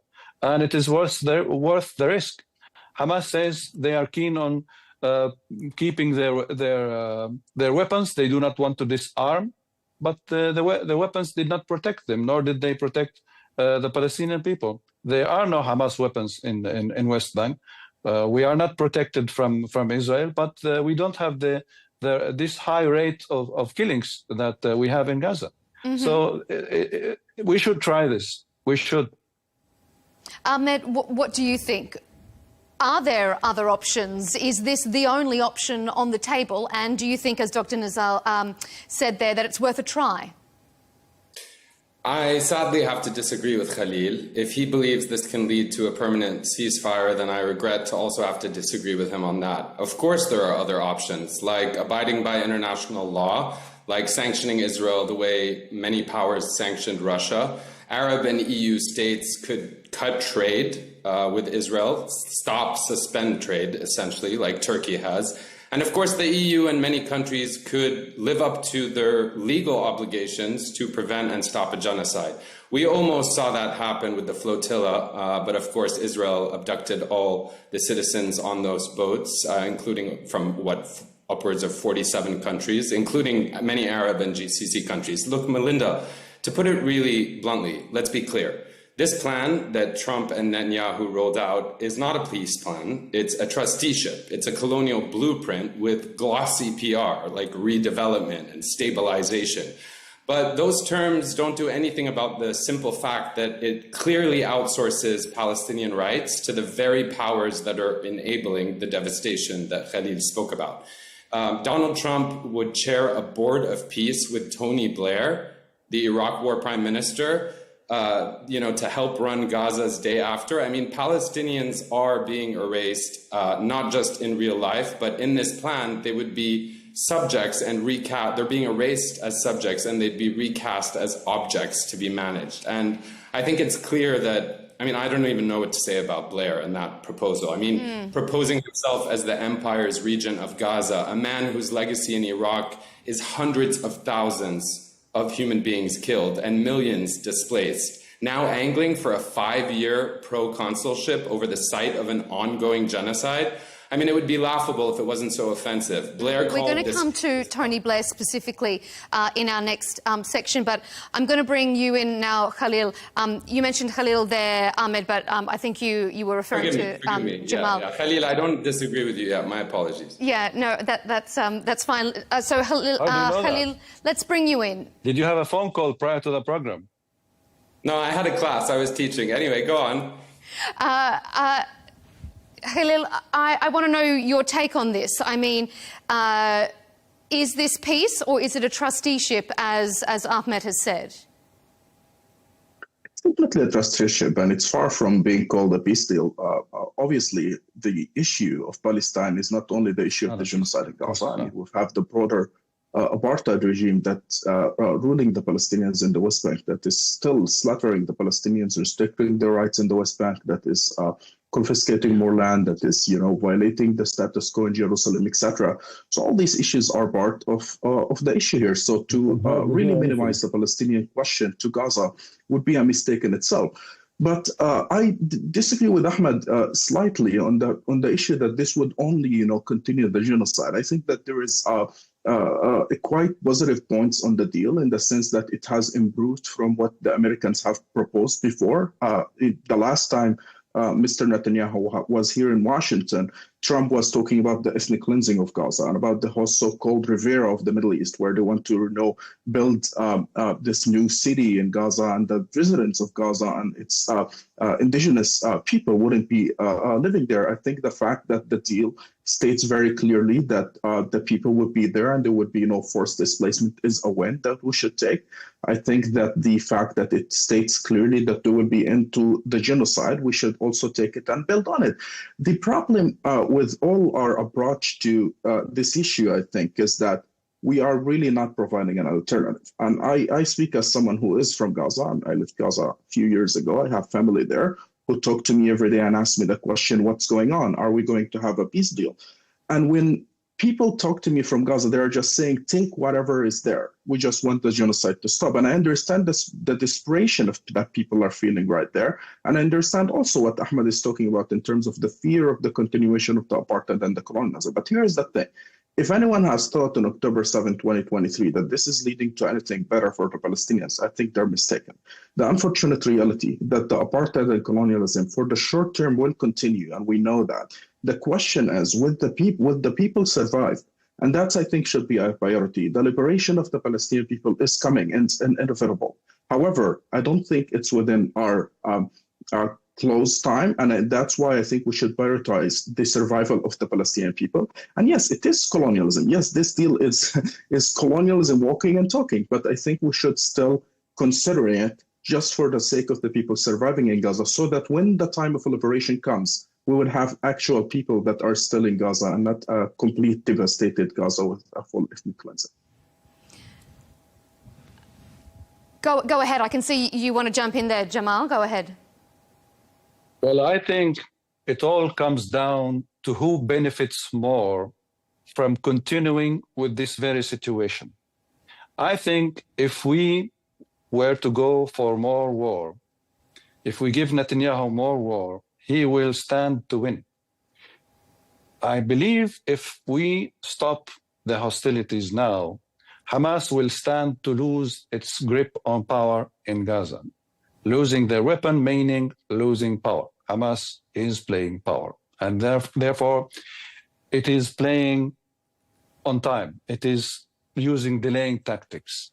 So if we steal time from Netanyahu, what will he still fail to achieve? He will fail to achieve the permanent occupation of Gaza, the forced displacement of the people of Gaza.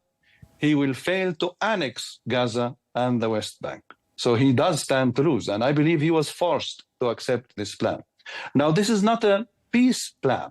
It's not a full-fledged peace agreement. It's a ceasefire agreement.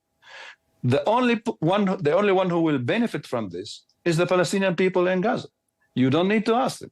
They want for this to stop right now, because most people who are starving sleep on the streets in makeshift tents, and these tents will fly in the sky once the rain falls the first time in Gaza.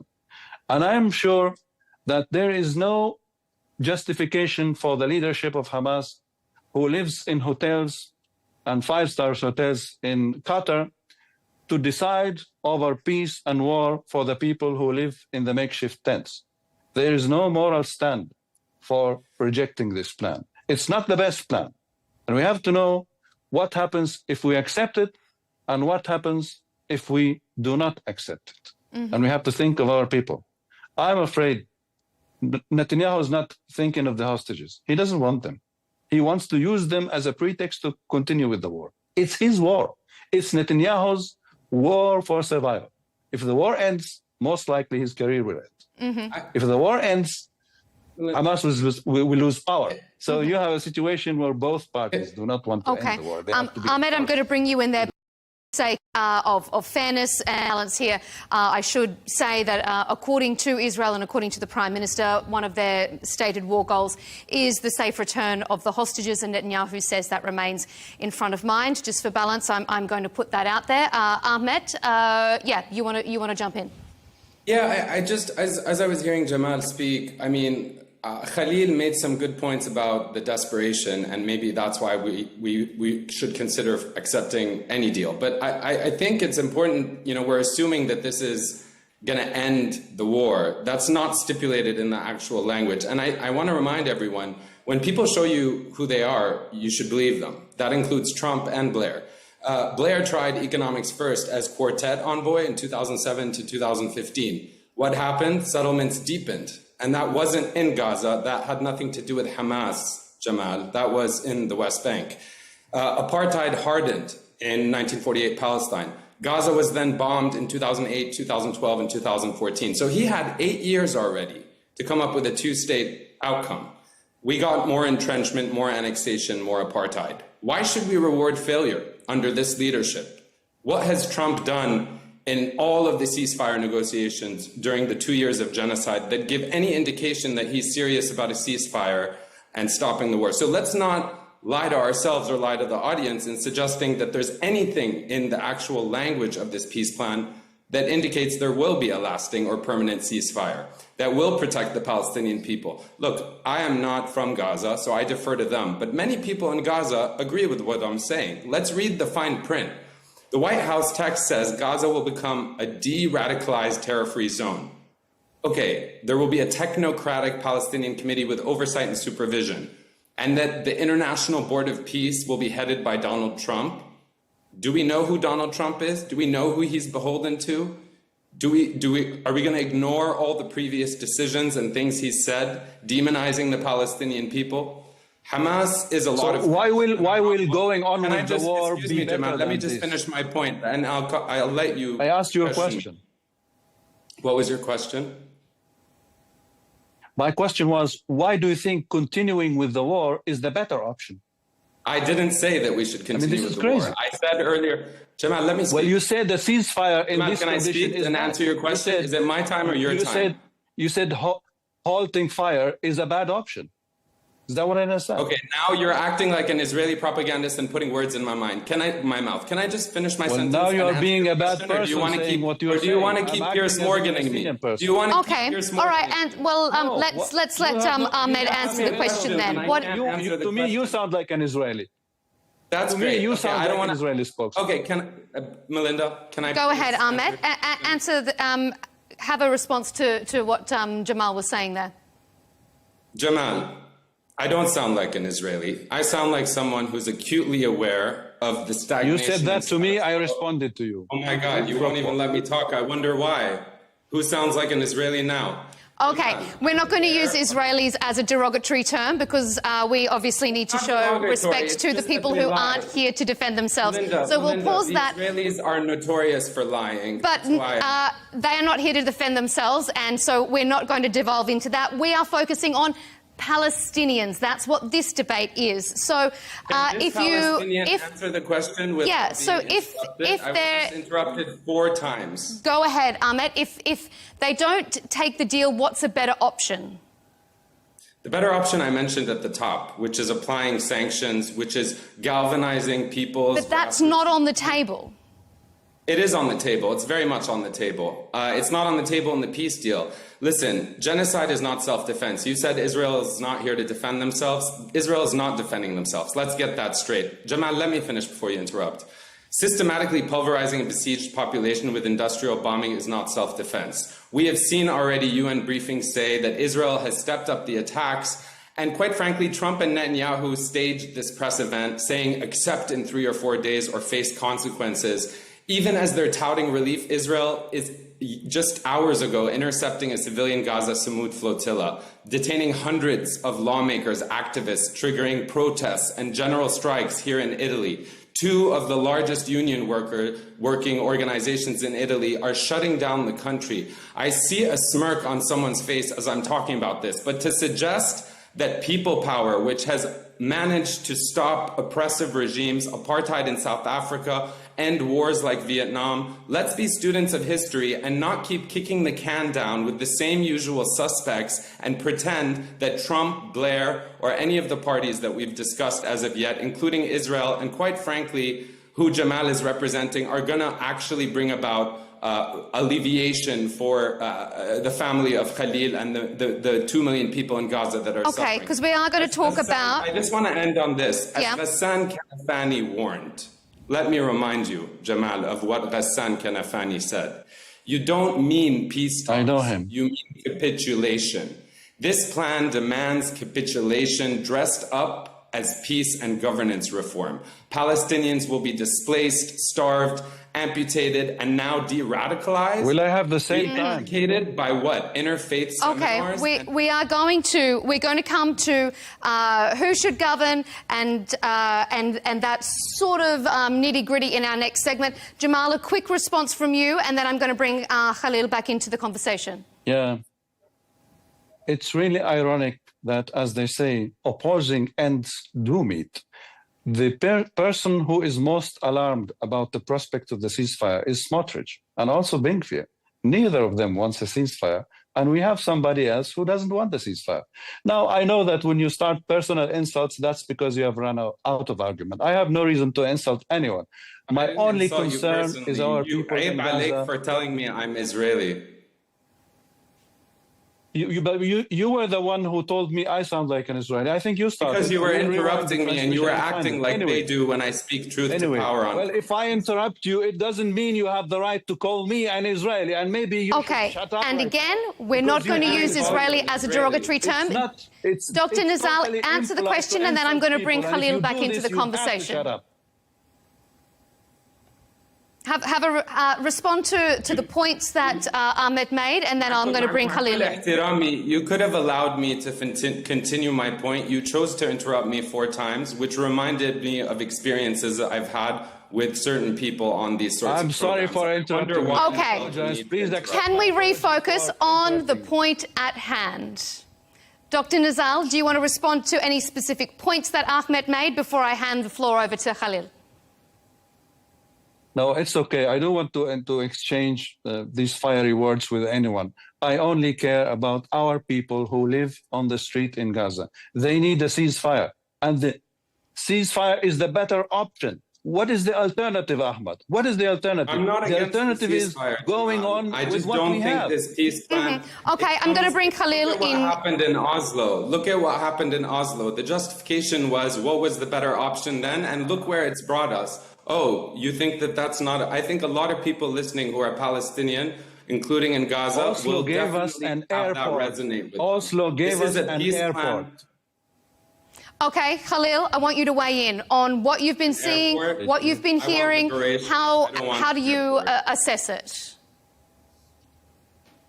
Sure. I think I found myself in this odd place where I kind of get both sides' arguments, in the sense that I don't see it as that this is a good deal that will end colonialism. I do see it as a colonial deal that will entrench the occupation or apartheid. There is no question about that. I think it's obvious.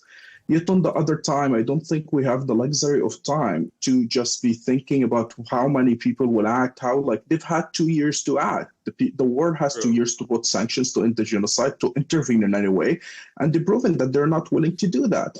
On the other hand, I think, too, that the American position is what matters the most in here. I mean, it's the unfortunate reality that America is the superpower, and America has chosen completely to be biased with Israel fully.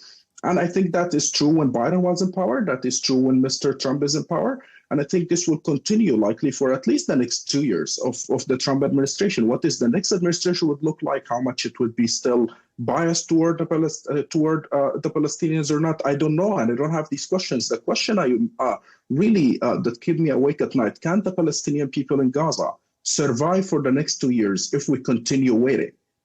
Now, here's the thing. The deal is terrible and the conditions are terrible. Can we take it?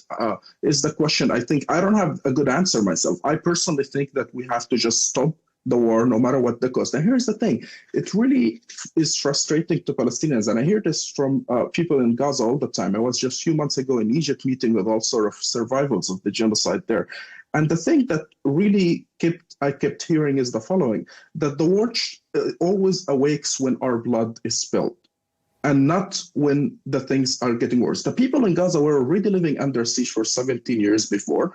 The people in the West Bank are living under apartheid and under slaughter and under a crackdown by the Israeli regime. And the world is not awakened. Only when the genocide is happening, the people want to go and talk about sanctions, protest, the people power, etc. That's the thing. I think it's upon us, Palestinians in the diaspora, to make sure that the war in Gaza stops as a start. And yes, there will be colonialism, because we know that colonialism doesn't fall in one day.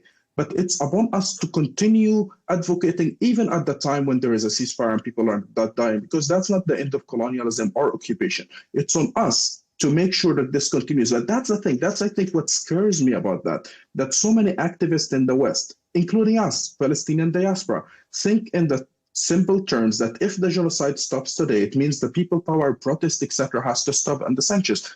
No, it shouldn't, because there is an apartheid regime that has to collapse. But the priority should be, in my point of view, we have to stop the killing, because I am afraid of a time where in 10 years or so, the time for liberation will come, because the world is changing quickly and public opinion, even in the US, is changing left and right, which is positive. But I'm afraid of a time that there will be time for liberation. It will be there, but there would be no Palestinian people. And that's Smotrich's plan. That's the Benjamin Netanyahu plan. Continue war so there will not be Palestinian state, but nor Palestinian people, which is even more frightening scenario.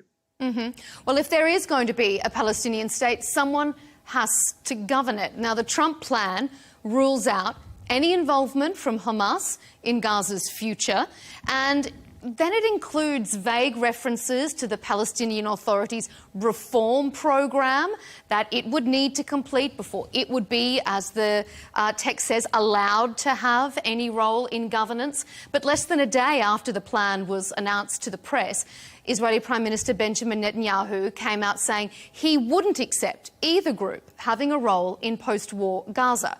So, Dr. Nizal, who should govern the Palestinian territories when the war ends? Well, Gaza is part of the state of Palestine that is now recognized by major powers in the world, like the Great Britain, France, Canada, Australia, and other important countries. Gaza is a territory of the state of Palestine. Now, this plan doesn't offer a red carpet for the Palestinian Authority to return to Gaza. We've heard what Netanyahu said. In fact, you only need to hear what Danny Danon, the representative of Israel at the UN, has said about the PA, the Palestinian Authority. You need to hear what Netanyahu is saying about the Palestinian Authority. And I am sure they do not want the return of the Palestinian Authority to Gaza. And there is a risk they will come through with this. I know this. We are aware of this. Nonetheless, we believe that the very survival of our 2 million Palestinians in Gaza is far more important than any political games or gains. And if you are a true leadership, you have to sacrifice for your people. And if we all do this, we can reach a ceasefire. And the question is, what if we do not reach a ceasefire? Then we will have more of the same, more genocide, more starvation, more destruction of Gaza, and a likely forced displacement of the entire Palestinian people. Anyone who wants to run the risk of letting this happen will always be responsible for that. I believe this is not a good deal, but rejecting it is a bad deal. So there is a difference between a deal that could be bad and one that is most certainly bad. And if we are counting our dead, and we will continue to count our dead for every day, the martyrs, this is not a good deal. And I don't think Hamas has a choice. I believe it will be pressured by its friends to accept it, and that will happen. Ahmed? Melinda, I really appreciate how you phrase the question using the word vague, referring to the peace plan, because I think therein lies the rub. And you know what Khalil said really resonates with me about being conflicted, even as Jamal describes it.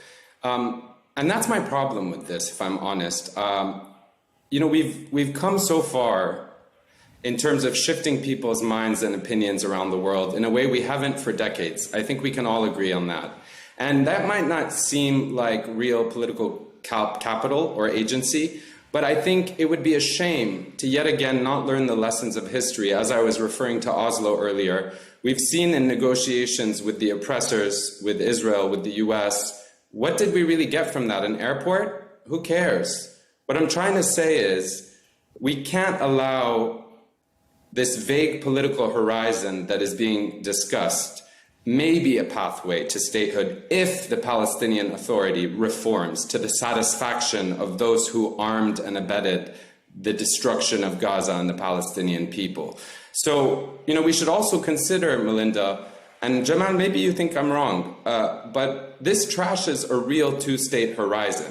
That's what this peace plan does, if you read it. If you truly wanted to salvage a two-state solution, we wouldn't see them isolating Gaza under foreign management while Israel accelerates settlements and entrenches the annexation. You would enforce, you ask me what's the alternative to this particular deal? I'm not anti a ceasefire as you suggested, obviously, but we could enforce the ICJ advisory opinion as should be done. We could increase pressure. Arab states who are increasing trade, we've seen since 2023 to 2025, a majority of Arab states increase trade, 300% in some cases. Those are things that should and can change immediately. We would stop arming the occupier. We can do this. We must dream big. Liberation comes at a cost. It's true, Jamal. But the world is moving, and in the last 18 months, let me remind us all, Spain, Ireland, Norway, Slovenia, Armenia, you're right, they recognize Palestine. Okay, Britain, Canada, and Australia and Portugal recognize Palestine. But what is recognition what is recognition of Palestine abstractly without recognizing the genocide that, as we all agree, must stop? Okay. Even mainstream European outlets, Melinda, last point briefly, are noting how the ICJ treats the occupied Palestinian territories as a single unit, which is precisely what this Gaza-only plan is trying to deny. Khalil, who do you think, or in your mind, who is best placed to govern these territories? And do you think Gazans want Hamas gone militarily and politically? The Palestinian people should govern themselves. I think we have a very clear, history of, elections, and we have a very strong civil society, and all of whom agree that it should be the Palestinian people through elections decide their fate and their futures. I think when it comes to Hamas and its popularity, it's definitely decreasing in Gaza. We've seen, the numbers. The most conservative estimate is that they have a maximum 30% support, and the most, negative estimate is that they have 6 to 15% support. We've seen protests in Gaza against Hamas, and when they were asked in surveys how many of the people in Gaza support the protest against Hamas, about 57% of the population support that. And the reason why is because Hamas have also failed completely to protect the Palestinians in Gaza. They failed to also, strategically lead Gaza toward anything positive. Not only they failed to protect them from the genocide after October 7th, and they failed to calculate with their October 7th attack. But even before that, we've seen 17 years of really authoritarian regime where people have been, jailed for their opinions, for their sexuality, for their free thinking, etc. All of that, I think, has added to the Palestinian people frustration with Hamas. Plus, that Hamas have went to many wars before that in Gaza. And what have wars gotten? Nothing. Each war, Hamas would enter promising that the siege would end. Each war, Hamas would ending with promise of airport, seaport, etc. And they failed to deliver. And the people see that. And it's being crowded by genocide. So the people are frustrated. On the other hand, the people look at the PA as weak, as also, unfortunately, corrupt, as also, incapable of delivering. Because you look at the Palestinian Authority in the West Bank, they delivered to Israel every single demand they wanted. They wanted reform, they provided reform. They wanted security coordination, they provided that. They wanted crack on what's so-called terrorism, they cracked down terrorism. And what they've got and delivered, more humiliation and more insults, etc. So the people feel that both of these parties have failed them and have delivered nothing. That being said, I think election is the best result there. But in order for election to happen, we cannot have any monopoly over power in Gaza for any armed groups, not Hamas, not the Islamic Jihad, not even the new gangs that are emerging in Gaza. More than 17 gangs, armed gangs, some of whom are armed by Israel, are actually, controlling territories in Gaza. And that's scary. And that we cannot overlook that in a future settlement where you have Rafah, you have another in Beit Lahia, and some in Shaja'iyya right now. All of these have to be considered, and I think the Palestinian people should govern in the future. This deal definitely does not meet this aspiration. However, again and again, I think what is the priority right now is to stop the genocide. But to stop the genocide is not the end of the fight. I think it's the beginning of the fight, because what you need to do is to ensure the people in Gaza survive and thrive. And at the same time, it's upon us, people in the West, especially Palestinians and the diaspora, to fight in the same energy, if not even more, than during the genocide, because that's when the real fight starts. We cannot have another Oslo agreement where Israel use it to say, well, there is peace, and in reality, they expand the settlements, etc. We have to be more than aware to fight on abroad, but at the same time, realistic enough to save the lives of our people in Gaza.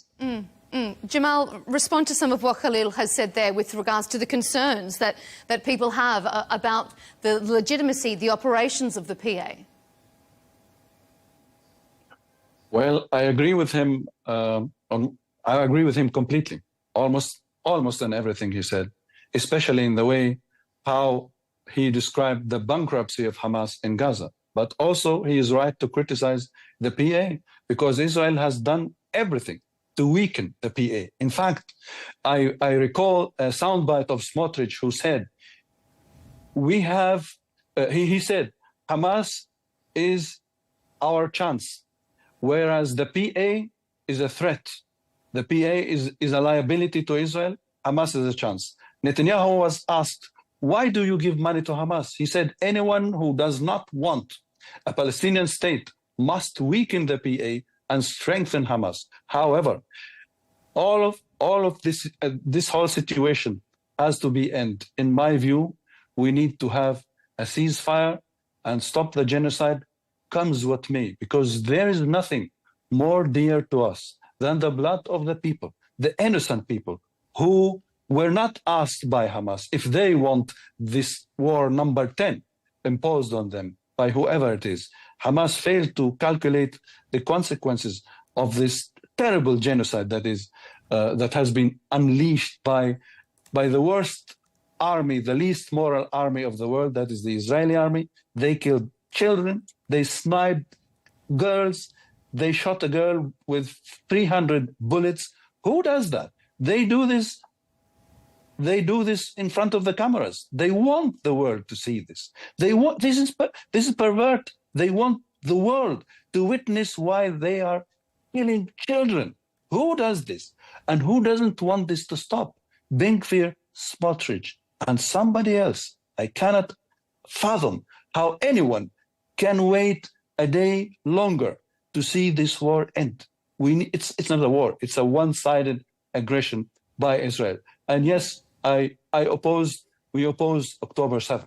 It was a deadly mistake. Don't tell me liberation has a cost. That is because somebody who lives abroad and has a comfortable life doesn't care about the price the people of Palestine have to pay. Who are you liberation has a price. Wait, you first. Who are you didn't want referring me to interrupt. I think you should You didn't want clarify me for to the interrupt you. audience. From abroad. You interrupted me, so you I'm didn't want me to interrupt. Are you referring to me, Jamal? Were you talking about me and my comfortable life? What do you know about my life? Well, this transmission is not about you. You don't have a comfortable life as someone who has. You don't have a comfortable life as someone who enjoys security and military coordination with Israel. You don't oppress Palestinian people in the West Bank. This discussion is not about the PA. You are a leftist obsessed by your head. I'm not a leftist. I'm someone who has self-respect and who refuses to let you be divisive and dismiss what I'm saying, which is a cautionary. I don't care. Okay, let's get back onto the topic at hand. I want a ceasefire now. I want a ceasefire. You do not want a ceasefire. It's because you see the whole thing as a football match between Israel and Palestine. You want to have your people. Okay. I want the ceasefire to stop. Speaking in Arabic to an English speaking audience. We have to end this bloodshed. And Allah يسامحك. People who live abroad and want the war to continue. Okay, all right. Okay, so respond to the point at hand there, Ahmet. We're not going to devolve into personal attacks, but to the salient points. He was attacking me by suggesting that I felt I had to defend myself from some leftist who doesn't care about the Palestinian people. How offensive. I'm going to move on. Okay, please do. The point is, Melinda, we're told there's no choice by people like Jamal, but to accept because of many reasons.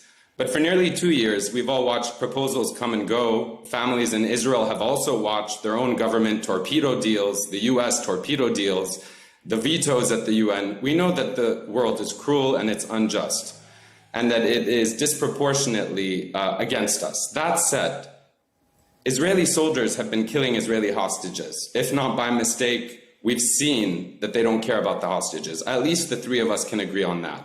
The idea that Palestinians must accept this plan, this trusteeship, for Israelis to get their loved ones back is so cynical and coercive. It is leveraging civilian suffering at such a grave cost to extract some sort of political surrender. A real deal would exchange hostages and prisoners, and as Jamal mentioned, end the war, bring about a ceasefire, which everyone hopefully wants, including the Israelis. But it would do it without mortgaging, again, Palestinian sovereignty or dignity. Melinda, if there's a silver lining in this, it's that this sham exists because public pressure is working. I am here as, if you want to call me a leftist, Jamal, go ahead. If you want to call me someone who doesn't want a ceasefire, go ahead. I know what I want. I want to see more mass protests, strikes, flotillas, legal findings, diplomatic pressure, sanctions. That pressure must escalate, not be pacified by some board chaired by the man arming the war and advised by the man who helped destroy Iraq. Real peace is about equality and accountability. And you could learn something about accountability. It starts by enforcing the ICJ opinion. For example, you asked me what my alternative is.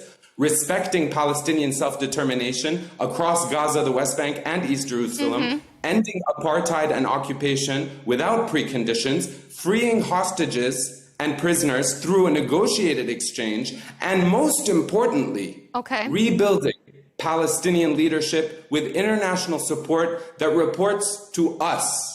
Because I am part of this in the diaspora, and quite frankly, we don't want them to reign over us. Anything less is empire, which is masquerading as diplomacy, and we've seen this before, Melinda. The last thing I want to say, just forgive me, is you can't, we know whether this peace plan will achieve peace. We know you can't bomb a population into peace, and I'm aware that things are complicated, but it must be said, you do not de-radicalize a people.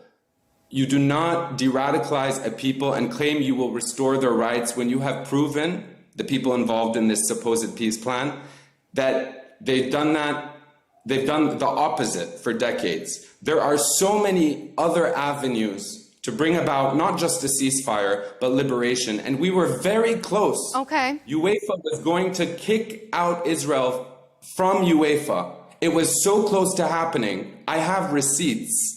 And you know what got in the way and disrupted it? This peace plan. And that was well coordinated, well funded. And I don't know if you knew about that, but that is not going to bring about the dead back in Gaza. And it is not going to bring about freedom or dignity for Palestinians in Gaza. So let's not demonize Hamas. Let's reflect on ourselves, and maybe where you said you agreed with Khalil and then you didn't acknowledge or reflect on maybe how the Palestinian Authority, which I care about, but which I also criticize because they could be doing a lot better for their people. Okay, so we've been talking around this idea of international oversight, of this Board of Peace, as it's called. So let's drill into that directly. Khalil, former UK Prime Minister Tony Blair, who is named as one of the members of this board, he does have influence around the world. He has entry to some of the most important offices right across the globe. Is this going to be a figure that could wield influence to help this situation, to get this matter as a top priority in all governments around the world because of his diplomatic sway? Or is it the concern, as has been raised, that he is too biased to one side as opposed to the other? I think obviously he's not only too biased, but he's a war criminal who has committed terrible war crimes in Iraq, etc. And this concerns the Palestinians. You know, we are not interested in going back to the British mandate per se, where the Brits gets to rule over us. So every Palestinian is concerned over these issues. But I think, I don't know what's Blair's interest in that. I think he's like, I mean, if I were him, I would be thinking of retiring now that, you know, The Hague is not going after me and not going to prison or anything. But I don't know where he comes from and what is his interest in that completely. I am truly astonished by that. That Riviera, said, you know, money. Yeah, probably. That's what it is. Unfortunately, that's the unfortunate reality, is that great powers get to dictate what they want on this issue. And I think that the unfortunate reality is that we don't have much to say, especially when we are in a desperate situation where we're losing on average 100 to 150 person a day, not to count people who are under the rebels that we don't know where they are or what's their destiny. Most likely they are dead. So the thing I hear, and I want to really emphasize that I want to give voice to people who are voiceless, which is the people of Gaza. I hear it from a lot of people Yes, there is critics of the deal and people who are saying we don't want it, but a lot of people are saying Tony Blair or other, let him rule me as long as the genocide will stop, and then we'll fight it. You know, the Palestinian people are so resilient. We fought the British before 48. We fought the Zionist regime. We fought and fought and fought.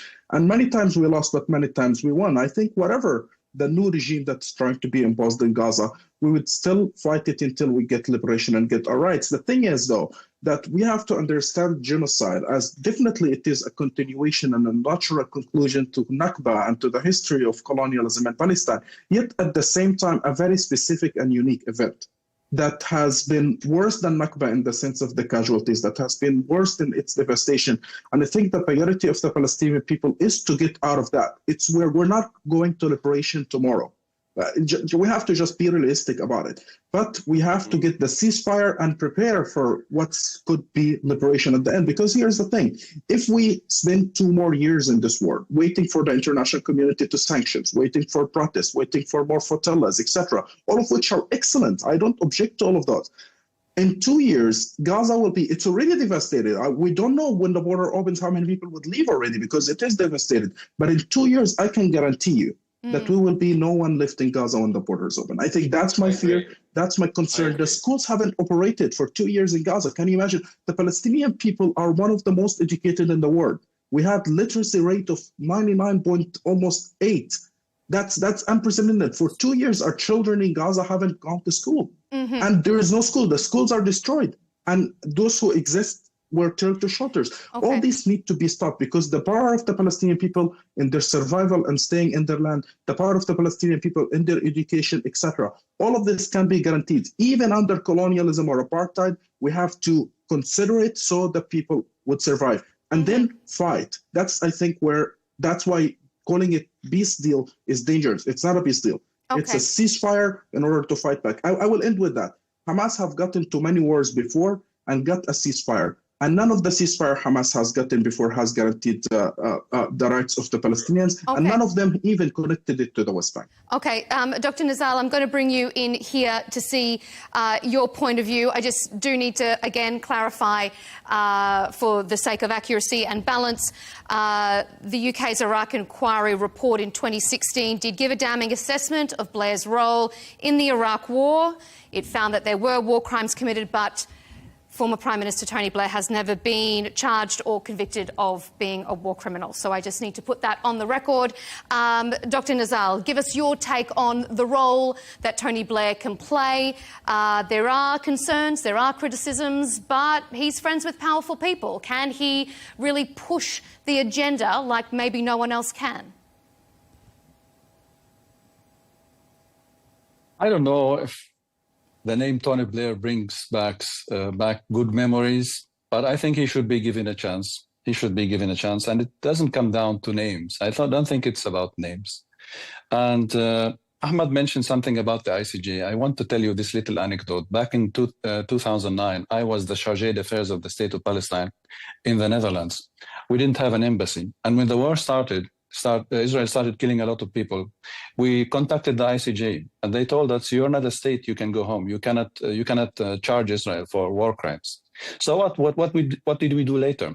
In 2012, we gained an upgrade of the status of the State of Palestine at the UN, and we gained membership in the UNESCO. That gave us the ability to acquire membership in the ICJ. So not until, listen to this very carefully, not until President Abbas signed the Roma Convention have we become a full member of the ICJ. So it provided you and me and every Palestinian and every individual in the world with this very, very effective weapon, this juridical weapon, if you will, to charge Israel for what it is doing. And a lot is going on ever since. Well, Netanyahu cannot travel to most countries of the world. President Abbas can. You know why? Because we signed the Roma Convention. So this is a little thing the Palestinian Authority has done. And it did also something else, maybe a little bit smaller. We built an airport in Gaza. We have a plan. We have a reconstruction plan that is approved by the international community, approved by it was adopted by Egypt, and then by the Arab Summit, and then by the World Bank, and then by the UN. So our plan, there is a reconstruction plan.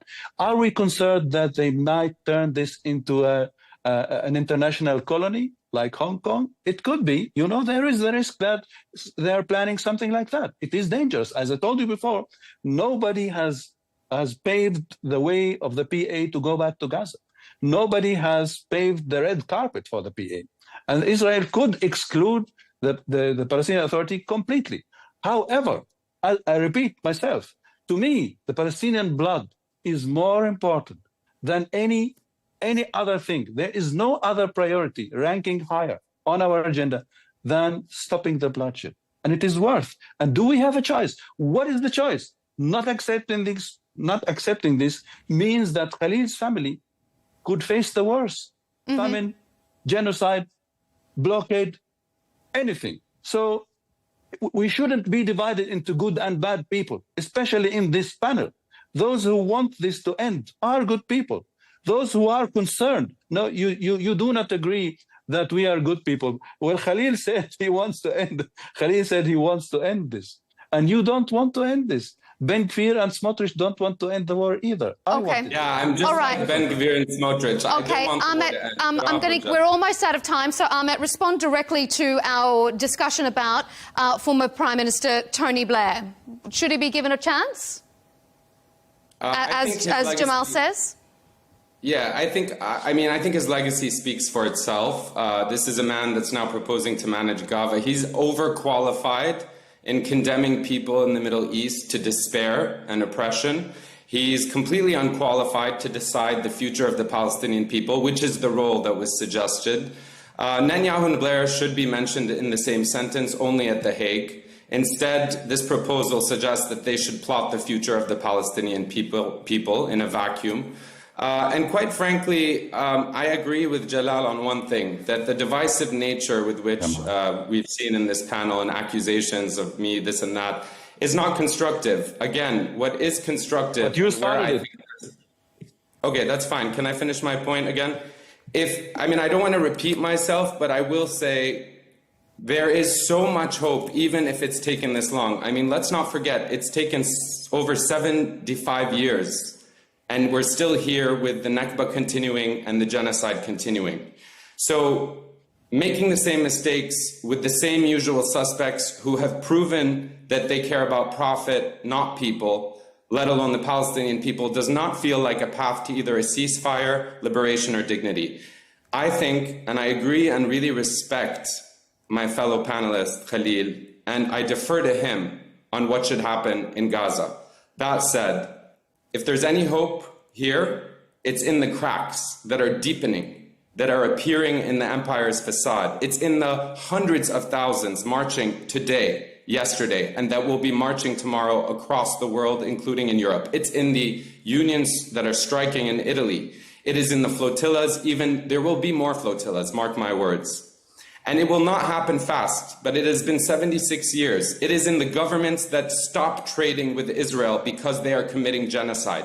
Recognizing Palestine as a state without recognizing the genocide and ethnic cleansing of Palestinians is ultimately meaningless. It's in the soldiers, Israeli soldiers, who hopefully, perhaps, increasingly will refuse to do these orders of committing genocide. It's in the activists that disrupt hearings in political halls across the world. It's in the ordinary people, like myself, like my friends, leftists, black, Muslim, I don't care what they are, as long as they're willing to pay a price and do something to end not just this genocide of 2 years, but the colonialism that has not ended since 1948. This plan exists, Melinda, precisely because of that pressure. Okay, Khalil, I want to bring Khalil in here. Khalil, do the Gazans have time for that kind of activism to take effect?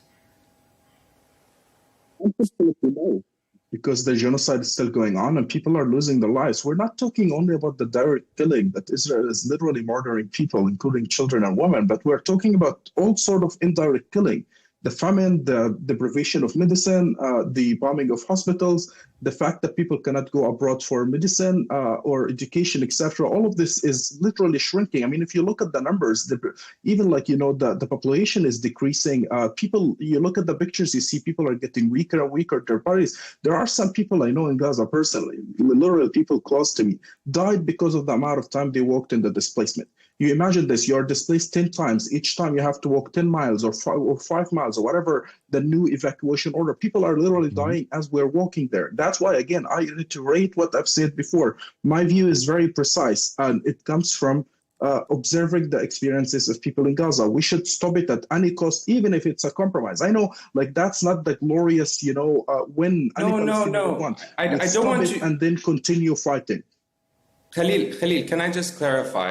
I understand why you're saying that, and I completely agree. I'm not saying we should abandon demanding a ceasefire. I just think this approach, this plan, even if it gives a ceasefire, I don't think it stipulates that ceasefire, as we saw with the previous ceasefire, will last more than a few weeks or months. I don't think there is trust there. I think Israel is hell-bent on using its U.S. backing to achieve its objectives of ethnically cleansing them. This plan will only placate the growing movement that we've seen. That's my opinion, and that's why we're at this critical juncture. I know it might seem naive, but I appreciate and I understand you saying we have no time. It's way too late already, I agree. But I don't think... And let Khalil finish his segment there, because we're almost out of time, gentlemen. Khalil? Yeah, forgive me. No, I totally understand that. And I think that what's different this time is that even countries who are really quite, positive of the view of Palestine, like even Turkey or Qatar, Saudi Arabia and others, have seen something positive in this deal. And I think if I were on the Hamas side, I'd reach out to these countries, sit with them and tell them, what is it positive that you've seen there that we're not seeing? Because maybe the Arab countries are getting the guarantees that we're not seeing. The Prime Minister of Qatar has stated clearly that we have received guarantees for the end of the war. If that is true, then I think that we have no reason to reject it. But if that's not true, then I think the negotiation has to declare there. I think the priority is the following. The priority is to stop the genocide, not to gain any governmental wins in Gaza. Yes. That is important. The sovereignty is important. The connection to the West Bank is super important. But I have to remind everyone, in every previous war, Hamas has failed to succeed in that, to connect the Palestinian territories together, the West Bank and Gaza, etc. And I think we will fail here. The question is, how do we stop the genocide? That should be the priority. And then the actual fight for us should start. That's the thing. I encourage Ahmad, me, Jamal, others who are in Europe and America to start, once the genocide stops, to remind everyone that this is where the actual work needs to be done. Yeah. Yes. I'm just going to hand it over to Dr. Nazal because we're out of time. A quick final word from you, Dr. Nazal. Khalil and I have families in Palestine. This is why we want a ceasefire now. Ahmed, are you still with us? I am, but I, with all due respect, I can't continue to endure these sort of slighted insults. Well, that's okay because we're out of time anyway. But we do appreciate. Come and sit down with us, Ahmed, so we can say goodbye and thank you for your time here on the panel. Let me just put my jacket on. Apologies about that, Melinda, but I think in such I think you deserve all to have limits. People. We all have limits of how we can tolerate professional. Attacks. Go ahead. This is a tough topic. It's not an easy one, whatever side people find themselves on. So what I really appreciate is that the three of you have taken time in this special all-Palestinian panel to sit down and show our audience the fact that there are diverse views right across this community, and perhaps that is why Palestinians need a seat at the table as these negotiations continue, which we will see the outcome of in days, weeks, hopefully not months. Gentlemen, it's been a pleasure having all of your contributions here on Counterpoints. Ahmed Eldon, host of the Out Loud podcast and Professor of Storytelling at Bari University.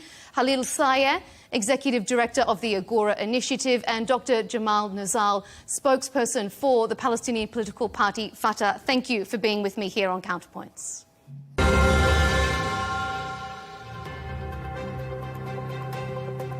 And we appreciate you, our audience, for tuning in to this special all-Palestinian episode on Counterpoints.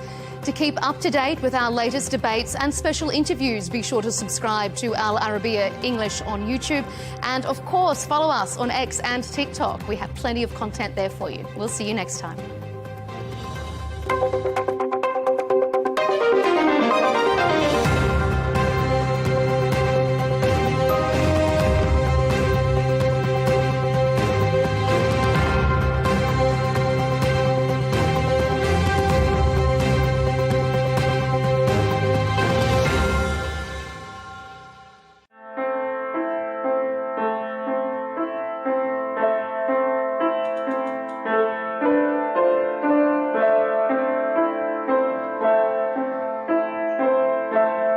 I wish reality were as easy as talking.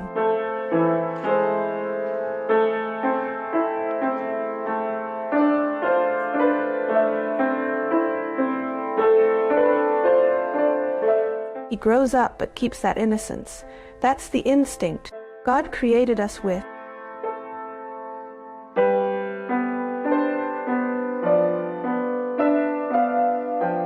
Mahmoud's dream is to become a pianist. Is speech the only way to express thoughts and feelings? Descartes, the father of modern philosophy, said, "I think, therefore I am." He didn't say, "I speak, therefore I am." There are many means of communication around us: drawing, music, singing, writing, sports. Even eyes have a language. Each one of us is different. We share many things and differ in many others. The same applies to autistic people who can be similar or different. Since medicine discovered autism 8 decades ago, half of people around us still see it as a mystery. And such people do not try to know anything about autism. Even scientists disagree over it. Some see it as a psychological or neurological disorder, while others consider it a genetic biological problem. Why don't we know a lot about autism? Today, we try to reach them. We are not looking for a cause, a doctor, or a cure. This will be a special mission in which we go to them to find out their thoughts and feelings. Do they live in the moment only? Or do they dream and wish? Do they understand adolescence? What is lying? Or politeness to them? Do they know they are different? We thought it would be enough to get answers even to some of those questions. It's impossible to reach everyone, but it led us to a few of them. A young man living in his 20s, and in his story, a message for every human.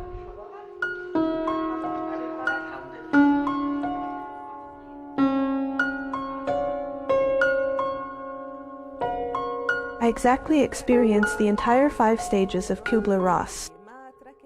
I experienced every single stage. Starting with denial, I experienced this stage in the sense that I cannot believe that my son has autism. There is nothing wrong with my son. It must be a stage that would pass. You know how mothers might fool themselves. They pretend that there is nothing wrong, then there's the stage of anger. The anger stage involves questions like, why isn't he interacting? Why should Mahmoud be autistic? Even though I never asked myself or God about why I had to go through this. When I was young, my father used to sing for me in the car. I love you when you speak. I love you when you draw a smile. شو بحبك لما بتحكي ترسم عشفافك ضحكي شو بحبك لما بتبكي بتشكي وعم بتغلغل فيه حبيبي انت الأحلى عمري بقلبك عم بيحلى عطرك سحرك صوتك رسمك صار مني وفيك. Sometimes I thought about committing suicide. I wished death for me and my son, but my death wouldn't change anything. In the end, my son would be left alone, and that's not what I want for him. When I felt that I was fed up, as they say, I could no longer bear this angry and depressed fate. That's when it started to search for psychological solutions. Thus, I studied psychodrama therapy, because I was convinced that I wouldn't heal. In 1 or 2 sessions, or even in 1 or 2 years, I was convinced I needed to know how to face my feelings and understand my psychological condition. throughout my life because I knew my current situation would continue all the time. شو حلو حبيبي شو حلو هالقمر شوفوا ما أجمله بس أنا عبالي دلله وحياتي ما حدا بقى يزعله. I don't like hurting anyone. أوقات الدنيا بتوجعني وساعات بتعاند ويايا لا بخاف وحخاف ازاي يعني دايما مطمن طول ما انت معايا. During World War II, a psychiatrist was influenced by the power of compassion and resilience in human spirit. In 1969, she introduced a model named after her, about the 5 stages of grief. Through this model, Kubler-Ross wanted to speak out loud about the feelings a person experiences when faced with a shock that shakes their inner peace. The transitional stages in the Kubler-Ross change curve begin with shock, which leads to denial. Then anger takes hold. Then we begin bargaining with ourselves in a one-sided dialogue. We want to escape the crisis without making any effort. Then comes depression and sorrow. Despair and all negative thoughts start to attack at the same time. Acceptance is the beginning of the solution. And out of love for her son, she feels hatred. She thinks she hates her son, but in fact, that represents in psychology the stage of anger in Kubler-Ross model. She becomes angry with herself because she feels those emotions, which are unfortunately normal. If we had psychological awareness in education, she wouldn't be blaming herself.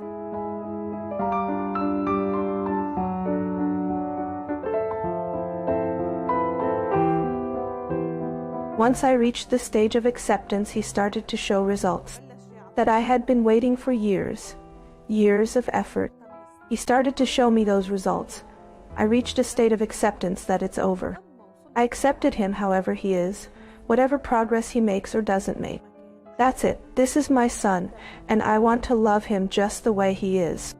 And that is the golden key.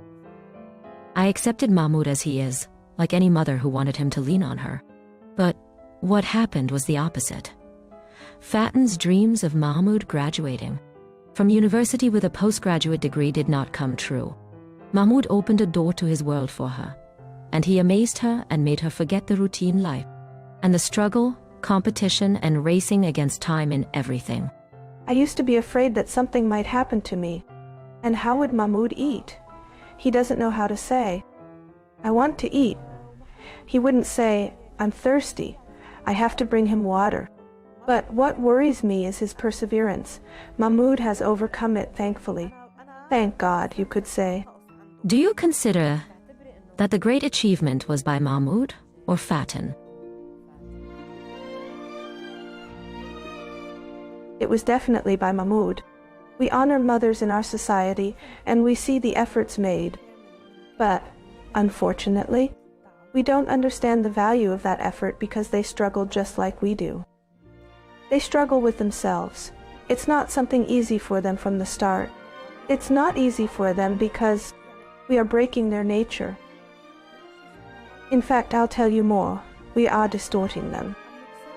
We are distorting their nature so that they become like us.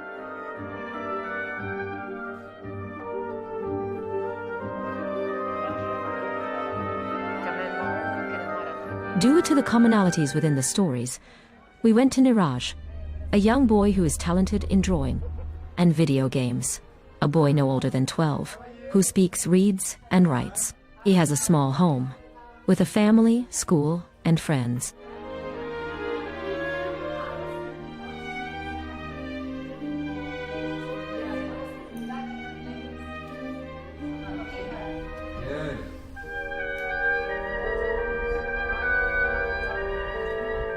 At this time, I don't know nothing about the autism. So I was just thinking why he don't talk. Why he don't talk? Because he was speaking, he's eating good, sleeping good. I think when I call him, he don't come. I say, Niraj, he don't look at us, don't come. So one day when he was 3 years old, with nothing, no speak. He just making sounds like. At this time, I don't know nothing about autism. I know autism only. I know some children with development problem have autism. So when I come back home and I went to the internet, this is something wrong. You never have to go to the internet to check and solve your problem. Oh my God, what only bad things about autism, only. But there I see a picture of my son.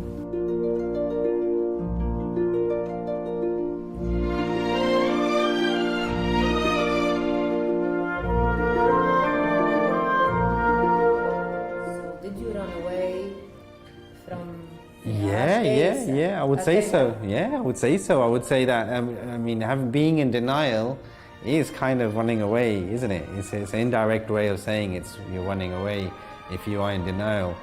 You know, maybe you're in denial because subconsciously you know it's true, but maybe you're in denial because maybe you don't know what to do, so you panic. And it's definitely Artemia is what woke me up. You know, kind of she would bring me back down to earth, saying, this is not going to go away. He's not going to snap out of it. It's not something that there's no medicine that we can just give him and he's going to be okay.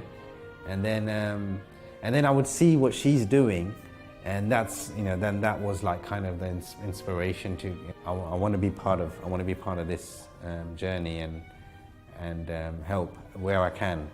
That's basically how I transitioned from not doing anything into trying to do something.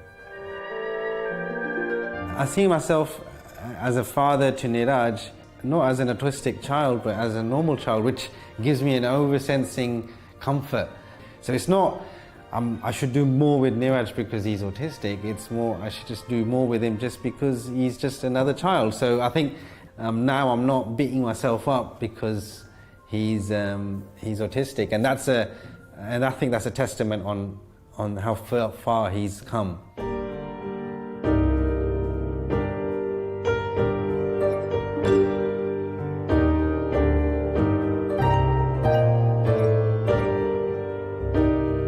When he was 5, we take him to one psychologist, and she told me, "Oh, you have to understand because you will never talk. When he gonna be adult with the mind of the child." He just told me like this. My son is talking now. If you say that for one mother, you take her hope. Yeah, your hope.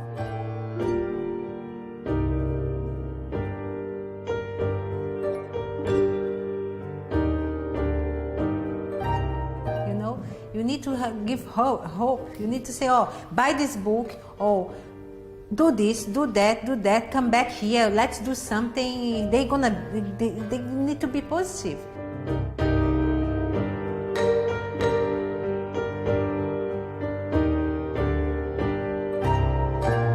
I've never had pets. I'm not a huge pet lover, but I did try, and whenever we take him to the park, try and push him towards the dogs in the park.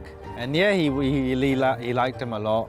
And now we have cats, so he's plays with them as much as he wants. I did try to play football with him. He doesn't want to play.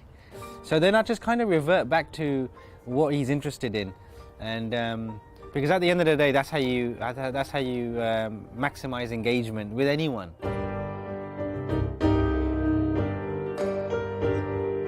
The doctor tried to steal her hope, but she failed twice.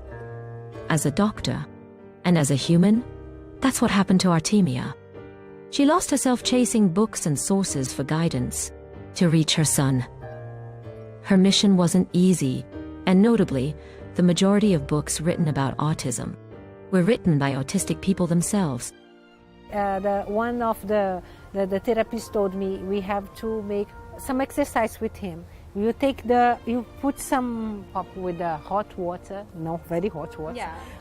Yeah, one is something like lemon, or do this exercise as many as you can.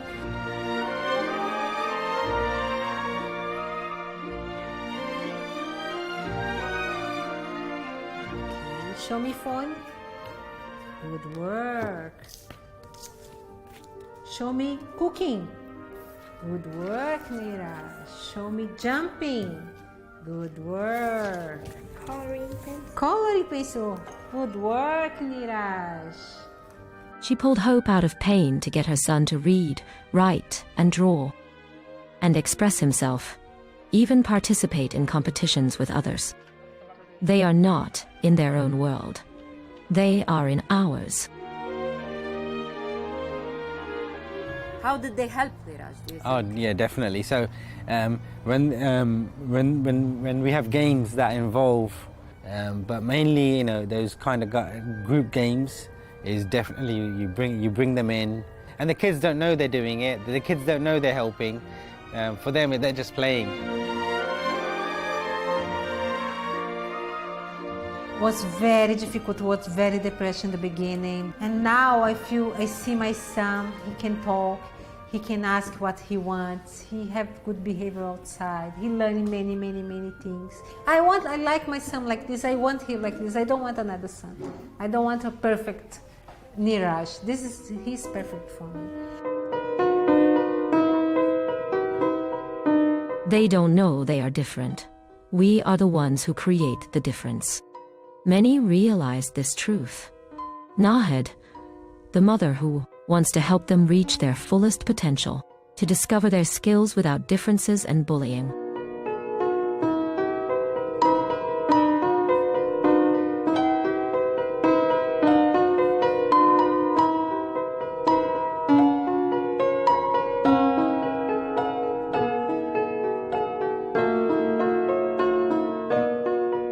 I am Nahed, a mother before anything else. I built this entire place, dreaming of a space where Ahmed could live, where I could watch him grow. My dreams, like any mother, were very big. Unfortunately, after I started this place, Ahmed's needs were different, and today Ahmed. What exists in this place? But the place has become for all the Ahmed in this world. I now have more than one Ahmed. I have Ali, I have Khaled.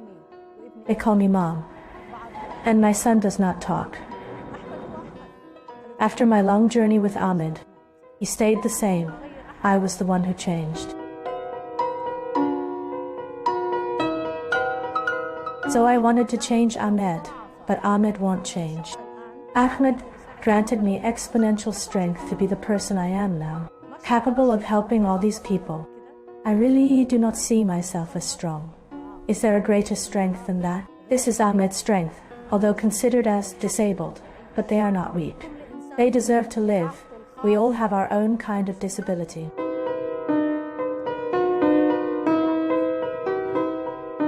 The only thing these children fear is losing their parents.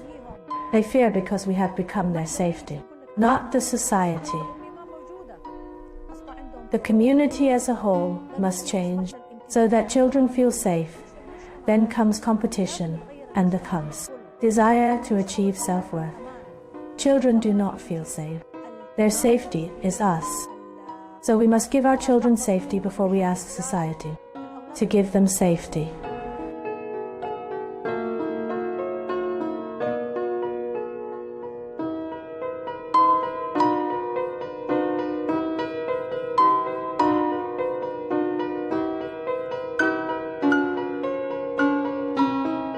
A group of young men graduated from our center are now working in government agencies, in Emicor, and some working at Siemens Energy, with very good salary, comparable to university, graduate salaries. These children must have experience and skills so that they can compete in the labor market according to their capabilities.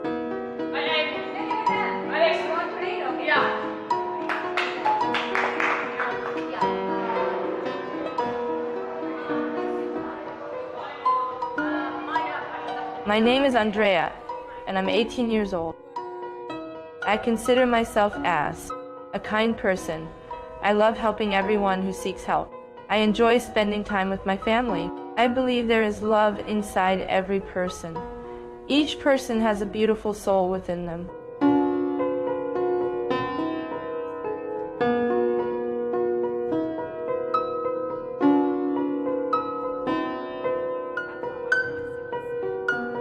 would you describe Mahmoud? He is a kind person and musically talented. He plays the piano and sings, and he is also handsome. How do you describe Andrea? She is my friend. I love her very much. She plays the piano and the guitar.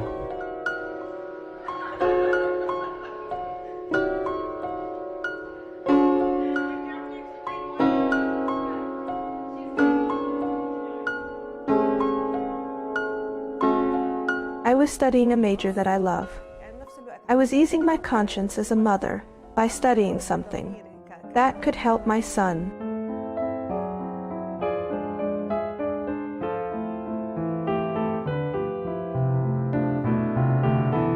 We can manage behavior either with reinforcement or punishment. When we know which reinforcement is best for the child, we can use it to teach the child to ask and express themselves. It is not necessary to express by talking, because many autistic do not speak. So we can use pictures, or we can use an iPad to be able to communicate with them, and they can communicate with us. This skill is one of the most important things we teach a child. It's one of the foundational skills we begin with for a child. Honestly, the early stages were the hardest for me. I used to repeat sessions that he learned with the specialist every day. I would reapply the speech sessions with him 4 times a day. I used to repeat them on the same day. At the times when I could not do these sessions, I would repeat them through activities I would do with him at home. So when he became responsive, when he was ready, when he became ready to expose him, experiments to find out what does he like, so we tried. 2 experiments and discover what he liked. We began teaching him the field of computer and software, and we tried exposing him to all fields until we discovered that Mahmoud was excellent at playing piano. He can express himself, his anger, his joy through playing the piano.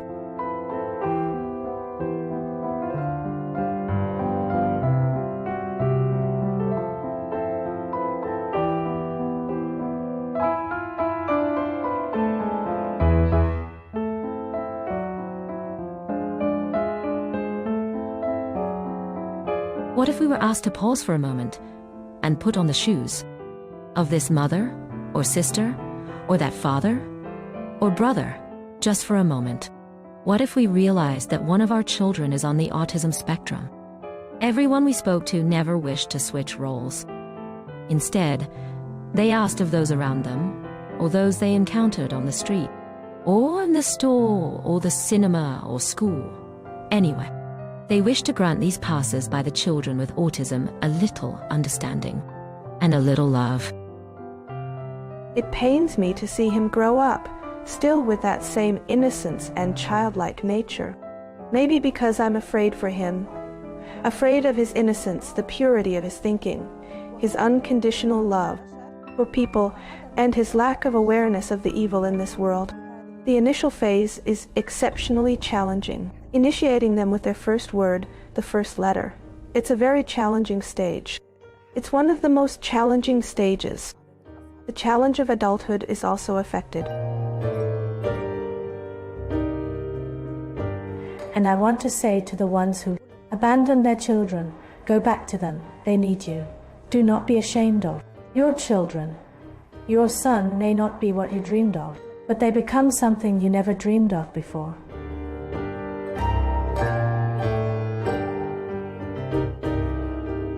I am really grateful for his presence, no matter what he is.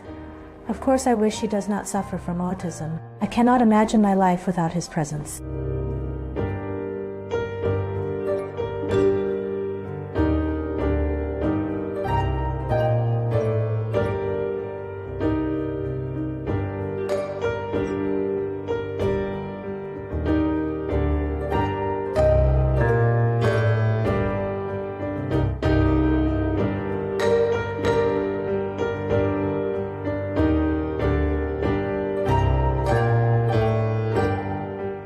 What do you want to say to Dad? I played the piano. If you want to talk to him but he is away, I call him. What do you tell him? Come. I love playing piano and drawing and sports and swimming. What do you do in the kitchen? I make a labneh sandwich. طبعا قادرين نعملها طبعا نقدر عالدنيا بحالها والسكة اللي تبان صعبة في أولها مع بعض أنا وأنت أكيد هنكمل